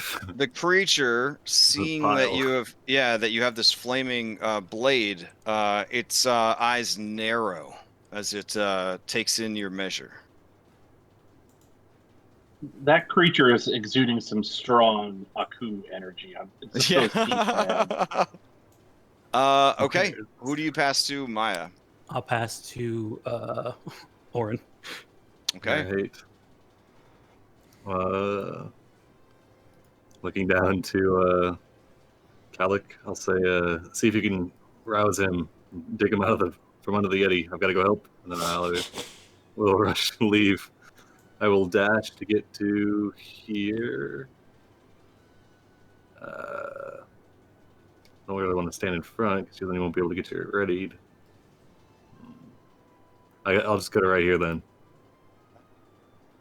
And then I will pass to Julian. Okay. Before Julian can act, this creature's going to use its Paragon action. And in doing so, it will activate its multi-attack, which they could do. And it is going to use Chilling Gaze on Maya and Julian. All right. This is a DC 17 compared to a normal Yeti. Oh, fuck. Oh my goodness. I guess no, I'm not gonna use it yet. All right. Yeah, Julian, you feel yourself ice over. I'll use the lucky song on. Oh, wait. Sorry, he has to be within 30 feet, so he wouldn't be able to do that. So don't stress it. He'll use his movement to, he'll use his Paragon to move up on you. There we go. All right. Now, Julian, take your turn. Damn, you both failed too. That would have been hype. Oh well.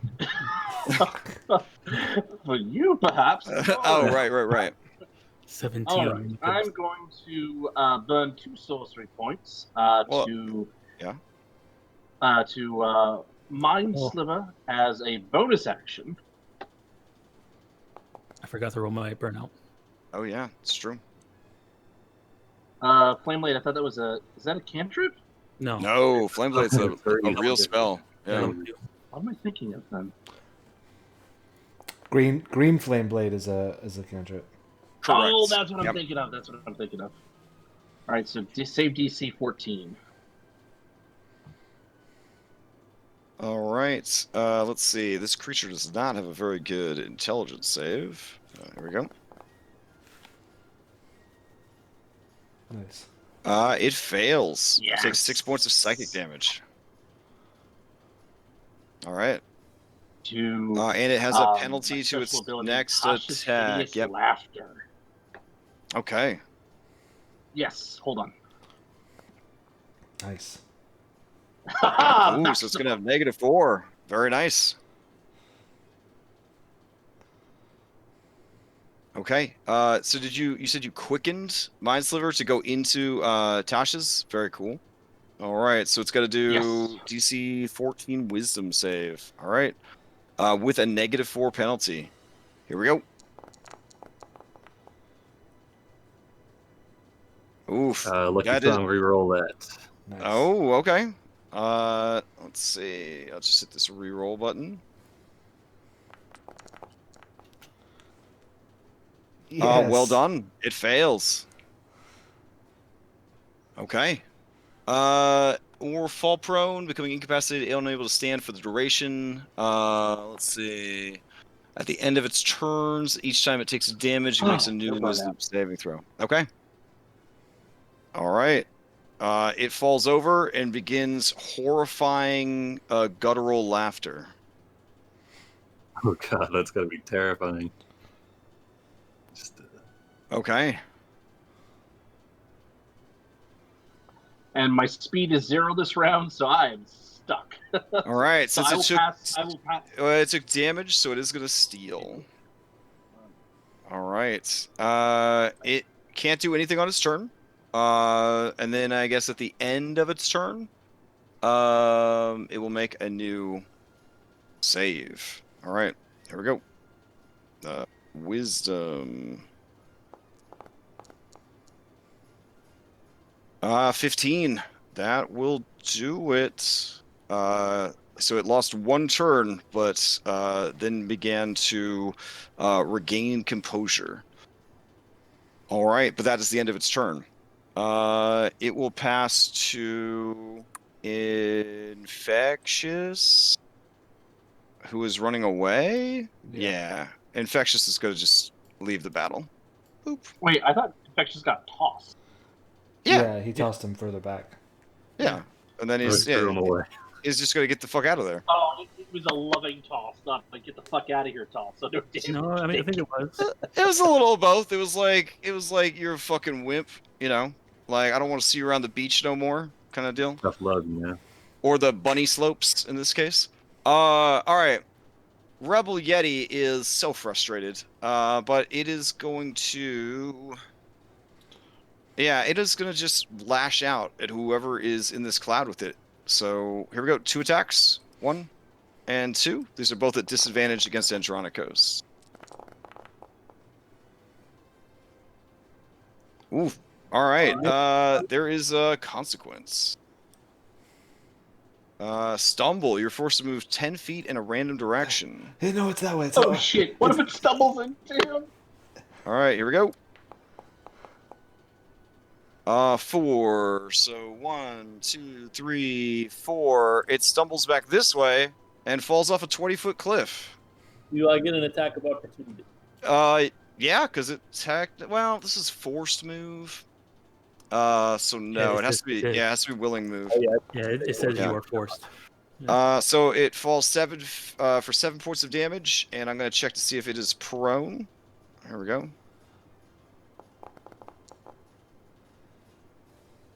It is. All right. It falls over the edge and falls prone, and it can't see. Oh man, it's having a terrible time. And it is bloodied. All right. There's a lot of shit happening to this guy. Okay. That brings us to Rebel Yeti's done. It will pass to Andronikos. It's nice.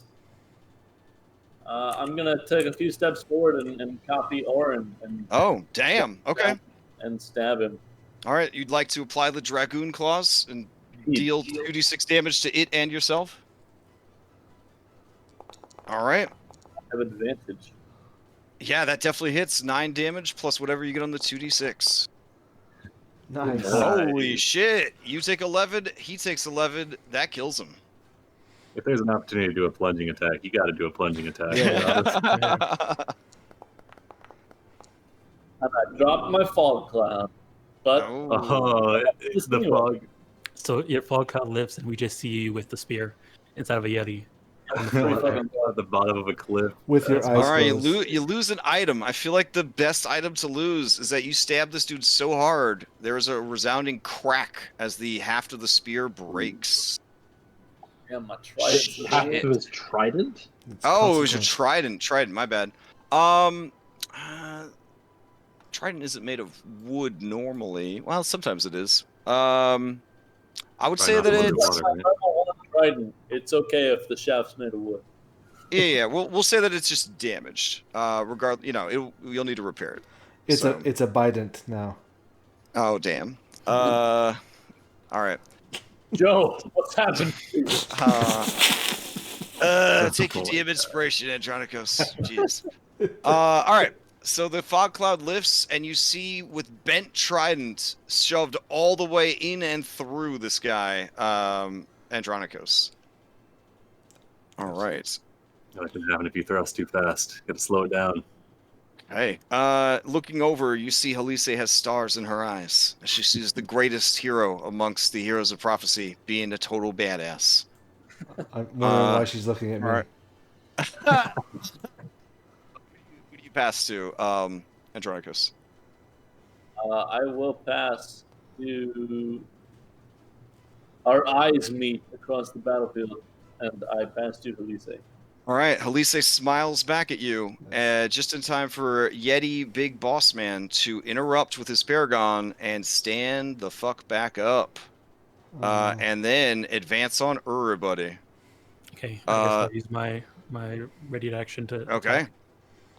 Attack. Where is it? Was Orin ready to attack? No, I had to dash to get up here. Oh, you dashed. Oh, well, it didn't go through. Hold on 1 second. I think this is the one that puts the... Here, okay, hold on. There you go. There it is. Oof. Oh, nice. 15 is pretty good. It does not get through this dude's muscles. All right, I'm not gonna do it. No. Okay. Even with Sibo whispering at you? Nope. It's right there. Look at him. Not happening. All right. I flex at you. So you dealt damage to him, even though he's acting out a turd. I mean, he took damage, so I guess he could interrupt. Did you say 50? I thought a 15 didn't hit. Oh, right. My bad. Sorry. I'm like, yeah. I thought this is so unusual for someone to not succeed at a cost. All right. In that case, as you go to attack him, you sort of rake the flaming scimitar across his belly. He doesn't even react. Halise calls upon the power of the 5 and tries to point blank blast him with a divine strike.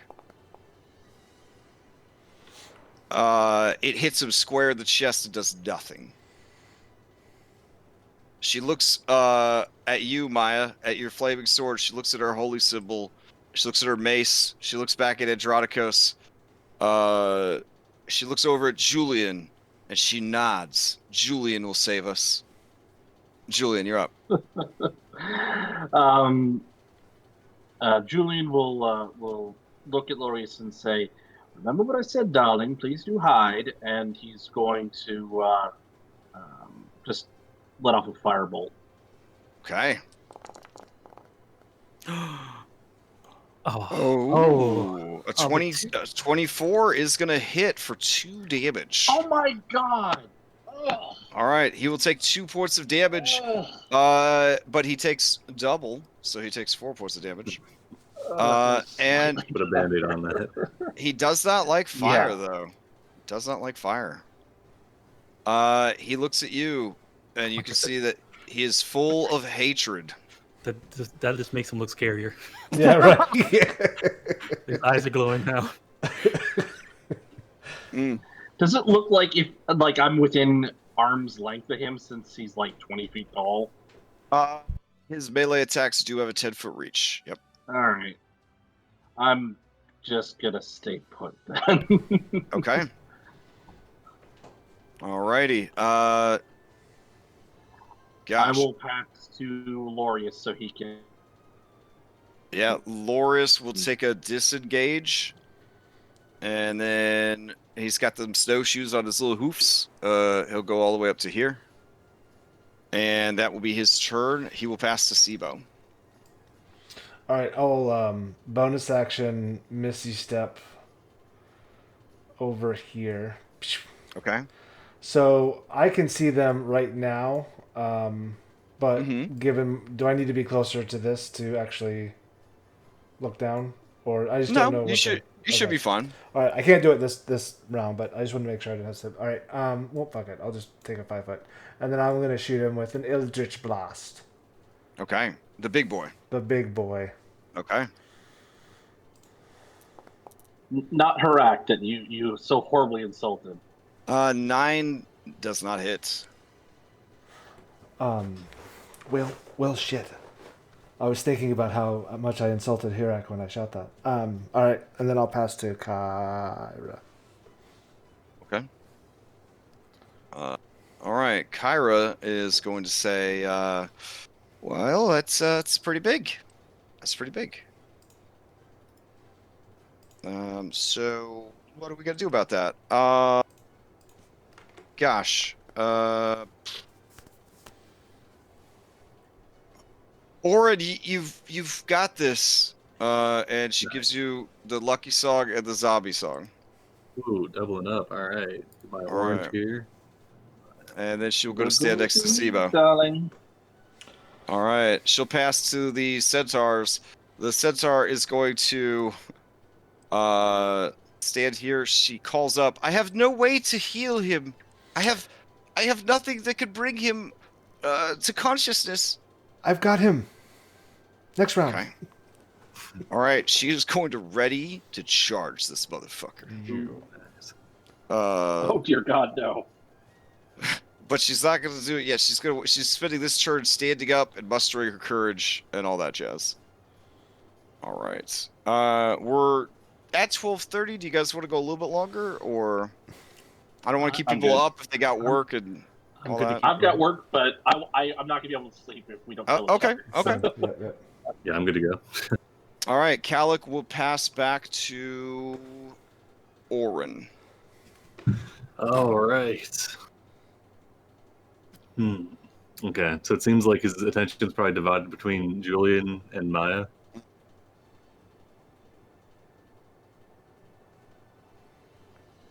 Oh, am I muted? Oh shit. No, I heard you. But Yeah. Oh, okay. Yeah. I said yeah. Sorry, I didn't hear you. My bad. Mhm. All right. In that case, I am going to. Can I try and climb the creature? Yeah. He's not so big that he would be easily climbable.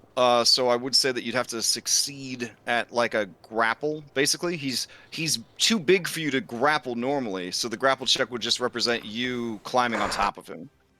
Okay. He would control where you move, not the other way around. Yeah, he's just too big. Yeah. Yeah. All right. You're right. All right. I'm just gonna try and stab then. Okay. Some monsters are so big that they wouldn't even notice you climbing on them. But he is not that big. As you go to stab him, 10 is not enough. Can I succeed at a cost? You cannot. Oh, damn. All right. Then I will pass to Maya. all right, I'm gonna. If I were to stand here, would I be able to get a flank with Helise? Yes. Okay, I'm gonna shuffle around Orin, Okay. go around here, stand next to him, put my shield up, give him a nod, and then attack him with my flame blade. Okay. Flame blade, there it is. No spell slot.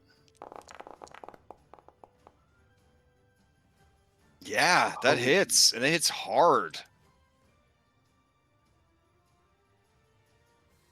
All right. All right.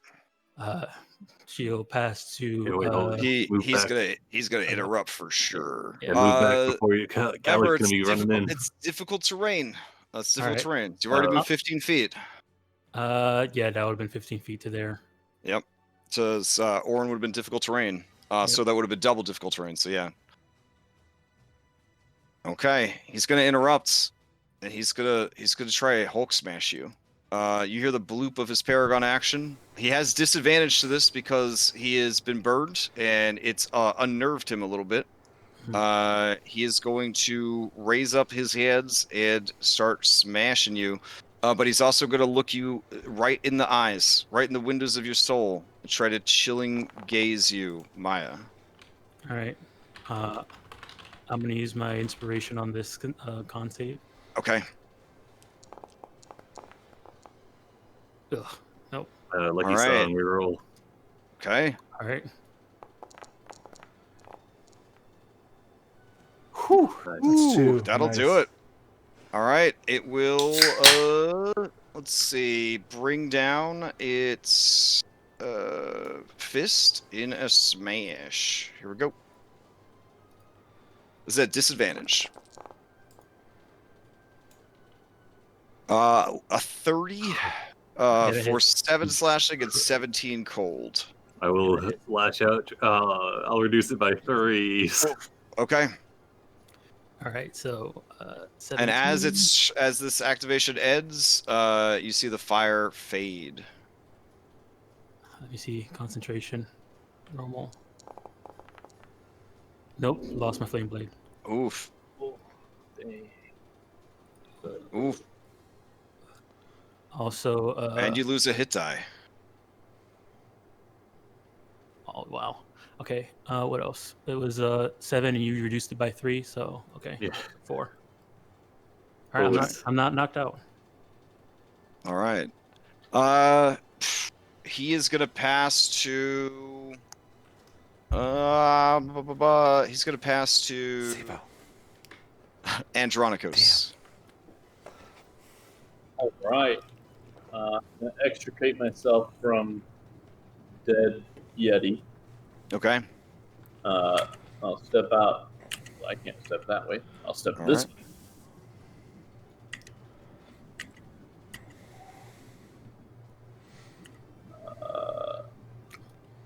And I'll move to right here, but if it's difficult terrain, that's everything I got.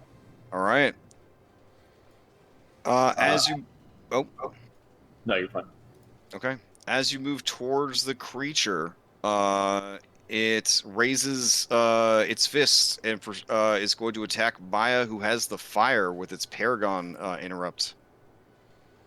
Here we go. Oh boy. 25 for Yep, 12 that hits. slashing and 10 cold. Yep. I'm down. Oh man. All right. It is going to use its other action to grapple her. So it's going to pick her up. All right. That'll be it for its interrupts. Injury. Oh yeah. My arm. All right. So it picks you up by the arm. You hear sort of a popping sound. And it kind of slings her over its shoulder like it has what it needs, kind of thing. Who got passed to Andronicos? Julian. All right, Julian. All right. I'm going to let it loose another firebolt. Oh damn. Okay. Whew. All right, that hits. It's enough. Come on! It's enough to reapply the fire effect, though. All right. It's, and then I will follow up with a drop it. Okay. Good dog. It looks at you. It squints its eyes. It sees the lingering fire from your hands. It looks around. It sees that there are no other Yetis there. All right, who do you pass to? I will pass to Sibo. Okay. All right, can I slide down this, like, It's a 20-foot drop, but yeah, you can do it, but you're going to take some damage. Yeah, I mean, that's why I don't want to jump. I just want to Okay. slide, so try to limit it. Okay, so give me an acrobatics check, and we'll see if you could reduce the damage.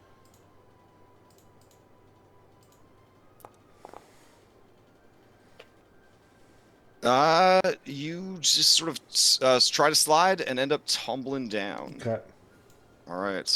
So here is your damage for tumbling down 20 feet of ice wall. 8. Okay. Give me an acrobatics check at the bottom to see if you fall prone. You fall prone. All right. But you are near Hirak, though. Yeah. So I'm gonna reach out. I'm gonna cast Cure Wounds on Hirak. Okay. I'll do that. On the bright side, falling doesn't count against your movement, so you have your full movement still. So I'll stand up. Okay. I'm going to item interact hand Calic a potion of heroism Okay. and say, take this. And then I want a bonus action healing light Maya, if I can see her from where I am. Yeah, I would say he's here. He's got her up on his shoulder. He's up high. Yeah. Okay, I'm gonna do 3 of my 5 now. Shit. Okay. Oh my goodness. Well, it could have been worse. So you get 5 HP, Okay. and that's as much as I can do. All right. Who would you like to pass to? Yeah, let's go ahead. I want to pass to Calic. All right. Calic will drink the potion. She nods because it tastes really good. And what does a potion of heroism do? I know it's really good. Yeah, you get bless, no concentration required for, and you get 10 temp HP for an hour. Hype. Okay. All right. So I healed 3 people. Very nice. Very nice. All right. So she turns on bless, and she is gonna charge. There we go. If she hits, she will knock this dude down. 21 for 7. Nice. He is knocked down. All right. As he is knocked down, I'm going to roll to see if he holds on to Maya. Maya, you can do a free escape check. Okay. Can I do acrobatics? Acrobatics or athletics, your choice. It's a DC 17. All right. Acrobatics. Oop. Nope. All right. He keeps an iron grip on you. I'll let you song that. Oh, wait. You already. Yeah, you already. yeah. I was about to say you already burned it. Yeah, That's Yeah, right, yeah, you're yeah. right. I thought I got it back. My bad. You'll zombie song it. Oh, yeah, I used it immediately. Sorry. All right. And then she will pass to Maya. Okay.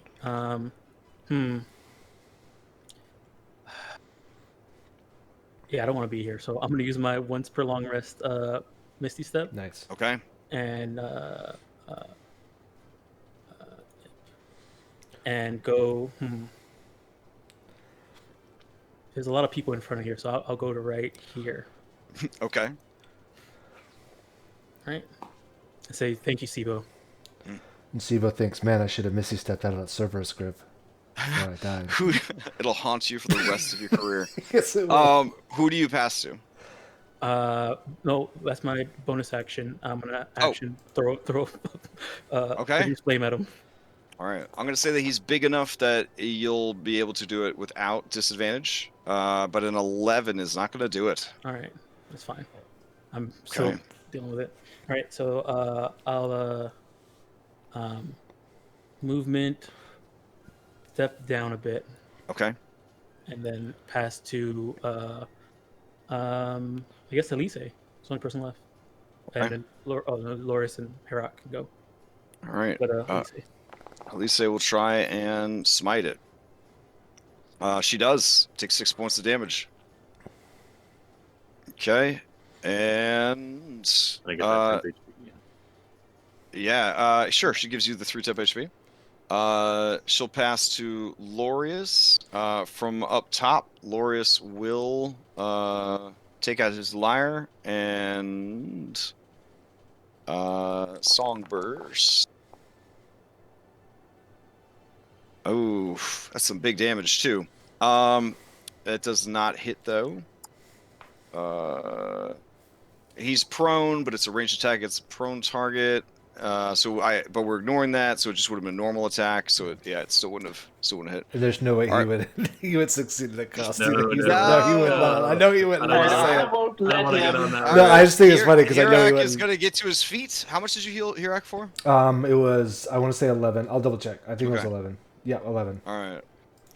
Hirak looks pretty busted up. When he went down, he took a face. Oh man. His face is all cut up from Yeti claws. He sees his girl in there fighting. He wants to go in there and fight. He's gonna start heading up. He's gonna get to there, and he's going to, I guess, that would be a dash for him to get there. So yeah, that's about where he could get. She didn't have snowshoes that fit fucking centaurs, so. And they already have 50 feet of movement, so. Yeah.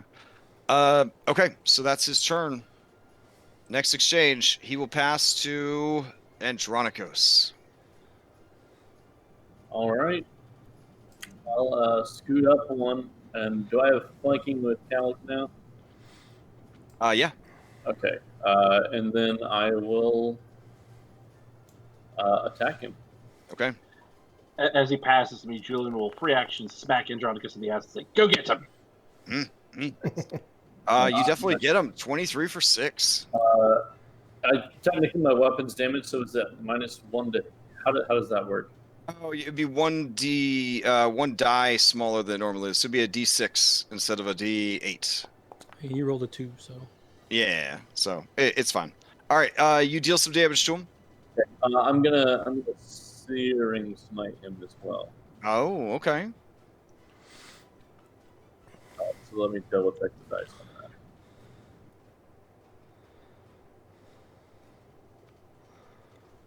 All right, it deals an extra 1d6 fire, so I rolled that. And then also, at the start of each of its turns, it has to make a con save. If it fails, it takes fire damage. Nice. All right. 6. What is the con save? What's the DC? My DC, which is garbage. So Okay. 13. All right, it is gonna steal for sure. What else you got for it? That's it. Okay. It is gonna steal. So it is going to have to make a Constitution save. Let's see, saves, Constitution. Okay, it does. It Second one. has to make a second one. No, I said it couldn't have been the second one. Oh, right. So it's gonna have its speed to stand up, and then that's a lot of opportunity attacks. It is going to disengage and begin moving away from you guys. All right. As it does, you can see that it kind of shakes off the effects of the fire. Okay. You can see that its mouth is still brimming with ice. It has not discharged its breath weapon yet. There is the bloop of a paragon action. It passes to Julian. Winning science. Oh no, you icy shit! And I'm going to firebolt it again. All right. Nice. You firebolt it for twice as much damage as you did the last couple times. God. All right. As you do, the creature kind of scorches a little bit, and you see that the fear of fire is once again upon it. Anything else from Julian? I'm out of range now, so since it's maybe getting ready to blast me, I'm going to say discretion is the better part of valor and scamper up the steps and join Lorius. Okay. Loris gives you a friendly and affectionate pat and shake and nods. What a great job! He's got a big smile on his face. We're doing so good. Julian, pass it here. I'll pass to Orin. Orin, before you could go, the creature is going to interrupt. Oh God. It lets out a mighty roar. It is so angry right now. And it is breathing forth its breath weapon. All right, let's see. Fortunately, it's pretty small, only 30-foot code. The people within 30 feet, like, shit. Hide behind the Yeti. All right, he's gonna do Is it. that cold resistance or cold immunity, Andronicus? It's I'm glad I'm not up there, right, Sibo? Oh yeah. What are they thinking? Okay, so it's got to come out of the mini. All right, cool. So we'll do that. That should work. All right, that should hit the peeps that. Yeah, there we go. The peeps that hurt it with fire recently would be Andronicos, since it can't get to Julian. All right. Orin, it just misses you as it breathes this thing out. It is going to drop all 12 d8s. Oh my gosh. Can I reaction try to block Hirak? Like just jump in front and take. You want to take the hit for him? He's dead otherwise. I mean, probably. He's probably dead. Yeah. Poof. I mean, that's pretty heroic. Are you sure you could take that much damage? Are we sure Andronicos? Well, he's got resistance to cold. He should be fine. Andronicus needs to do that for Helise. Yeah, come on, brothers in Valis, let's get.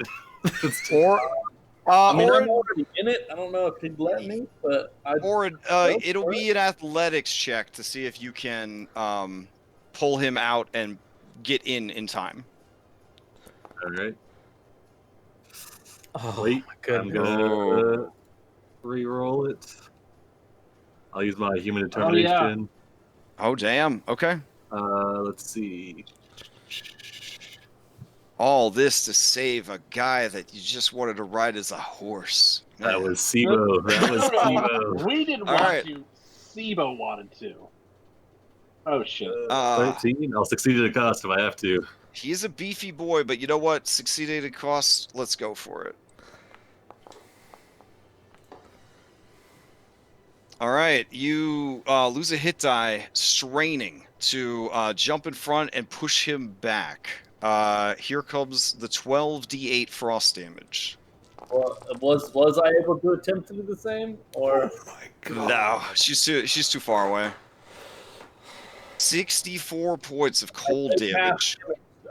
You take half, yeah. The DC is a Constitution save. Nice. All right. Do that.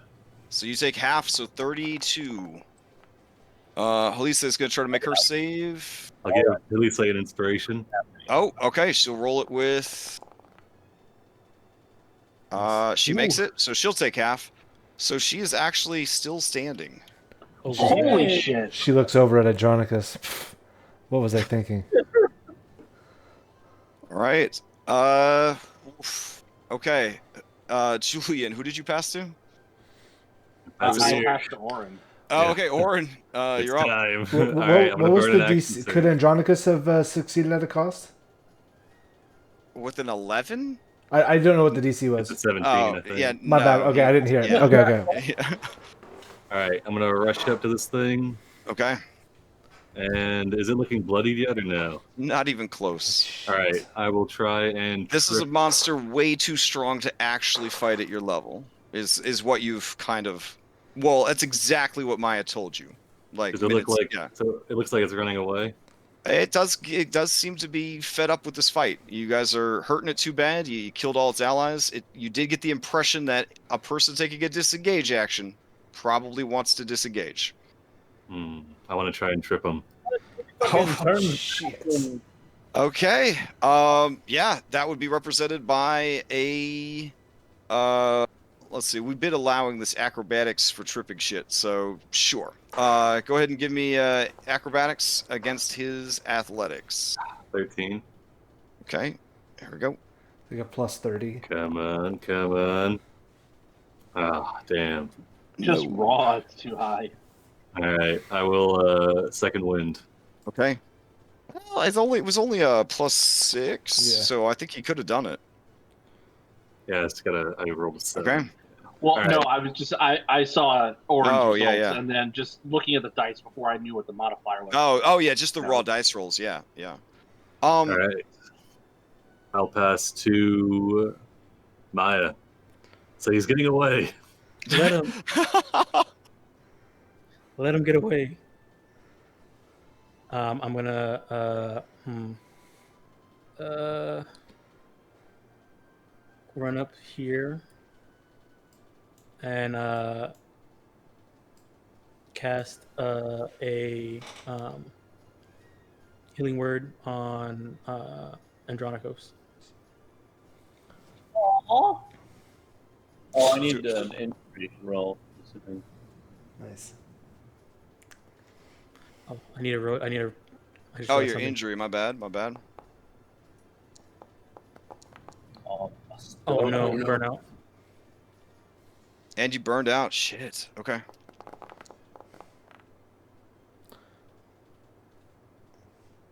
So okay, Drained, lose, spell level, hit dice. Shit. so Okay. hit down. God, if I ever get that Right. as a warlock. Oh yeah. But All right. So that was bonus action, and then oh, he's still on fire. I'm gonna throw another fire, produce flame at him.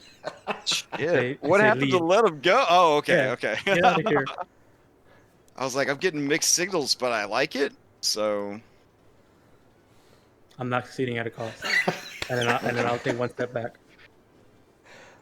I will tell you that you would not have been able to succeed at a cost. Okay. Good. Okay. Shit. All right. I'll pass to I guess Andronikos, since I tried to heal him. Yeah. Okay. Andronikos already acted this turn. Oh, he did. Okay, so Yeah. wait, Sibo. Okay. all right. I mean, all I'm gonna do is run up here and try to stand in front of people if I can. Difficult terrain. That's it. Yeah, that's Kyra- that's yeah, moving Kyra- dash. Kyra shouts at you, Sibo. Show of dominance. Show of strength. I flex at him, Okay. and I'll pass to Elise. All right. Elise is not getting any closer to it, but she will divine strike it, or try to. That succeeds. Peppers it with more damage. All right. She will pass to the centaurs, who she is not far enough away, Calic, so she doesn't want to get closer. She's going to switch to her bow. She's going to ready a shot. She will pass to Hirak, who will take a shot. Go. Damn, Hirak. You fucking cursed, bro. He is. Oh my god. What a cursed guy. All right, he goes to take a shot and stumbles on his bad legs. Oh man. He's forced 10 feet in a random direction. Okay, Oh good. man. At least there's no cliff next to him.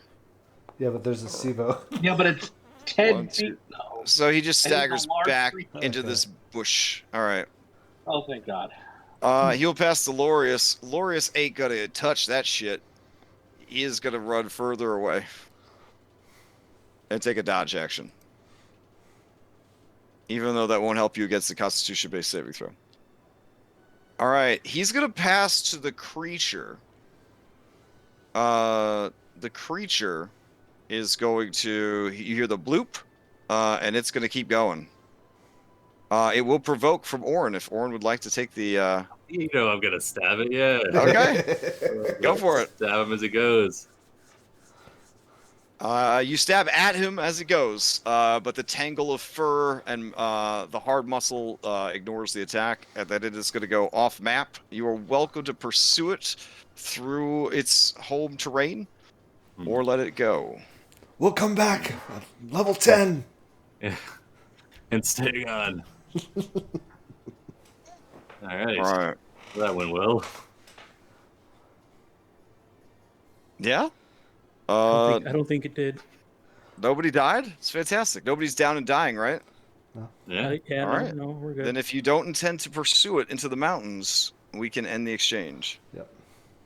All right. Begrudgingly.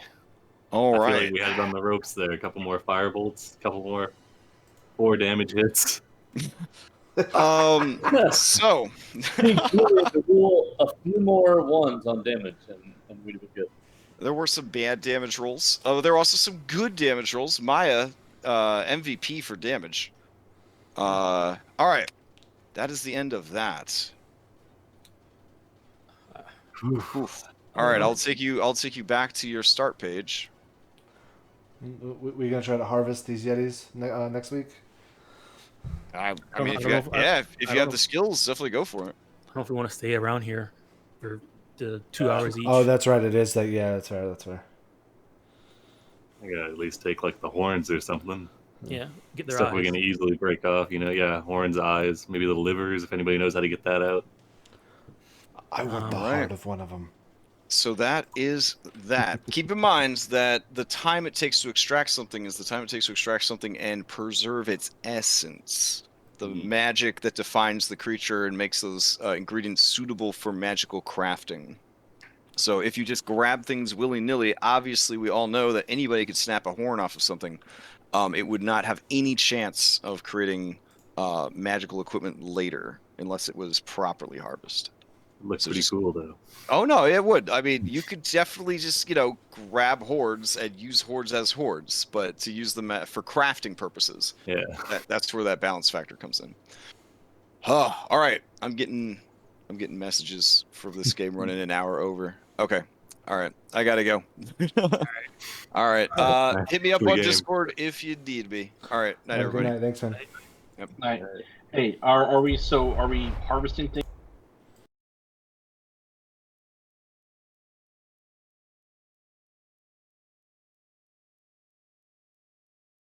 Have a good night, everyone. I appreciate everybody hanging out. Game went a little bit long. See you on Wednesday or next Sunday. Everyone have a good night. Good rest of your week.